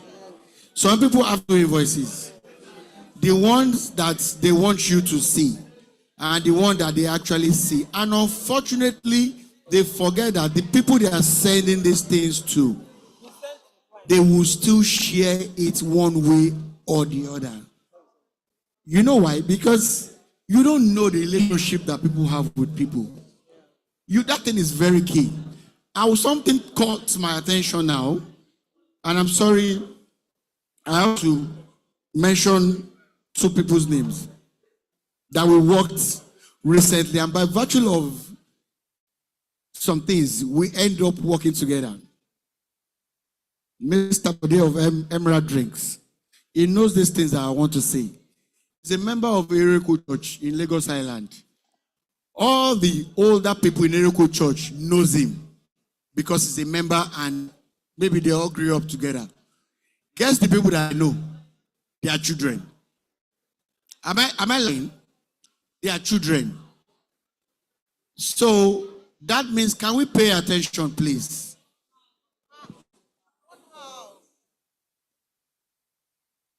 Are we supposed to hear ourselves when we are doing this? If you want to whisper, you can actually whisper and we don't actually have to hear you. So, like I was saying, he knows. And because these things, I like to be very practical when I say some things. It's not, there's no miracle anywhere. Nobody's doing anything out of the extraordinary. If you put in the effort, because don't think that because your invoice and Bonix is 1 million are different, she put the effort. She has the mind to put some things there. Some people could have gotten that thing that's okay. Maybe she was doing, maybe when she was doing it, go, because someone said it here today, this morning, that for you to even come to me that you are using Bamora alone, you are going to pay my money. I'm sure most of us here don't have that mentality that venue can actually influence your pricing. It's called profiling. You know some reasons why they throw out your invoice? Because they like to compare invoices. Say, for example, the vendor calls Icebox, for example, calls Bonix, for example, calls A+, calls, I'm not calling this name because I want to do, they call all these vendors now, right? And they got, let's even say, for example, they want to give, it's 2,000 guests, they want to give all these people 500, 500, 500. So they now put Enevic, Icebox, Bonix, Rich Bets, 4 people. Icebox invoice says total charge 20 million. Bonix says 22 million. Rich Bet says 25 billion, right? Enevic now says 15 million. Do you think they won't throw Enevic away? They will, if that person knows what he's doing. You think that some clients, yes, you think some clients don't want to pay for, they don't want to pay, yes, you think they don't want to spend money. But they have done the maths. 4 people sent invoices, only you, deep down. They will not hire you. They will not. Either you take it or you leave it. They will not hire you. They will not go back to those 3. You know, by the time they go back to those three, they rescale their number of guests down. They can now say, okay, let's give one person 1,000, 500, 500, send invoice again. They can even look at it, okay, we want to use 2 people. They would go and look at it line in, line out. Because sometimes some people, including planners, if planners are here, you people, you are part of this problem. You look at the last item, the total figure. You don't look at the line items. That has been a big mistake over time. You know, because the way I see things and I write it out is different from the way Kelly will see it and write it out. I can be detailed. Some people write chest. Some people write eyes. Some people write chest and eyes. If you calculate the two, they might amount to the same thing. They might not amount to the same thing. But it's just, yes, you might say you don't have proper, but me as a person, because I am a very detailed person, there's nothing you send to me, line by line, even when I'm comparing notes. Because Icebox can put champagne in his own and put the premium champagne. And you put cheap champagne. I can't say you are cheaper than Icebox. Why would you be cheaper? So now I'm talking to planners now. Yeah, planners or some of us that are actually planners, that when you are looking at these items too, you need to look at it and ask questions. I remember, anytime I go for this event, I get invited to maybe planners. I always say it clearly. In fact, the last one I went for event planners retreat. In fact, by the time I removed microphone, they were all looking at me like this, like, we remove you. But I said what I said. You need to look at those line items. But what I'm trying to say in essence is that scaling up, that's what happened to Madam Richbeth and Madam Bonix. Maybe Bonix realized it on time, like, I only my son will say. But you didn't realize, but now you realize it. The next client that is coming out, Ofuriko. And now, are you going to go down again? No. If anybody cannot afford you, they should go to the next person. Tayo, please, you have the mic. Oh, sorry, Flawless, before Tayo, please. Good afternoon, everybody. Good afternoon. Mobile accuracy, flawless cocktails and drinks. Tayo said something about benchmark, and I feel that we need to set a benchmark. Especially lower benchmark. Because a lot of people complain about this pricing thing. We've been complaining about this thing for years. And I personally feel that if you're complaining about something and nothing is done about it, then you do something about it. We can't control how high you price things, but we can control the lower mark. If we put it out, you can't go below a certain benchmark for pricing of items, cocktails, whatever. Also benchmark for wages for waiters. Because sometimes I get to events and see some brands, and when you see their waiters, you are embarrassed for that brand. And then you now ask, sometimes it's not the fault of the brand, because when you get a waiter and pay the waiter 5,000, how do you expect the waiter to wear proper shoes to your event? Or wear nice belt on his trouser? Now, petrol has gone up. The transportation for these waiters from their homes to your venue has increased, but some people have not increased the wages. And you're not helping out. So even benchmark for waiters. Yesterday was waiters training, and that was what they were complaining about. They feel they work more than ushers, but ushers are being paid more than them. That was a very big argument. And we're like, okay, let us set a standard. What's the payment? What's the lowest you can pay these waiters? Let's just set it there. And then we'll know that, okay, those that are doing lower than what the benchmark is, they just want to either destroy the industry or they have one godfather somewhere that is financing them. Because ideally, if we look at a lot of people's invoices, we wonder how they break margin, how they even survive in the business. That's one thing I wanted to talk about. And let's set this benchmark, especially the lower one. Let's know that this is this. And then for the invoices too, I feel a lot of people don't know what to put in their invoice. So I don't know if it's here we would trash it out, or maybe we would have a lecture or something on the group, maybe education, and let people know that, okay, as a drinks vendor, this and this must be on your invoice. You should charge for this. No. Then also for service charge, for drinks. Now, we've been talking about cocktails. Now let's move to drinks. We all know that most of our profit comes from either the service charge or how you can charge for transportation or your bargaining power or what it is. We also need a benchmark for those service charges because we know that from the drinks we buy, it's market price. You can't compete with market price. And thank you. Not the same vendors and all. So even for the service charges, because I know of a planner that looked at my invoice and I was like, you these drinks vendors, how do you people make money? Your service charge is this. How do you people make money? And then you see some clients are telling you, why are you charging me more than 10%? Why will you charge me more than 10% service charge? As a drinks vendor now, not cocktails. As a drinks vendor. And so if we put this thing out and we have, thank God we have our associations here. We have event planners here. I'm an event planner myself. But when they hear that, okay, this is the standard. This is what we're paying our waiters. Because even yesterday, some event planners were like, they didn't know that there were skills for waiters like chest level, waist level. There's a way you carry tray. There's a way, they don't know that. They just carry drinks and come and serve. So they don't know that a lot of things go into training your waiters, all these things we do to make sure that we're perceived as better things. Then the last thing is this common norm of drinks vendors being thieves at events. Anything goes missing is drinks. Anything, they don't even want the drinks vendors. You want us to come and serve your drinks. You don't want them to go to your guests too much. All these things. And yes, we have some, people or some brands that do all these things, but now labeling the whole, some of us work very hard for our reputation, our name. Some of us have been in this industry for 20 years, 25 years. And then just to tag everybody generally as drinks vendors, once anything is missing, what are we going to do about this? Because it's a town hall meeting, we have other associations here. So please, let's address this. Thank you. Okay, thank you, Flores. You have something?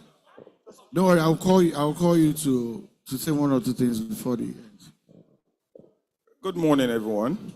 Good afternoon. Good morning, Danny. So I know there are lots of there are different set of people around here.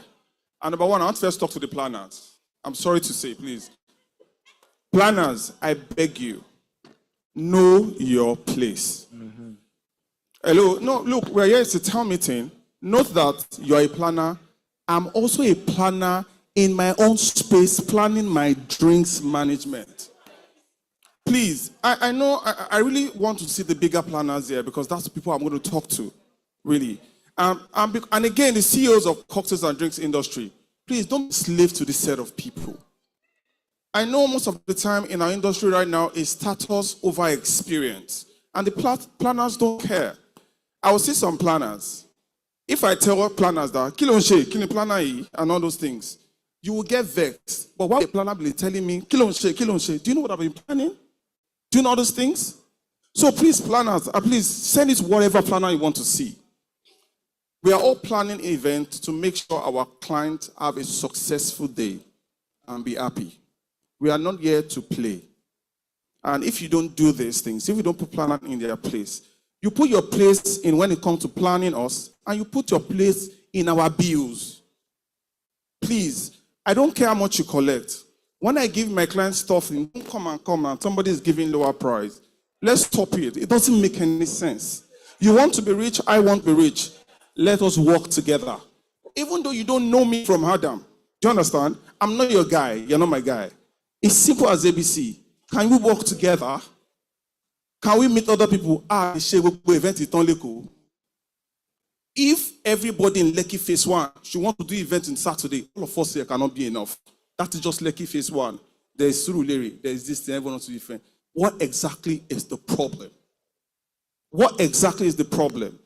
When it comes to pricing, please, I beg you guys, we cannot benchmark anything. This is my real truth. I'll be celebrating my 20 years in the industry in September. I would do kudos to this woman over there. I met you one time like that in 2009 or 2010 in Abeokuta. I went to do one event. She was the one that even gingered me to be pricing well. One big event like that. She came to meet me. I was doing cocktails. She was doing the management. She said, "Wow, so price what that? So phone bill. No, come on, phone bill. Okay, you don't share next time. Do you understand? And I've seen you in several occasions. We did Aeroton. Aeroton left the job and gave it to me. I was so vexed that I saw your bill on the long run, and what they gave me was annoying. Look, this is true. I've seen an icebox big in several times, and I said, let the icebox do it. Let's go do it. Let me do the cocktail. Because I know my strength is in cocktails and mocktails. Drinks management is not my strength. If you give me, I will try. But I know people that are into it full core, full time. They know how to do it very well. So what I'm just saying, SS, is even though you know your worth, please put knowledge into it. I like the fact that you're saying upscale. People upscale, I don't have knowledge. And it will be a problem to all of us. So whenever you are upscaling and you want to upscale, you want to put yourself, please have knowledge of all these things and all that. And also, lastly, the way we do to our, I beg you guys, I don't know if bartenders are here. I really want to talk to them. They don't do jack.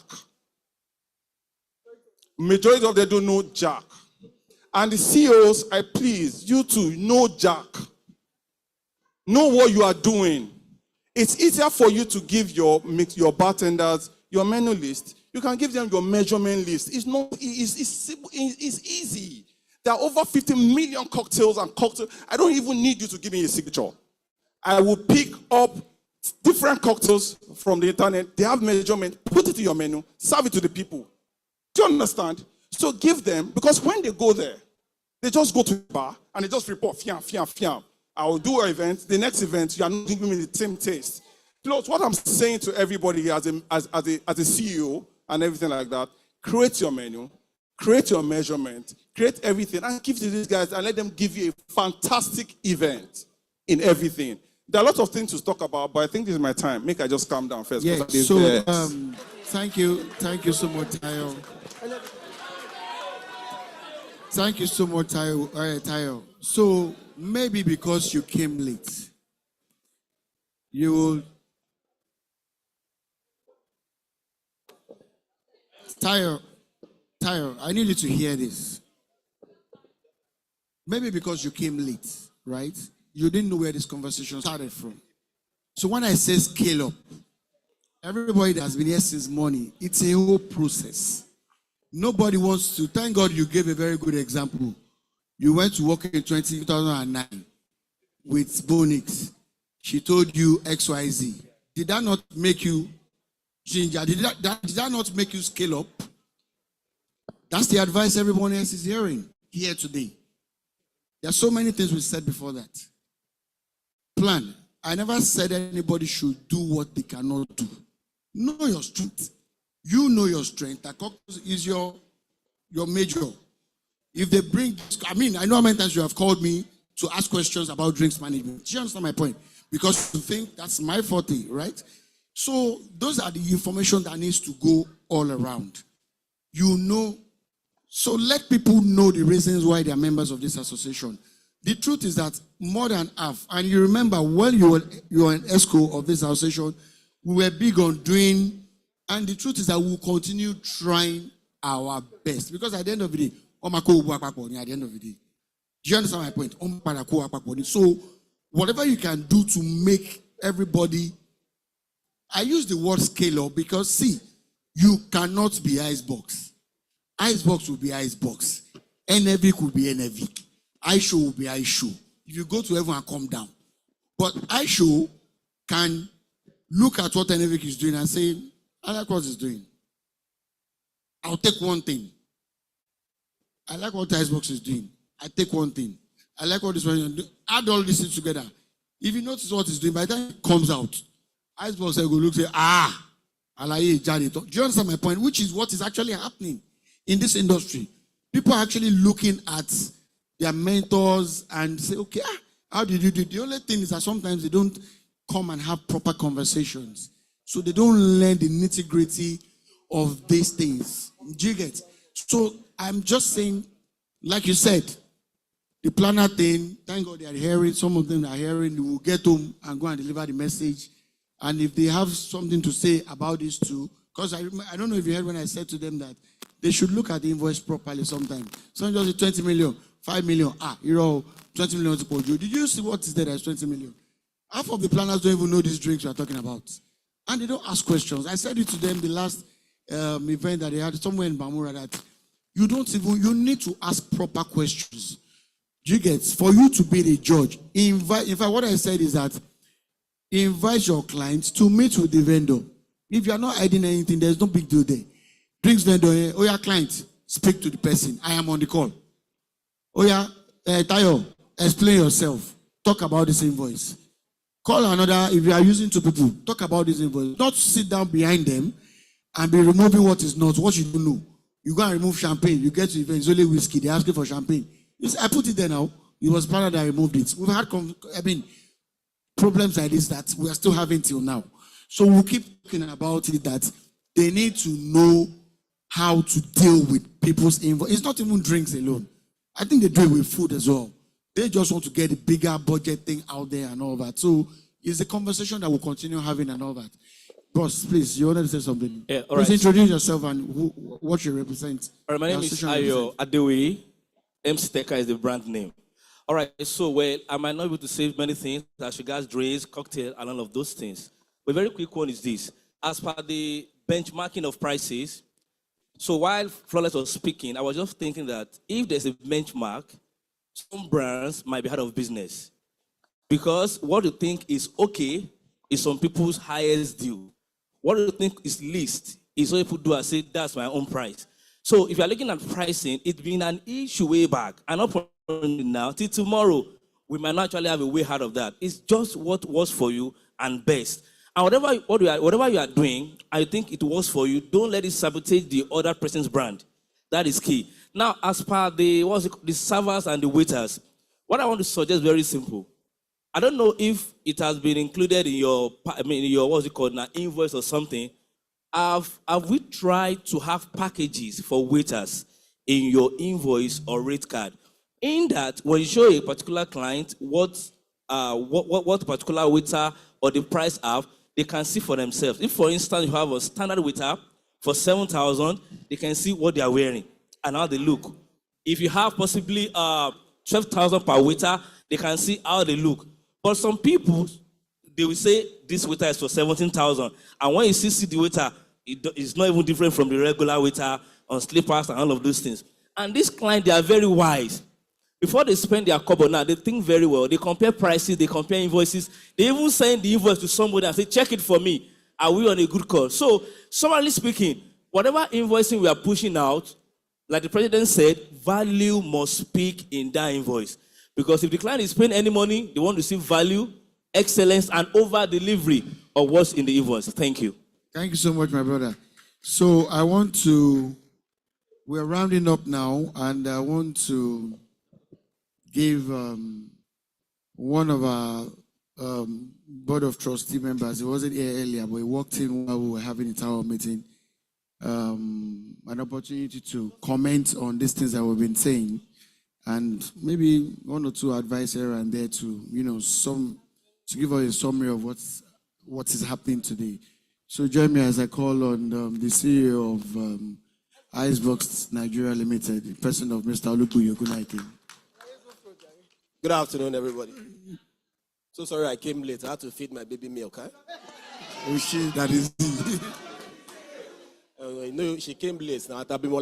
So, I'll ask him to pay attention. Anyways, a good initiative from the Nehba team. Fantastic stuff. But you see, the industry is big. Each time I have to speak with any brand, I say to them that you can't speak to just me alone. We are like 500, we are like 1,000 in the country. So speak to the president, and then he will tell you and the steps to take as regards, trying to build us. Because at the time that these brands come, they can't work with just one person. I mean, if they're able to tap into 30, 20, 50 people, that way it also promotes their brand and it helps our businesses as well. Now, speaking about price benchmarking, well, I believe that there should be a standard, truly. Because the point is, you can't be charging 6,000 for chest and ice. The drinks won't be cold. It's impossible. That's why I get some events and then there are punch bowls on the table and the drink's already warm. Okay, go and bring me a bottle of cold Heineken now. It's not cold because you've charged less. Ice is like 12,000 naira for a sack.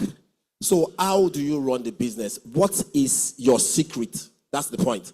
Because you can't be charging less and then you get me? Then something has to be going on.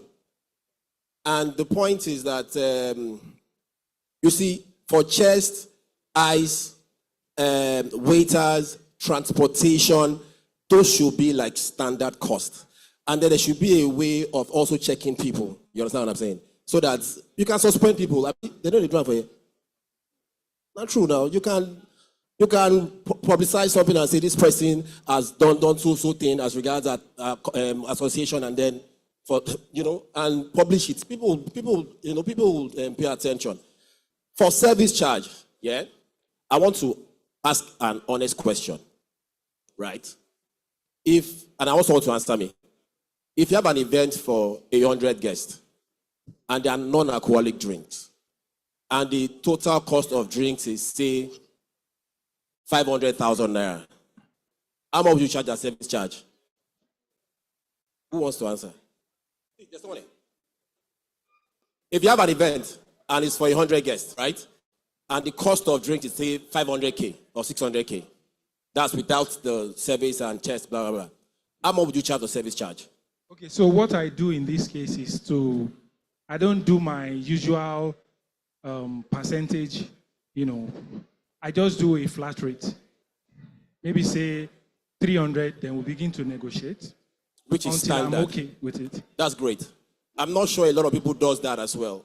Because the point is, if you have an event, and they've said it's just non-alcoholic drinks, for instance, and your invoice is 1 million naira for the drinks, yeah? If you are charging 100K, that's 10%. You are not in business. No. 100K, how does it pay your office rent? How does it buy your equipment? I mean, if you get those kind of events throughout for 3 months, and you're charging 100K, you're not in business. There should be a standard. Because these people know that you are paying office rent, you are paying your taxes, you are doing a lot of stuff. So, I mean, and the way you put yourself is how you will meet yourself. The way you place your business is how you meet yourself, because people are very attentive. They see what's going on around them. I mean, I had an event last week, Saturday. I had to wear 2 outfits. In the morning, I wore native. In the evening, I wore suit. You get me? Because I needed to come out to them and say that, okay, this guy knows what he's doing. And then they can also, you get what, let me say it in Yoruba. You understand what I'm saying? You have to carry yourself properly. It's very important. And I know that we all can't charge the same way, but we can have a benchmark. We can charge in a way that makes sense, just like the instance that Auntie Richbert gave. I mean, if my service charge is maybe 1.5, and that is 1.2, we are still in the same, not that someone is charging 1.5, another person is charging 300,000. What's going on? Please, let's, it's very important. Thank you very much. So, in a nutshell, right, I'm just going to, sorry, I'm tired of sitting. So I'm just going to say this, and I'm going to be very sincere with you. The reason why we have conversations like this every other day, and it doesn't end here, I would advise, please, can we listen to this? There's something, they call time and chance, right? And opportunity. In the year 2026, except for our tours, and I think we did a tour and we did 2 tours. We've not had a situation where we had all of us in a gathering like this. We have heard people speak today, don't be shy. If you have questions, we can't finish the conversation in 1 week if we talk about it every day. If you have questions that you can't even ask today, go and collect number. Boss, my name is XYZ. I would like to ask questions later. Is it okay? And I'm sure, to the best of my knowledge, most people here will tell you it is okay. And you can further ask questions to.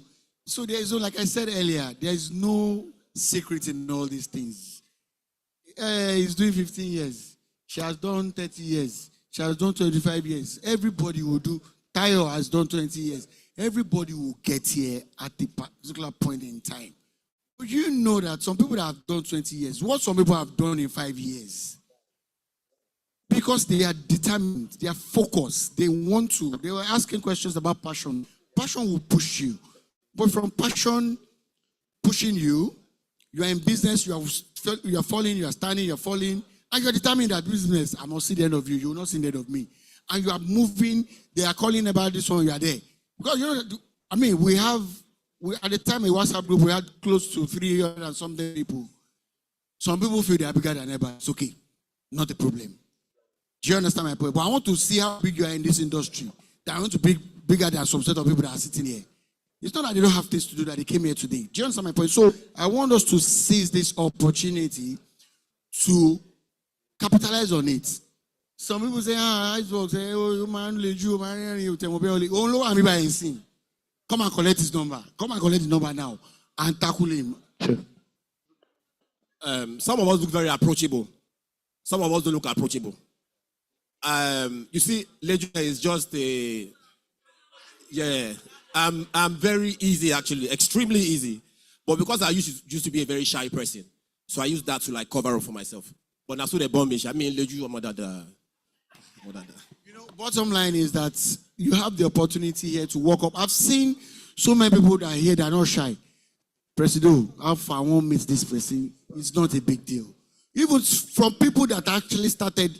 Okay, I want to even ask you guys, how old do you think I am in this industry? Can someone guess? 10 years. That's what you think. But that's not it. 2 years. 3 years. No, I'm just saying literally. I've not been here for 2 decades. I'm not even 15 years in business. Do you understand my point? But the most important thing is that I know what I want in business. I'm a journalist. I'm still a journalist. But when I moved out, someone said that it was a side hustle. Yes, it started as a side hustle. But in 3 years, it became the main hustle. Journalism, last thing, before I think of anything, and everything must be properly sustained and all that. You get. And in almost 15 years, we are rebranding. If anybody pays attention to my page, I have paid serious money to rebrand the page because the people that I am looking at now, they are not, I have where I'm going to. So this has not ended. You have opportunity to move around. After this session, we're just going to stand up for a bit. You may go network for a bit. Then we'll have the very last session, which is going to have our brand speak to us. There are so many opportunities that we have here today. We've got like 6 of them. We've got deals that they will have for you. There's Madala, there's Bold 98, Alaba Oil, Salamanca Tequila, Amabile de Rosa, you know. So we have biggies here as well. So they are going to have a few minutes to speak to us about the deals that they have for us. And you know that we will always bring you the best deals. We have been doing it for years and we will not stop doing it. Thank you very much once again. To our invited guests, please don't leave. We have some packages for you. You can still mingle as well. You can make friends. We can be your clients too, and you can be our clients. So DJ, you have the floor for the next couple of minutes to serenade us while we mingle. MC, bless I don't do your job. So people just want to. All right, ladies and gentlemen, please hold on, everybody. Can we all hold on, please? Can we just, wherever you are, just stand where you are and please listen. Thank you very much. Thank you. Okay, good afternoon, everyone, once again. Please, we have to come back to our seats by 3 p.m. All the old brands there. Yes, you just have 3 minutes to stretch your leg. All the old brands will be presenting to us. Please, they'll be giving a lot of gift items also. And the instruction given to them that if you are not seated, you won't be given anything. Then again, please do your best to just collaborate with these brands. Just sit down, listen to them, let them pitch to you, then you can patronize them. Thank you.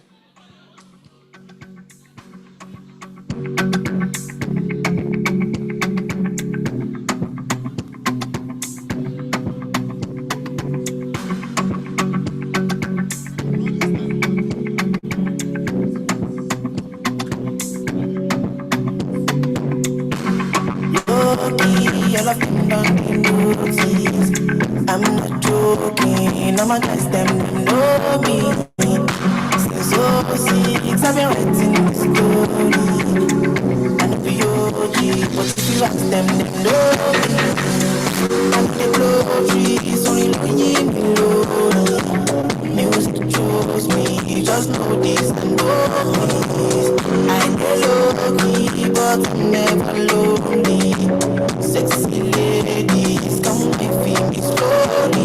I love you, I see now you ain't believe I mean, I know how to see now. Nobody only be over. Let me go far. Who's in the room with the labor? Someone put me in the shit. Mandala, you need to go back. They never see me, mommy.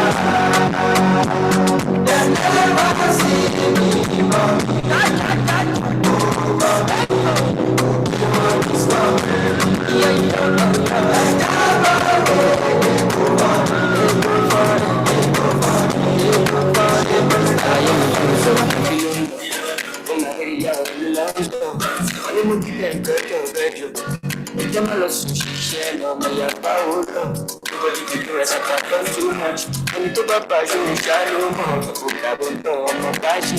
You see the living, happiness, happiness. My life no stress, kind of no else. Happiness, happiness. My life no stress.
Keep him always like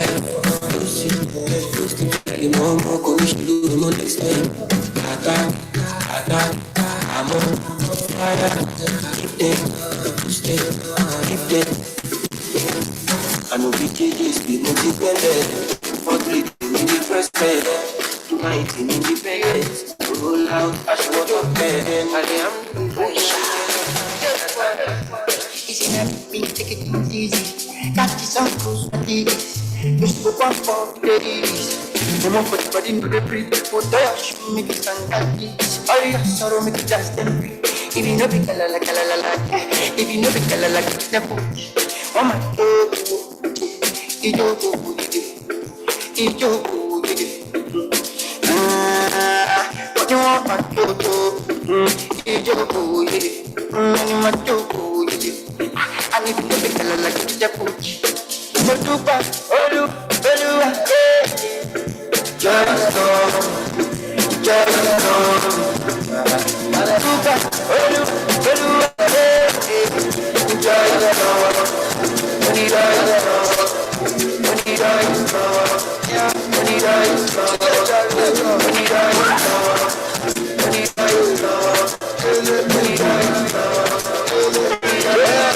Ultimate DJ, DJ K Swags. You don't try no do bitterness. You don't try no greed bitterness. Not intentional, not intentional. Up to my face. See that's it, make the dollar loud. That's intentional, international, unconventional grace. Conventional grace. It goes down when my G's connect. Disconnect. I think I've crossed the gap. If you don't, you collect.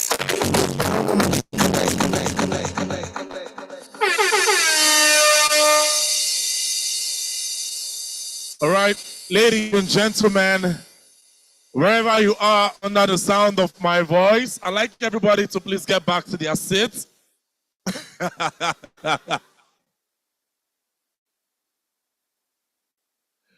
Please, wherever you are, kindly step back to your seats. Thank you very much. Thank you.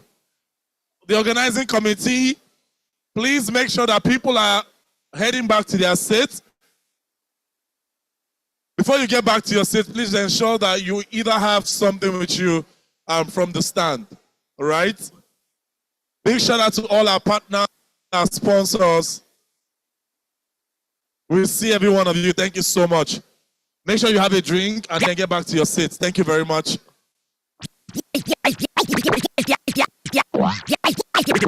Hold on, guess what? Hold on. Ladies and gentlemen, please can we come back to our seats, please? Thank you.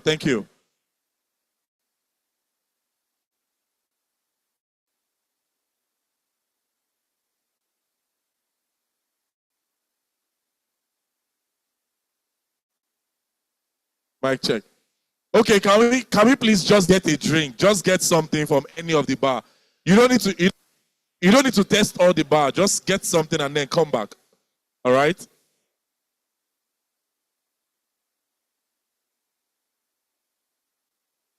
You don't need to test all the bar. Just get something from one bar and then come back to your seats, please. Hello.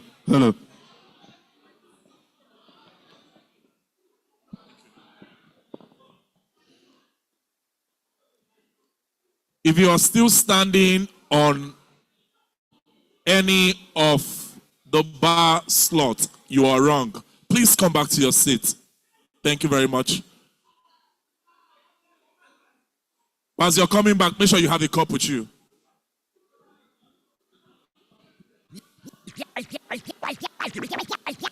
Organizing committee, can we make this one happen real quick, please?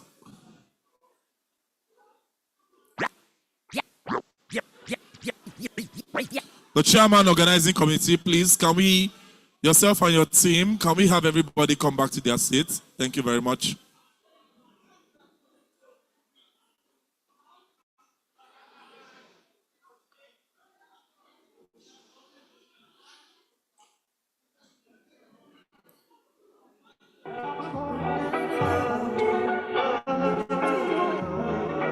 Special shout out to all our partners. Special shout out to all our sponsors. And to everyone that has made this event a success. Thank you so much. We are getting to the wine tasting section of this year's meeting. All right, so please can we all get back to our seats now? All right, so this is where our partners will also help us. So please tell people to get back to their seats. Please, thank you.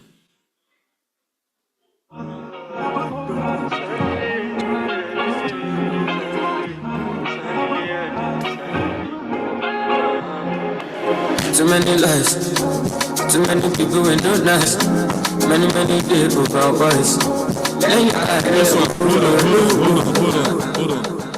See that song that you want to give to them now? You go encourage those ones where they that place to the dance. Just hold on for me, please. Hold on.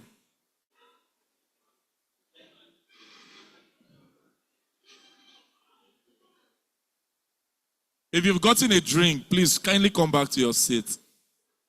Thank you.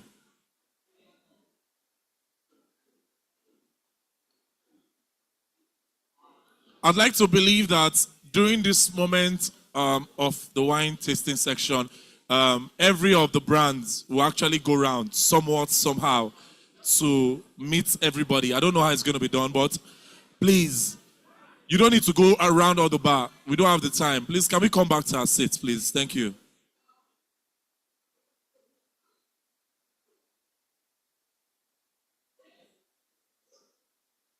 Those that are outside, please, the bouncers, the security men, please tell those that are outside to please step inside. Thank you very much.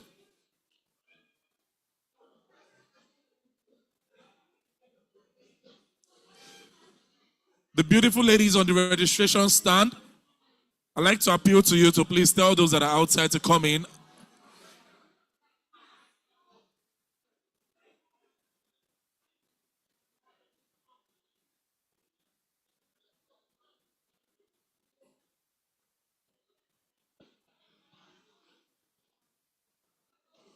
If you are still standing on any of our partners' boat, you are wrong. Please come back to your seat.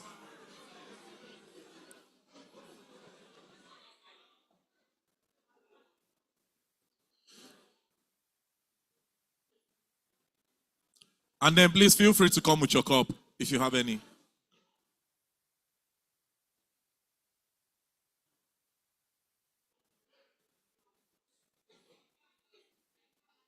All right, ladies and gentlemen,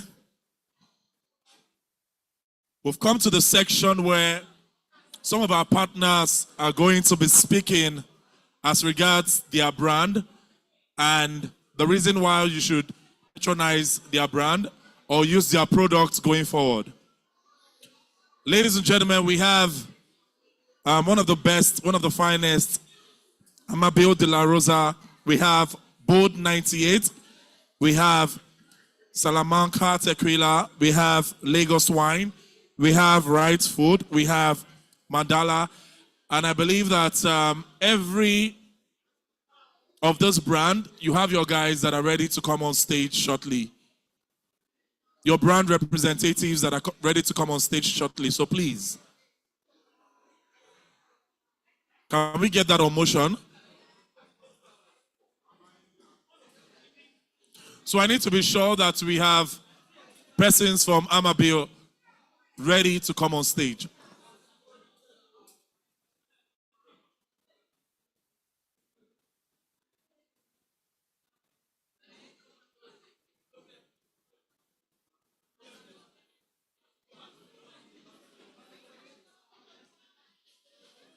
Well, before we have our partners come on stage, I'd like to be sure that everyone is settled, all right? We'd like to be sure that you're seated and you're ready to receive from our partners. I won't talk my mind, but anyone will feel it. For some reason, the entrance is crowded. I don't know why. What's going on? Please, can we come in? I won't talk my mind, but anyone will Thank you very much. Thank you. Thank you. Thank you. Sometimes it feels like success is a drought. Thank you. For those that are complying, thank you very much. I see you all. Thank you. People don't understand, cause the pressure plenty and the expectations high. Even your day ones we're supposed to get your back, sometimes they won't stay fine. The person wearing the brand shirt that has the Arsenal, I know you guys just won the Premier League, but please, can you come back to your seat, please? Thank you very much. I know. Please.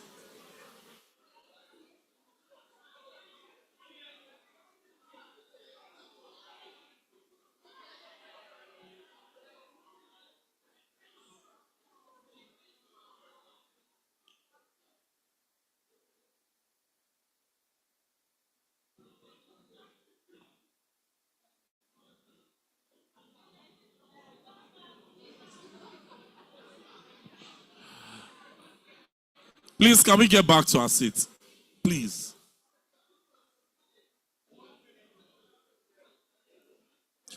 All right.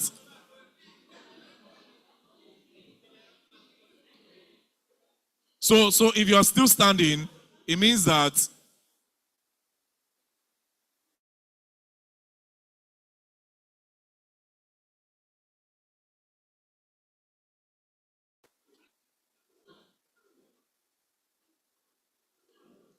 All right, thank you very much. Thank you. Those that are going back to their seat, I see you. Thank you very much. Thank you.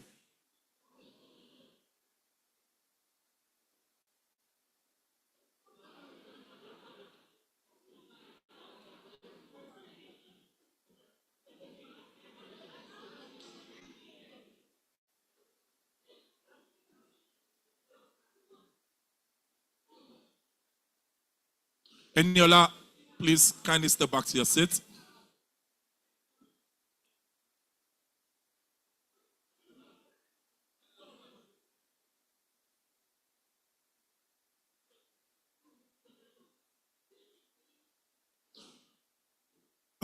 Sorry, the chairman of the committee, please, those that are at the back, please kindly tell them to come back to their seats. Thank you very much, ma'am.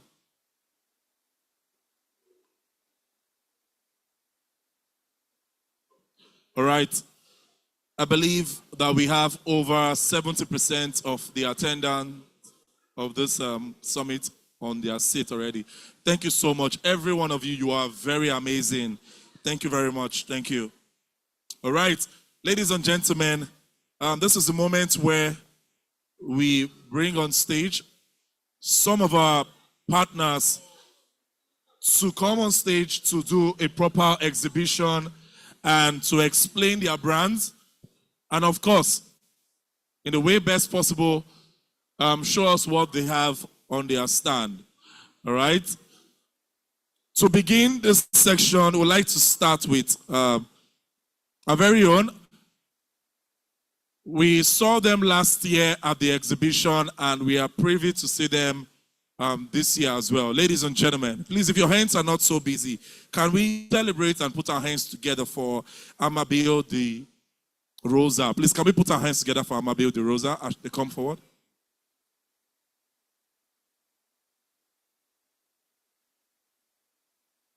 Can I have a representative from Amabile de Rosa? Thank you very much.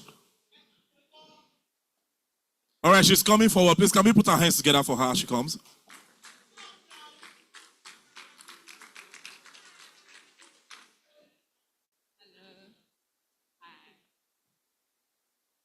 Hello, everyone. Exactly, because I felt like I wasn't hearing. Thank you so much. Okay, so I'm going to do a quick introductions. While I'm having introductions, we're going to be passing around the cups. Please get a cup because we have an interesting toast at the end. It's also another opportunity for us to try the drink. My name is Chinyere Alo. I'm representing Amabile de Rosa. And I don't want to start with, oh, we're a wine from here and there. We just want to use this opportunity to say thank you so much. Can we have one house? One house? Lovely. So yes, a year ago, Nehba did open its door to us, and it was a very interesting journey for us. As we all know, Amabile is Italian wine, Italian sweet wine. And a year ago, barely anyone knew us, but one of our entry points was through the Nehba community. So this isn't a pitch to say, oh, we're the greatest wine in the world, but it's really a pitch to say, thank you so much for the acceptance. Thank you so much for the doors that Nehba has opened for us. Thank you for the corks that have been opened because you believe in our wines. So you didn't just stock a wine. You believed in a brand before anyone else did. It's very impressive.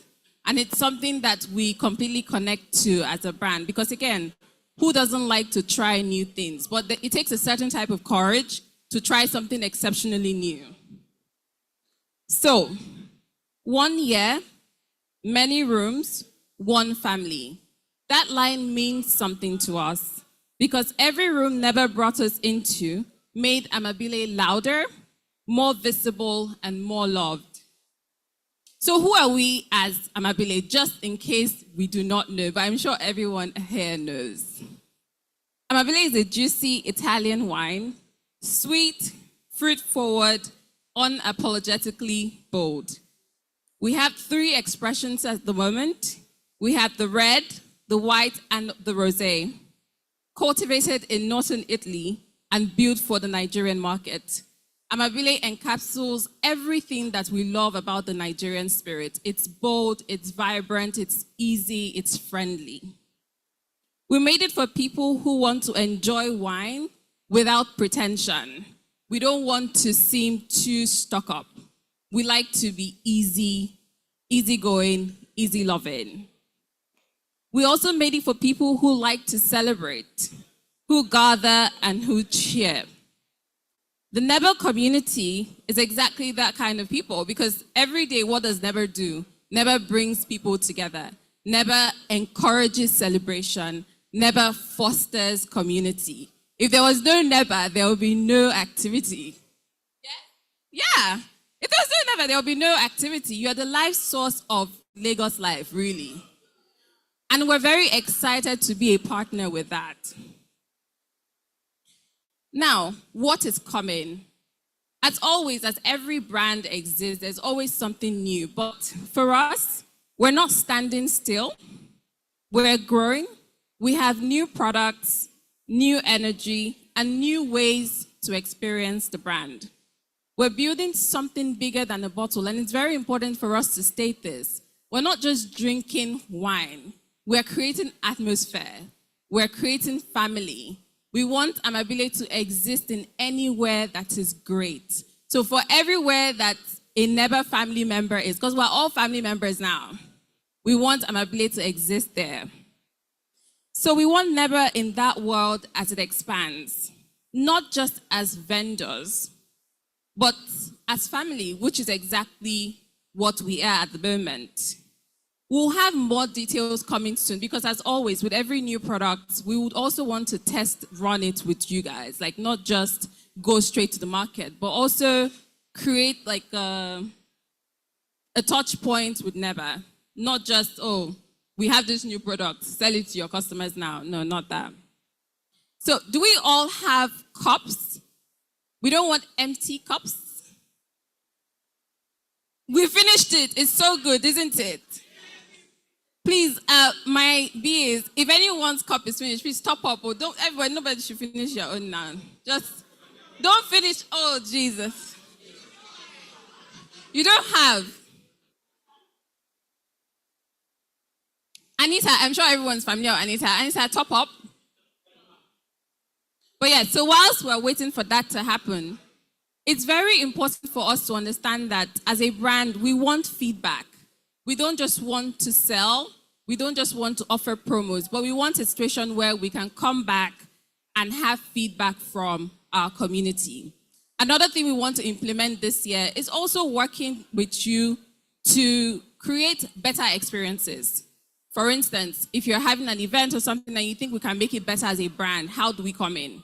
We want that direct feedback from you.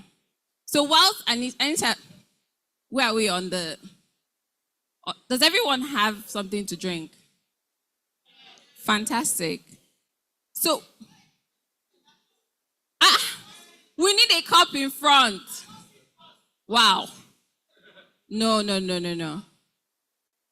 Okay, so whilst that's happening, also please, this toast is not the only offer we have. You can always go back to our stand and refill. Tell them you're from Alo. It will be unlimited, yeah? So, what I want us to do now is to raise a toast. Can we have everyone raise their toast? No, nothing in your... Wow, our refilling is crazy.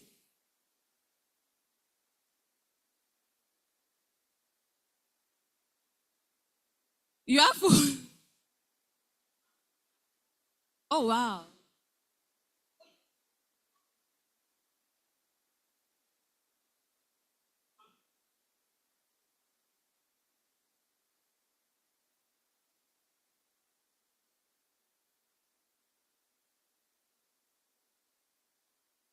Do you have cup now? Please, can we have...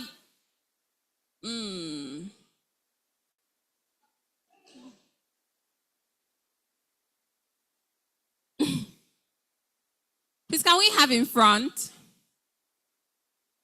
We don't have anything in front, please. We want to be fast. Oh, no, it's fine. No, I can be here for the day. Fantastic. Go this other way.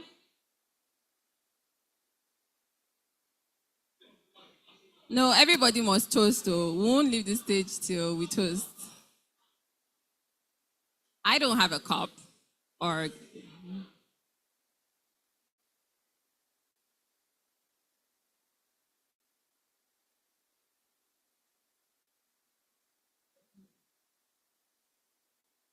Also, if it's your first time drinking Amabile, you want more, but just remember this is the toast.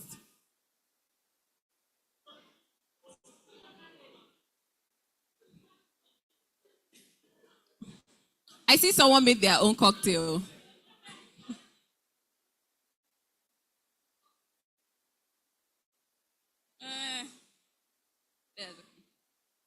Okay. Yeah, I'm done. Okay, so I assume we all have our glasses, well, our cups. So today we want to raise a toast to Nehba, to 1 year, to more rooms, to family. Everyone raise your glasses for the toast. Cheers. Thank you so much, Nehba family. We're so excited for the opportunity. Thank you. All right, ladies and gentlemen, please, your hands together for Amabile De Rosa. Come on. All right, I've been told that you can find their drinks in every of the stores in Lagos. So yes, you can check them out as well. So thank you. All right. Ladies and gentlemen, one thing I noticed is that during this moment of wine tasting, please make sure you are close to somebody that can drive. And if you know that the person that is driving is the person you are going home with, please beg the person, take it easy with your wine tasting. All right? Yes, please. Who is the driver? Tell the driver to please maintain. All right? Yeah. Let's be together. But the way you are testing that wine, that's not wine testing, no. You are not testing that wine, bro. You are on the wine itself. And you are driving. All right, ladies and gentlemen, we're going to have our next partner come on stage. Ladies and gentlemen, of course, back to back to back. Please, let's make welcome our very esteemed partner. Please welcome and celebrate Bold 98. Please, can we put our hands together for Bold 98 as they come? Representative from Bold 98, can I have you on stage, please? Thank you very much.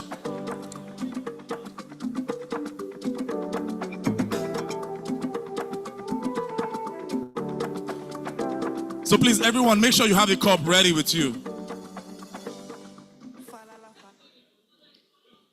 Bonix, my madam, I see you, ma.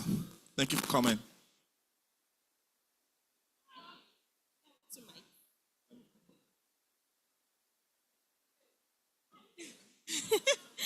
I was just asking her that, why am I shy? Breathe in. Right? Is it like that? I'm bold. Okay. Good afternoon, everyone. I am a lady.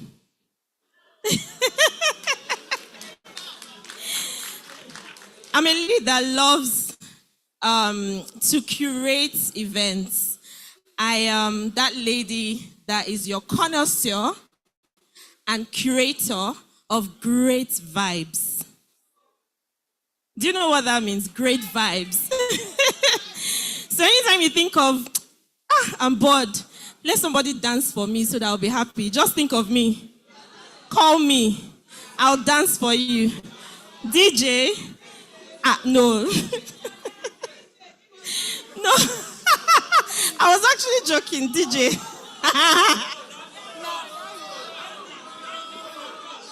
Go, Mo.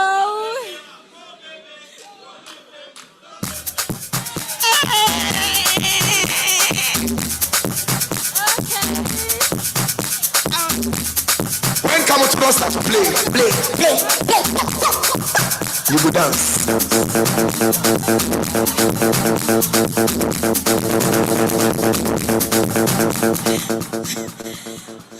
Thank you. I just wanted to bring that out so that the shyness in me can go. Thank you very much. So my name is Moturayo, and I'm the executive director for Bold 98 Irish Whiskey. Thank you. Ladies supporting ladies, right? Thank you. So I'm the executive director for commercial operations and marketing at Stafford Irish. Stafford Irish has Bold 98 whiskey.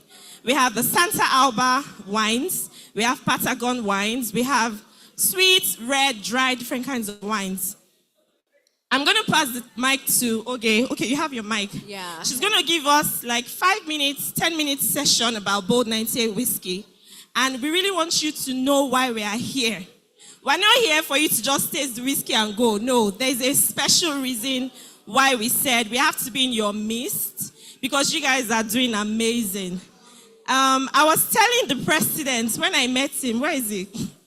That this time next year, we want this association to be like AMVCA Global. And we're not joking. So we're going to be in our events with our, dresses and everything globally, not just in Nigeria, because the work that you guys do, the midnights, the clients calling you, the fear that, you take away from the clients is really commendable. So when clients like us meet you, you're like goddess to us, because we know that it's not easy having to execute events, especially in a country like this, right? So thank you so much for everything that you do. Thank you. Hi, everybody. It's such a pleasure to be here today. And just like One house, everyone. Please just give us 5 minutes. Yeah. 5 minutes. Thank you. All right. So just as Mo has said, once we spoke to the president and we were aware of this gathering, we knew we had to be here because hospitality isn't, a small matter. It isn't a joke, especially in Nigeria today. So we really thank you guys for coming out today, showing up and allowing us to let you experience Bold 98 Irish whiskey. So for Bold, most of our identity is tied to the story of the brand, and there won't be Bold 98 without the history of the county where this was made, right? So permit me to take you through a storyline or to tell you a story. Okay, so over 150 years ago, around the 1700s, right? Ireland was being colonized by the British, so they have something in common with us. Just as we were colonized by the British, just as we were colonized by the British, they were also colonized by the British. So at that time, the Irish guys were fed up. They were tired, right? They wanted their own freedom and their own liberty. Just as anyone who was colonized or anyone who has been in bondage has felt, you want your freedom. Now, the thing is, they had limited men. So already they knew that it was a battle they were destined to fight and lose. But what mattered most was them coming together, being bold enough to unite and fight against, the British Army. So on Vinegar Hill, which would be one of the most memorable places for Bold 98, was where 20,000 Irish men and women gathered, right? So they laid ambush on this hill, and then they were waiting for the British Army to come up the hill. Now, that day, Ireland lost over 20,000 people, and they all died on that field. Now, because they had laid ambush on that field for over 3 days, right, they couldn't eat anything. So what they had in their hand was like barley. So imagine barley as gari. Like, imagine being so hungry or, being so starved that you have nothing to eat. So with the barley in their hands, that was what they fed on for 3 days. Now, after they were killed on that hill, they died with the barley in their hands and they died with the barley in their pockets. Now, I don't know how people know this, but I guess there's been some research. But human corpse tends to be the best manual for growing plants. So because they had that and these barley was in their pockets and in their hands, it began to sprout. Their family members weren't allowed to go back and take their bodies, right? So they began to decompose. And with that decomposition happening, the barley began to sprout, right? So 150 years. And that's how you take. Oh, I was going there. So I'm just thinking, right? So what she's trying to say is all the barleys that you see today, whether it is single malt whiskey, any kind of barley, it's made from the soil. And the soil is germinated by good fermentation. So we're going there. You're not going there, no. Okay, it's not what no. you're thinking. All right. So the founder of Bold 98 happens to be John, who owns majority of that land, right? So 150 years later, that soil remains one of the best soils in Ireland. The world. In the so world, every exactly. single malt whiskey you see today, everybody wants to buy the barley from that particular area because the soil is very good. So we're saying that there were bold people who fought for their rights, and 100 years to come, there's still that liberty, there's still that strength, there's still that solid boldness. In Nigeria today, you guys are going to be seeing a lot of Bold 98 campaigns, awareness. In the next 1 month, we'll be inviting some of you to come for these big events. The event is, showcasing the true Nigerian, bold statements. When you think of bold, by default, you think of a Nigerian. If they say which country in the whole world have bold people, what would they say? It's Nigeria, right? So we are building a campaign, an awareness drive. It's going to be massive. You guys are going to be seeing it on digital. We've been working on a lot of, activities before now. So you might have not seen us yet, but I know. We are working on all the awareness drive. Now, we don't want to wait until when that happens. We want you guys to have the first advantage by knowing this Bold 98 whiskey. Already start seeding it into your events so that when your customers eventually now sees it, they're like, oh, okay, I like this product. And a lot of you have been asking that you want to taste it, right? So it's a great whiskey. Do we have everybody holding the PDF?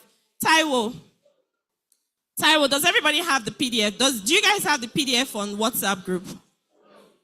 I don't think so. Because I would like you all to look at the PDF as we're speaking. You have it.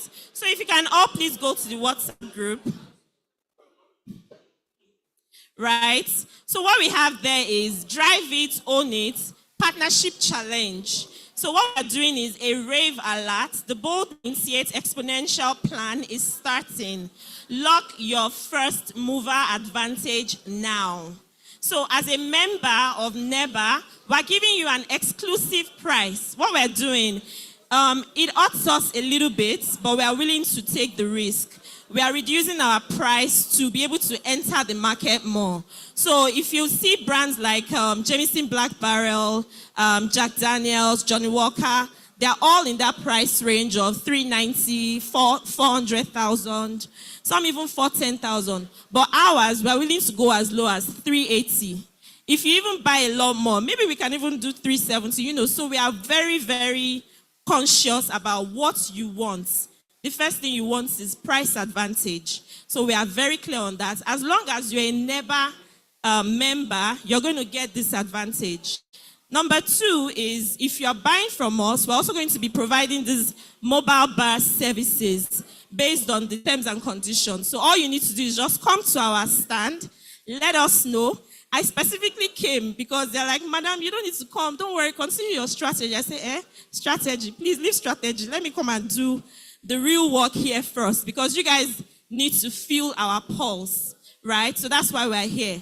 The document also has, if you scroll down, it has our price list. So everything is there for you. Everything that you need to know. If there's anything that is not here and you still want us to partner with you on, just call us and we'll be right there for you. Sure. Okay? Thank you very much, everyone. Thank you. Thank you. All right. Thank you. Ladies and gentlemen, please can we put our hands together for Bold 98? Come on. The people that were shouting before, you are not clapping again, no. Very good. Thank you so much. Thank you. Those people that were shouting, we want you to dance, turn around. You people are the only ones that know what you are looking for. Those my friends over there who now know it when they find. All right, ladies and gentlemen, that was fantastic. But please, I'd like to appeal to every of our partners. Kindly stick to the stipulated time given to you, all right? So we can go around every person and then we don't bore people with long talks. All right, thank you very much. Right, ladies and gentlemen, having next on stage, we'd like to bring Salamanca Tequila. Do I have a representative from the Salamanca Tequila, please? Can we please put our hands together for her as she comes up stage?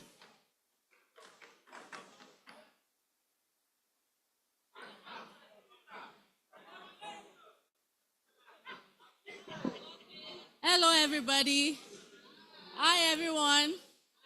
Salamanca is a banger, like we like to say in-house. My name is Ria Shosonya, and this is my colleague, Eric, and we're representing Salamanca today. Fun fact, did you guys know that tequila, which is our product category, can only be made in Mexico? Exactly, you get it. Mexico, yes. Salamanca tequila is from Mexico. Any tequila that you see that is not from Mexico, bagang, it's not right? So I want to just quickly briefly talk about the Mexican people and why they remind me about Nigerian people. Mexico is one of the happiest countries in the world, and that is where tequila comes from. But Mexico goes through a lot of issues on a day-to-day basis. They have cartel issues. But despite that, they are still classified as one of the most happiest people in the world, and that is the essence that we carry in Salamanca. Like we like to say, Salamanca is happiness in a bottle. Salamanca is the friend that brings everyone together. And Salamanca might be the smoothest tequila that you would ever experience, and I'm not even capping. My colleagues will be sharing some samples with everyone. We have two variations. We have the Salamanca Blanco, which I'm holding here. This is the Salamanca Blanco, and we have the Salamanca Reposado. Now, Salamanca is one of those products that when you have it on a table at an event, people will look at it and be like, what is this? Because it has a very, very, very beautiful bottle. And even better, the product inside is great. We've gotten a lot of feedback from our sampling experiences that the product is very smooth. Another fun fact, Salamanca does not give you hangovers. Did you guys know that? You noticed? Thank you very much. Because it is pure, Salamanca is made from 100% agave azul. Agave is the plant that tequila is made from. If you drink Salamanca at an event and you go overnight, no hangovers. As long as you don't mix. If you mix it with something else, I can't guarantee your experience. But if you don't mix it, you can be sure that you'll be fine. No hangovers, no issues. In fact, tequila is good for indigestion as well. So we have a very premium product here. And Salamanca is that product you want to have for your events, for like your burial, your wedding, your birthday parties. It's a very great price point for those that buy on like in a regular supermarket or wherever. But for you guys, we have a very special deal that is just for people in this room, just for the people in Nehba. And again, I just want to use this opportunity to say thank you very much for giving us an opportunity because we are very new in the market. And we know that with you guys, we'll be able to go far. And because of that, we have a very special deal for people in this room. So during the event or after, if you go to our stand and you register, this offer will be for you guys. We are giving free delivery. We are giving a different price from what the distributors are giving. So special deal for everybody seated here today. So your friends that did not attend, tell them that they are missing out. So I'm going to just hand over to my colleague, Mr. Eric, and he's going to take it from here. Afternoon, ladies and gentlemen. We have a couple of special deals for members today. Speak to us at our stand and we can arrange that for you. One of the things that we have is free delivery nationwide. We can arrange that for you. Emergency deliveries for your events. let us know and then we can arrange that for you. To give your customers that special experience when they book you, we can arrange for things that add value to your services, like glorifiers, like you see here. Let us know. We can arrange those things for you to give you that premium looking service. In terms of pricing, we are priced as a mid-tier tequila, but we offer top-tier quality taste. So rest assured that when you have our product in your product lineup, your clients are getting the best of the best at decent prices, right? One of the other things that we're going to do for you today is special discounts and special pricing for members today. So come and talk to myself, talk to Mr. Victor, talk to Chinwe, speak to any of us with the t-shirts, and we'll arrange that for you as well. Yeah? Okay, please, I would like this to be a little interactive. Please, if you've been able to sample the products, can you raise your hand? I want honest experience, honest feedback from people in the crowd. Is there anybody willing to give their honest opinion on the tequila? We have two going around. We have the Blanco, which is the clear one. We have the Reposado, it's slightly brown. Is anyone willing to give their feedback on the products? Anybody? Anybody? Shall I choose? Hello? Okay, we have somebody at the back. All right, great. The gentleman at the back. Okay. Honest, but did you have the Blanco or the Reposado? I had the Blanco. The Blanco, okay. Could you give us your honest feedback on the product? Claire hits the spot. Awesome. Thank you very Awesome. much. Thank you. Anyone wants to give us feedback on the Reposado? Oh, there's somebody up front. Okay, let me give you my mic. Fun fact, the MC and I think somebody Thank you. Okay, go I ahead. think I have a nice flavor of it, and I can say based on the kind of job that I do as a DJ, we live a party, we drink, we taste one of, but I can see the tequila is being diluted with a little of salt already.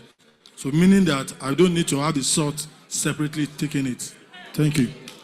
This man is a connoisseur. You're very good. Okay, so there's a hint in the aging process. So you're just about right.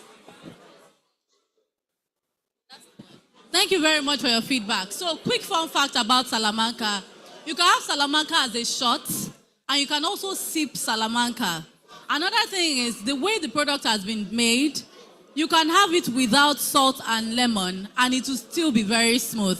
So we made it for this market and for our own people, all the way from Mexico. So thank you very much for your feedbacks. Thank you. Thank you for, a big thank you to Nehba for this opportunity to showcase our products. Thank you so much for your time. And we'll be expecting you at the stand. We have some gifts for those in-house. Thank you so much. And we can't wait to share our free offers and also all the different materials that we can give you for your events as well. These offers are only for Nehba. In fact, for people in this room and members of Nehba alone. So for you to be able to get that offer, sorry? That's 75 CL. So for you to get that offer as a member of Nehba, I will need you to register with us so that whenever you reach out, we know that, okay, it's from this event because it's only for the people in this event. And also our Reposado is very new. We've never done an official launch yet. So this is the first public space that we are showcasing our Reposado. So we appreciate the people at Nehba. You guys are major stakeholders in this industry. You guys are my audience as I lead marketing. And we are very grateful. And we can't wait to see all the amazing things we'll do. And we can't wait to be back here next year. Thank you very much. Thank you. All right, thank you very much. Ladies and gentlemen, can we please put our hands together for Salamanca Tequila? Come on.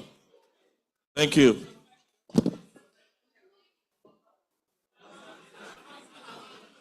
All right, I'd like to please note that the bag that is going around from Salamanca will get to everyone. So please, we just settle down a bit.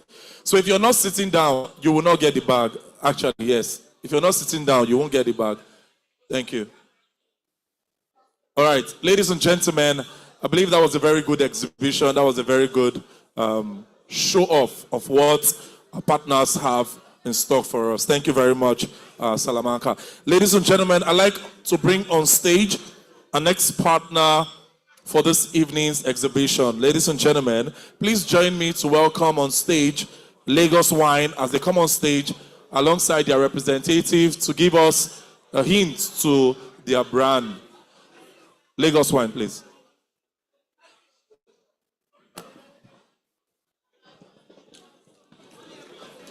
Good evening, ladies and gentlemen. Hope you're enjoying yourself. Well,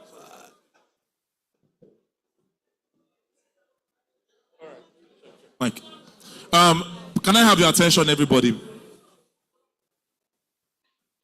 Can I have your attention, everybody? So I think it's not so nice that people are on stage and people are still talking. These are your partners. They are here because of you. Can we please just give them the audience, please? Thank you. Thank you. hello, partners.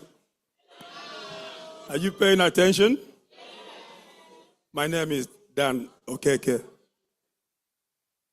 And I think I know some of you guys. I've been in the business with you guys for a little while. Some of you guys may know me from Segura Viudas, like Bunnies, and so on. We're here especially grateful and thankful to Nehba for giving us the opportunity to introduce our still wines.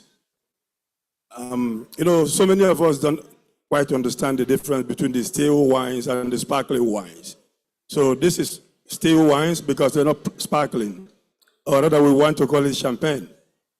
Some of us who are in the industry talk about, oh, it's not champagne, it's sparkling wine. They're all sparkling wines. So we are about to introduce to you guys what we and what he called Lagos. But as a matter of fact, it is not called Lagos. It's called Lagos. Lagos came from the name Lagos that we're calling Lagos. Lagos. It's from Spanish. It's a Spanish name. It's about lagoon.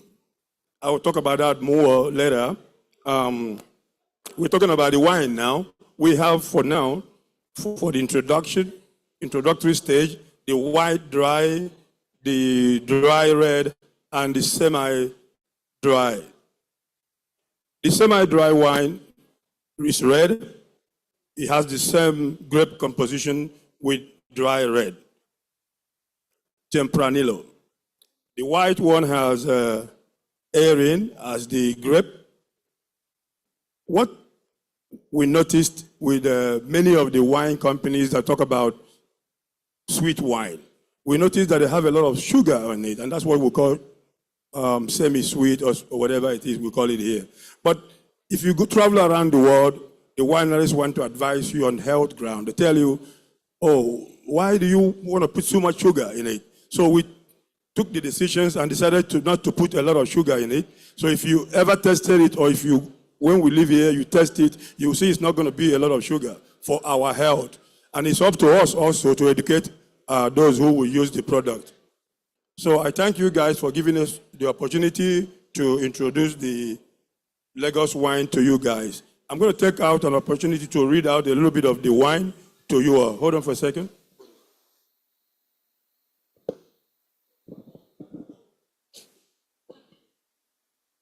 Yes.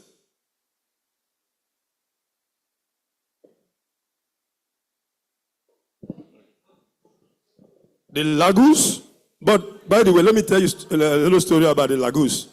I was in Spain with my wife, a friend of Bunnies. So we're just having a little drink over our Segura Viudas. And then she saw Lagos. Let me call it now Lagos. So I was telling them, oh, let us test Lagos. And then they keep asking me, what is it? Lagos. I was pointing at it. They told me, no, it's not Lagos. It's Lagos. I said, okay, but we call it Lagos because I'm from Lagos.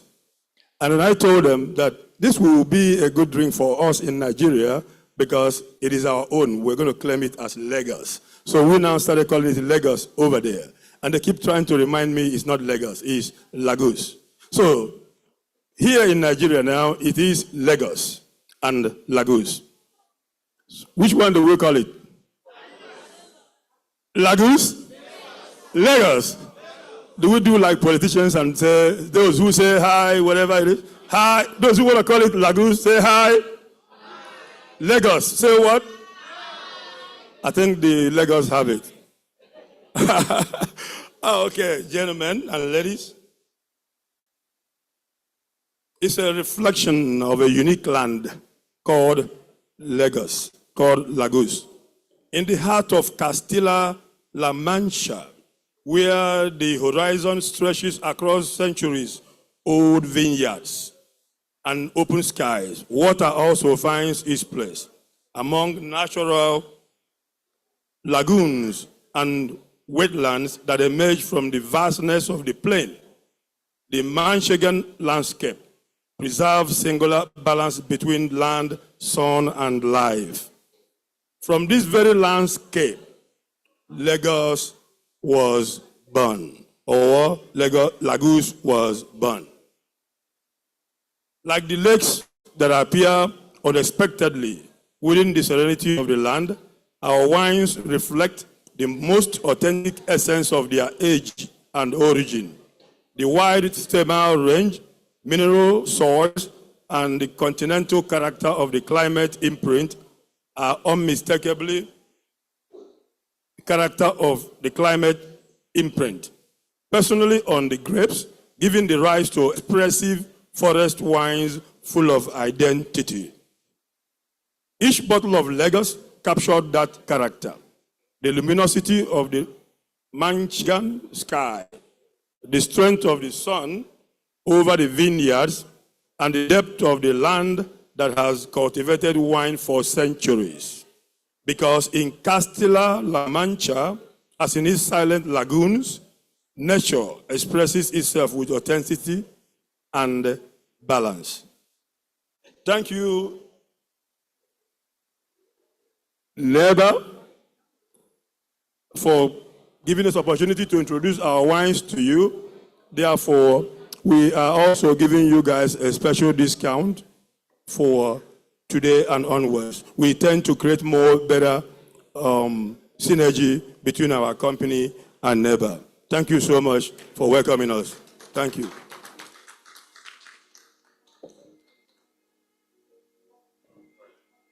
All right, ladies and gentlemen, I think we can do better than that. Come on. Oh, yeah, they didn't do the tasting for everybody. No, now. It has to go around now. Well, like he told us before, the testing is going out there already. So I shouldn't see how I'm going to inconvenience you guys by doing that more. It's out there. Or should they bring you over here? Thank you so much. That's a very political response. So very good. All right, so meaning that every one of us, we can always get to their stand to check out what they have, all right? Thank you very much. Ladies and gentlemen, we have our next partner on stage. Please make welcome Right Food as they come on stage to present their product. Please, can we put our hands together for them as they come on stage? Right Food.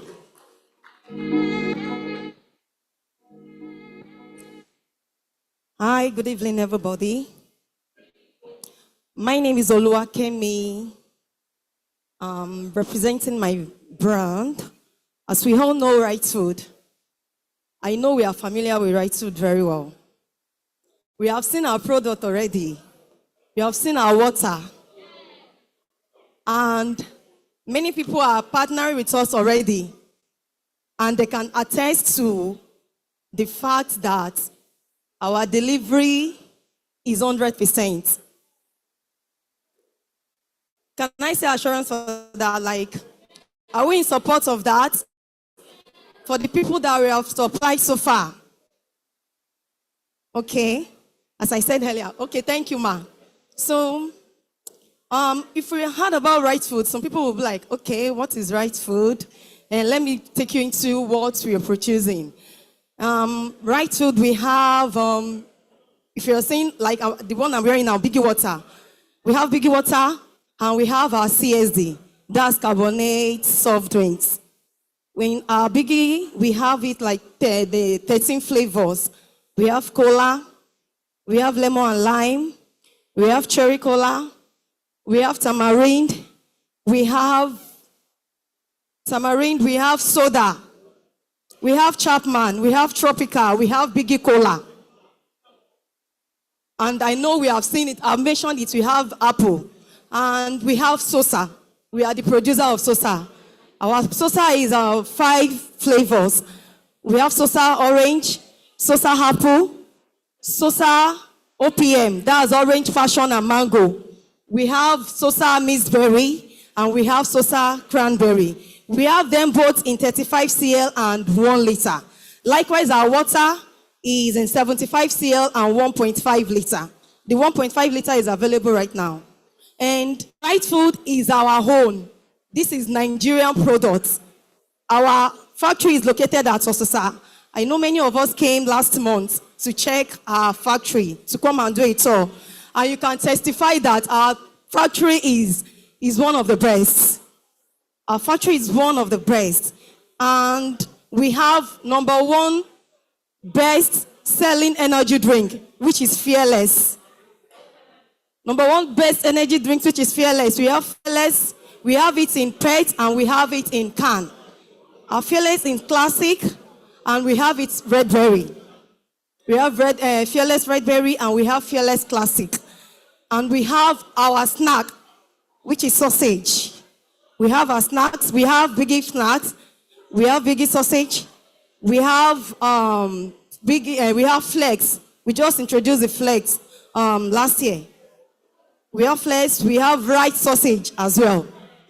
Thank you very much. Oh, my boss is here.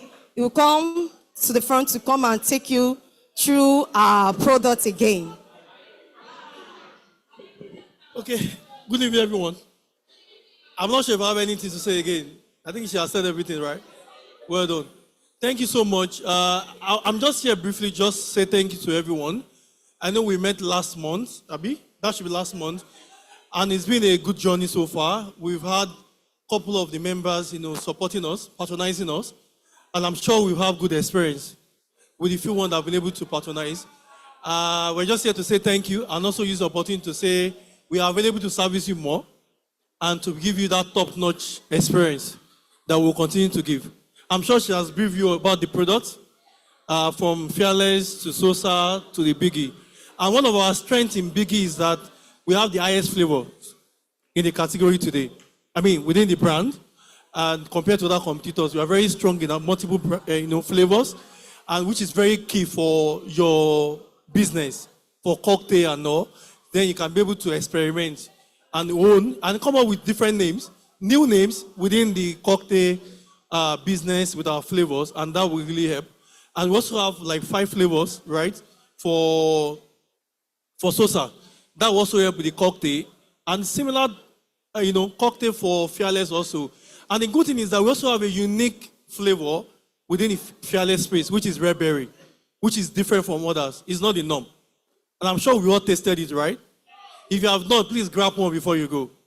Trust me, the experience is different, the taste is different, and it's unique, right? So we are available to receive more orders and to service us more. And we have a platform already. In case you are here in the business, part of the members, and you are not on that platform, please see Taiwo. If you see Taiwo, will be able to add you on that platform, or you talk to her, we'll be able to bring you on board and be able to see you more. And I'm here also for next couple of minutes and to have a one-on-one engagement. Probably want to have special conversation. We have to have special conversation and special deals, of course, we are in the business. And also to receive a couple of feedbacks that can help us as a partner and as a business. Thank you, everyone. Enjoy the rest of the evening.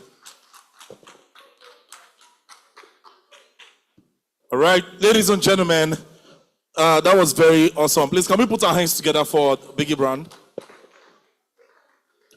Wait, I don't understand. Is that the best that we can do? Or are we tired? No, I need to be sure. All right. So, ladies and gentlemen, a quick one. I've been told that today is the birthday of the National Sales Manager for Biggie, which is our boss over here. So. Okay, fantastic. But that's not the end. Sir, please, if you do not mind, can you please be upstanding so we can see you? All right, so everyone, please, can we all please be upstanding while he comes on stage? And then we'll sing a happy birthday for him. And then we'll make it as loud as possible, all right? So we also want to thank him for taking us to Ijebu to their factory tour. It was amazing, right? All right, beautiful. So ladies and gentlemen, let's do this together. Everybody at my count. 1, 2, ready, go. Happy. Make it louder. Happy. Let's go. Happy birthday.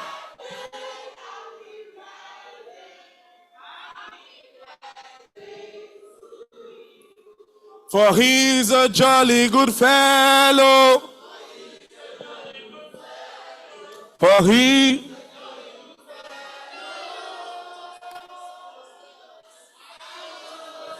Happy birthday to you. Happy birthday to you. Happy birthday. Happy birthday to you. Happy birthday to you. Let's go. Come on. Happy birthday. Let's go. Come on now. Come on. Let's go. I'll make that good. Come on. Now have a day to Let's go. That's the national sales manager for Biggie. Let's go. Come on now. Because some cannot see. Everybody. The dream is clear as he. Let's sing it together again. Let's go. 1, 2. 1, 2. Come on, sing. Let's go. Everybody, let's go. 1, 2, say happy. That's right. Come on now. All right, thank you very much. Thank you. Everybody, a round of applause for the birthday boy. Come on. All right, please join us at the after party after this event, all right? All right. Some people just say after party like this. Active. All right, ladies and gentlemen, we're taking it a step further this evening. And a few of our sponsors will be coming on stage. All right, so we have the last but not the least for this evening. Do we have representative from Madala? Do we have them here? Yes, please. Let's have you on stage, please. Thank you very much. A representative from Madala, let's have you on stage. A representative from Madala, let's have you on stage.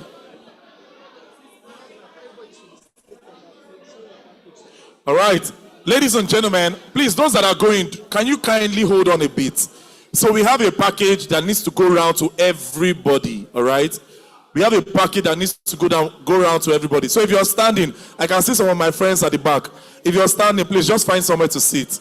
If you're not sitting, they might not give you a package. Please. Thank you very much. Hello, everyone. Good evening. The President, distinguished ladies and gentlemen that are here. My name is Uso Itukudo.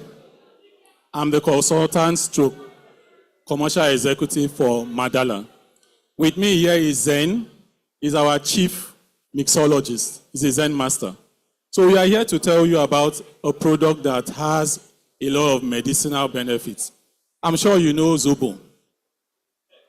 Now, if you have stayed in northern Nigeria, it is a very, very popular drink there. Why? For so many reasons. The product we are selling or we are bringing to you is a health-conscious product. It's not just juice. It's not just another kind of product. It's something that when you take it consistently, you begin to see changes in your body. Now, let me tell you what this product is about. We call it Madala Hibiscus Cordial. Why is it a cordial? It's because it's a syrup. It's a full compound. So what you are seeing in this particular product, just one pouch of this. Imagine going to a farm. You have a hibiscus farm, right? You grow the product, you harvest, you have to boil it, You know, you have to make sure you remove impurities. You have to store.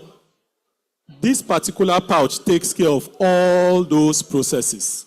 So once you buy one pouch like this can serve a minimum of 8 glasses. That is if you like sugar. Now, this product is non-sugar based. Why? It is brewed with fresh fruits. And you know that in the north, they have a lot of spices. So those are what you see in this product. So it's a very health-conscious product. Now, we have antioxidants. What do? They fight your free radicals that causes a whole lot of diseases. So when you look at the northerners, just take a look at the average grandmother in the north. The average mother in the north. They live quite old. Why? They know how they take natural things there. And the farm is actually in Kano State. So we are not buying this product from somebody else. We are buying it directly from our own company. So we have a company that is an agricultural company. We are the marketing arm of the company. That's how it works. Now, this particular product can be used as a crossbreed for so many other products.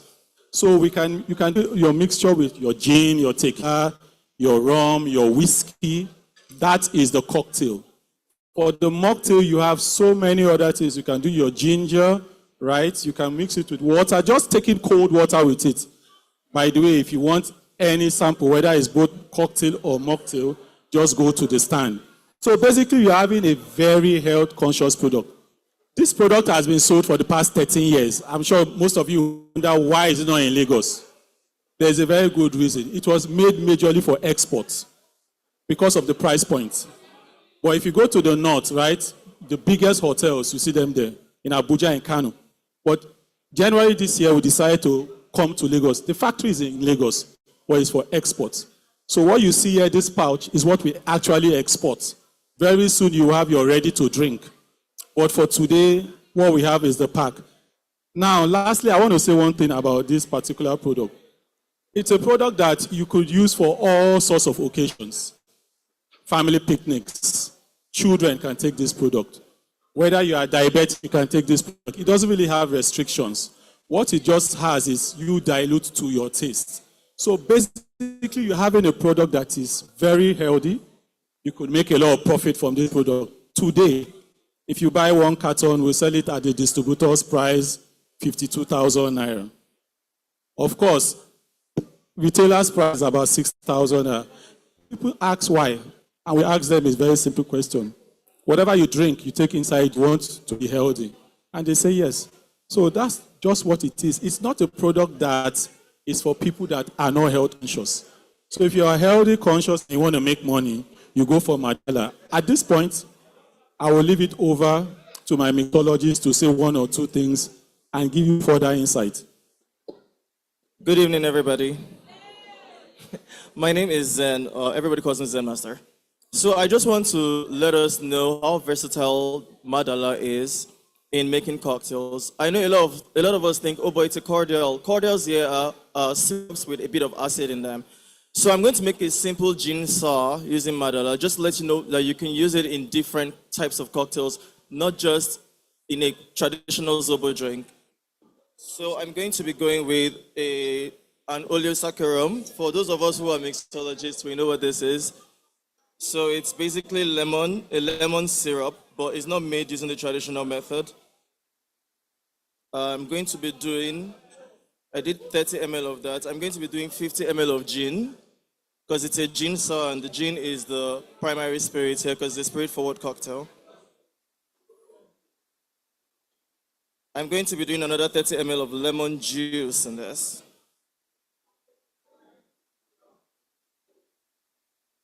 Freshly squeezed, because we're very health focused here. And then our star ingredient, which is the Madala cordial, I'm going to be doing another 30 ml of it. Now, if you want your gin sour a bit sweeter or more brightly colored, you can tweak to your required measurement or taste. And then I'm going to shake it all up.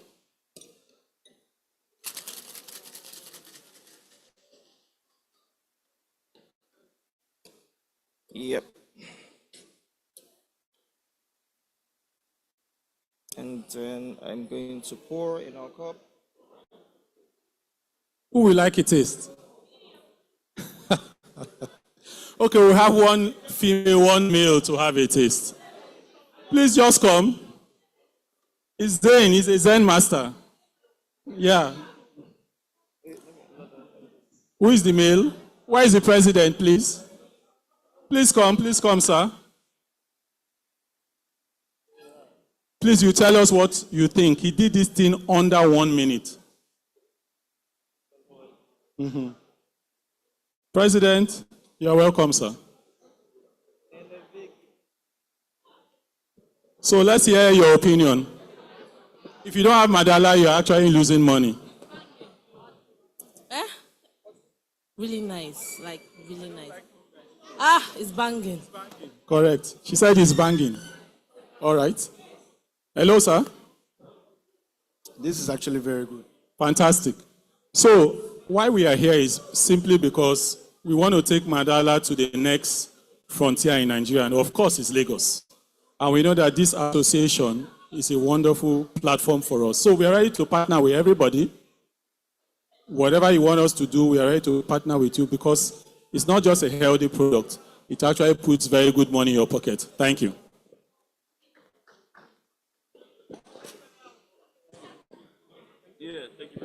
All right. Ladies and gentlemen, please can we put our hands together for Madala?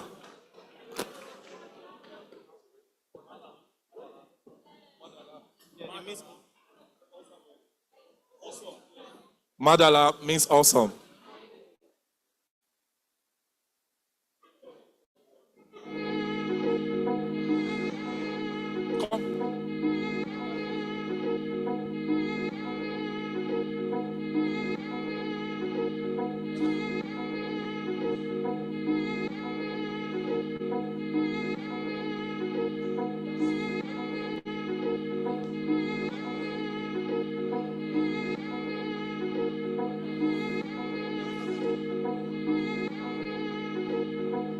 All right, ladies and gentlemen, we are coming to almost the end of this beautiful conference.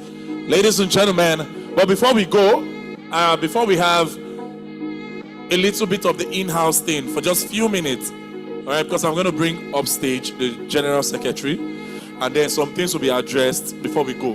But before we do that, I'd like to bring on stage one of the members of the Board of Trustees. Please, can we put our hands together for the CEO, Bonex? Please, can we put our hands together for Madam as she comes on stage? Is that how you people...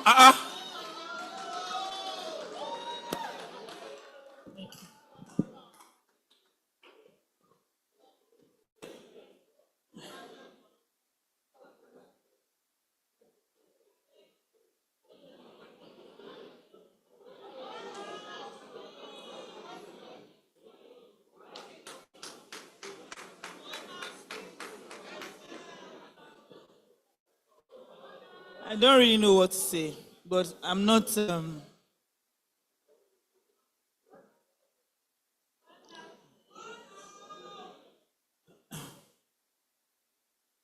I don't know what to really say. I don't want to say anything. Thank you all for coming. Thank you. The people that are from Port Harcourt, Abuja, my Akure people. Thank you for coming. Thank you all.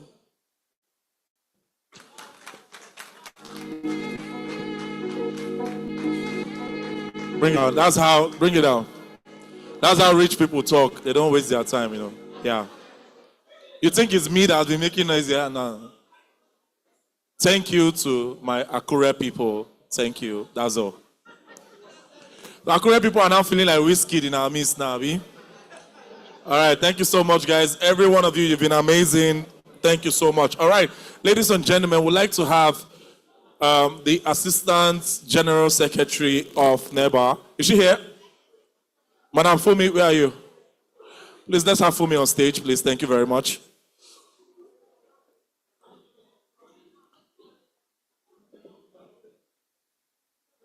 Thank you very much. Good evening, everyone.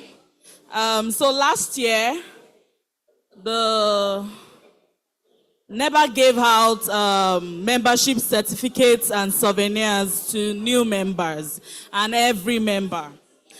For those that did not get theirs last year, that's I'm talking about April when we had our expedition, you have the opportunity to pick up your souvenir today and your membership certificate. And for every new member that has joined us this session, please also kindly go to the back of the hall and claim your certificates and souvenirs, okay? So if you did not get last year, please come to the back of the hall. You'll meet myself and the GenSec herself there, and we'll hand over your certificates and souvenirs to you. Thank you very much.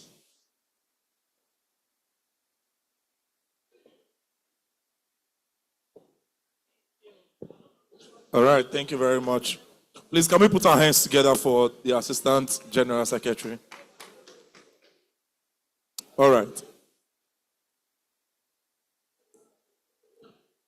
We're coming to almost the end of this conference. All right. This is the moment where we have closing remark, and that will be done by. Can I please have the attention of the President? Chairman, yes, please. Yes. Yes, yes, please. Mr. President, thank you very much. All right, so after the closing remark, we'd have the vote of thanks, proper, and then we'd have pictures. All right, so we'll have pictures back to back. So please, let's be ready to take pictures, and then we'll end the event properly.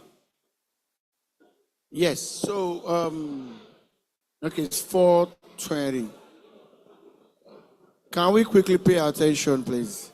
So this is, I keep hearing the end of the event, the end of the event. The event has not ended yet. But you know, for every event, there are protocols, the program to follow, and all that.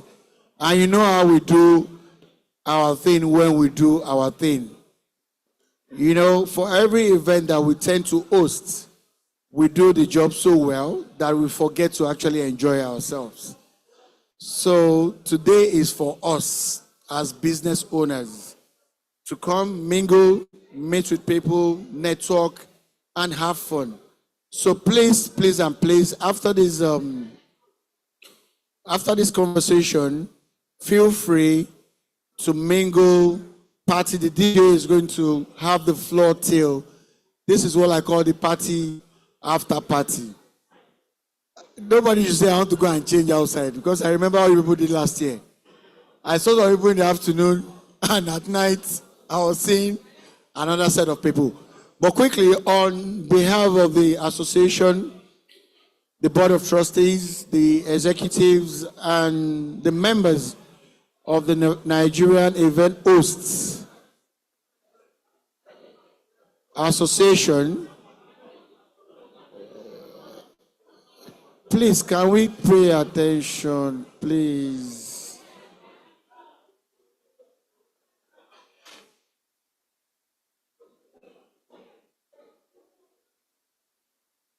We are getting there gradually.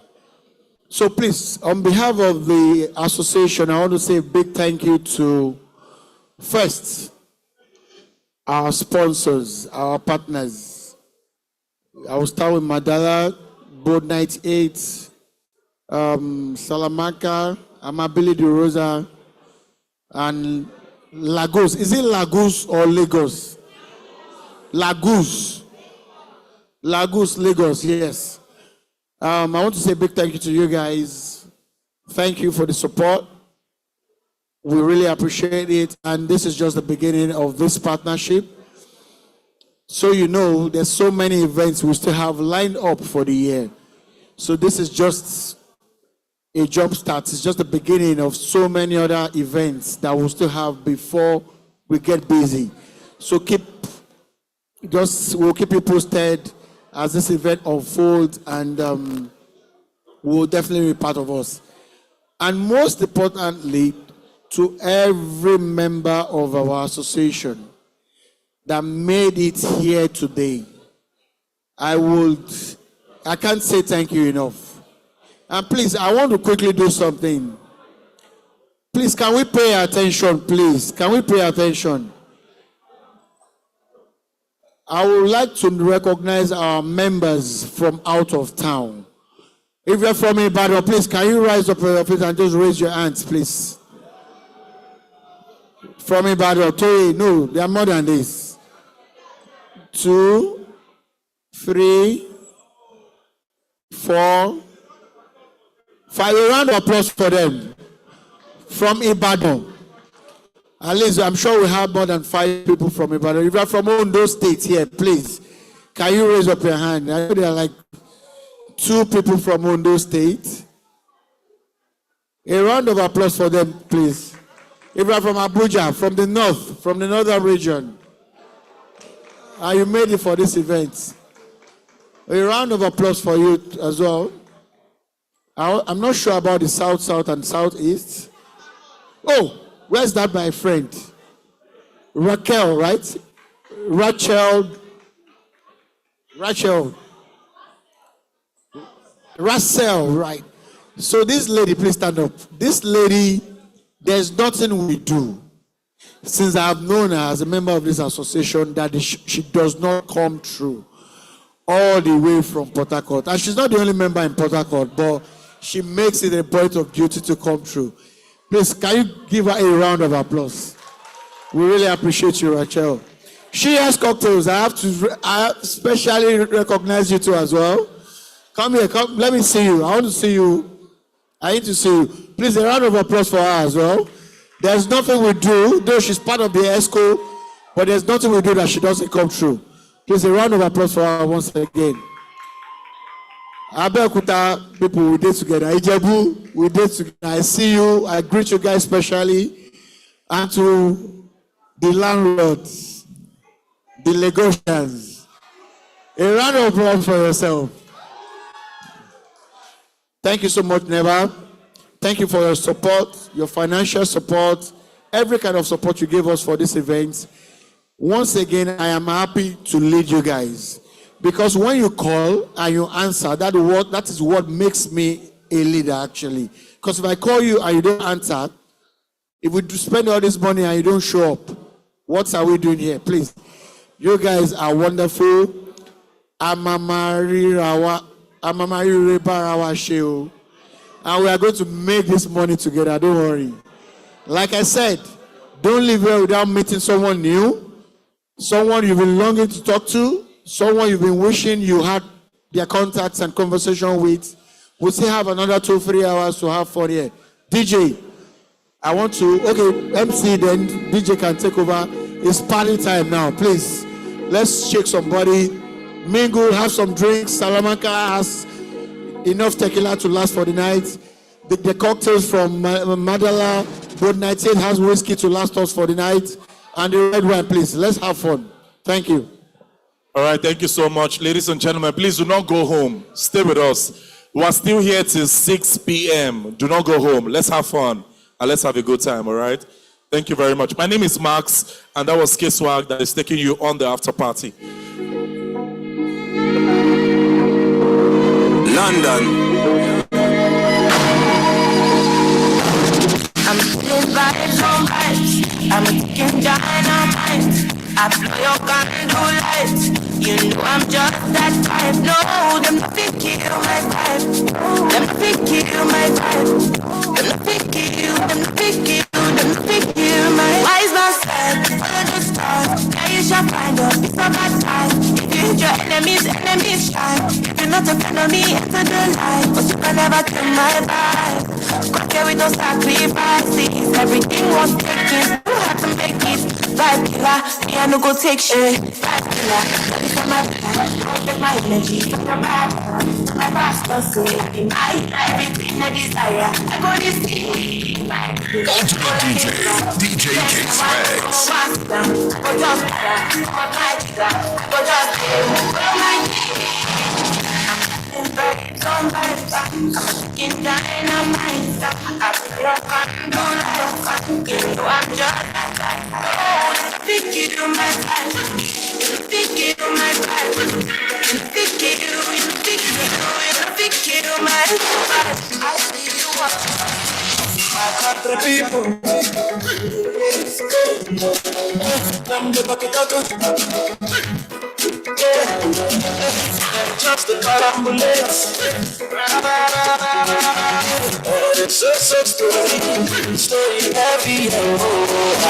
If I not bring clarity, if I not bring clarity, so I don't want to like that, I don't want to like that.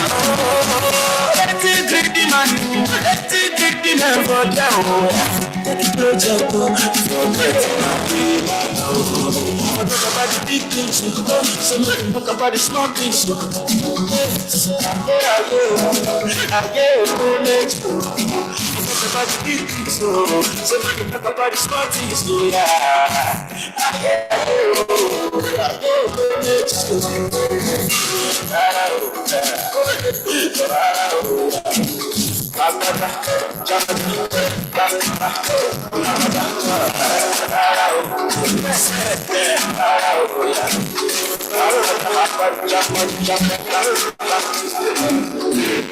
Don't check your energy, get that from the enemy. We do what we do. Team with blessing never see. I'm on team with blessing never see. Forget it, yeah, say it, bash. Go back the head. I get that to the best. I've been inside the I'm the answer. Respect is reciprocal, even though none knows how special. Everybody, no one knows what you. Everybody, the body. I can't spot you.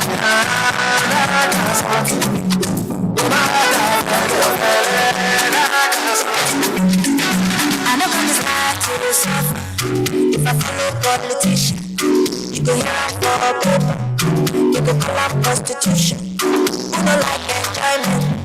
If money pay for pocket, should be not national budget. You go blow like chocolate. Do your diarrhea. Do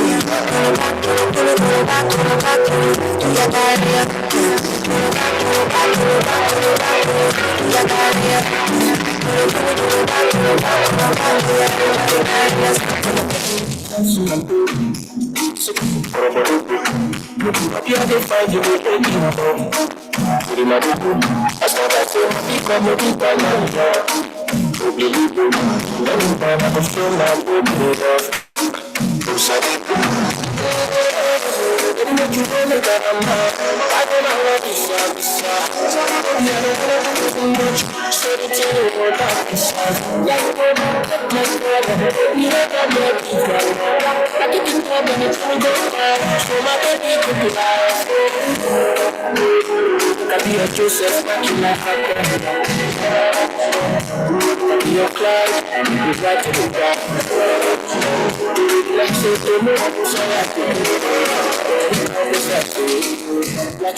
Every time Miami money, hello baby, isn't it?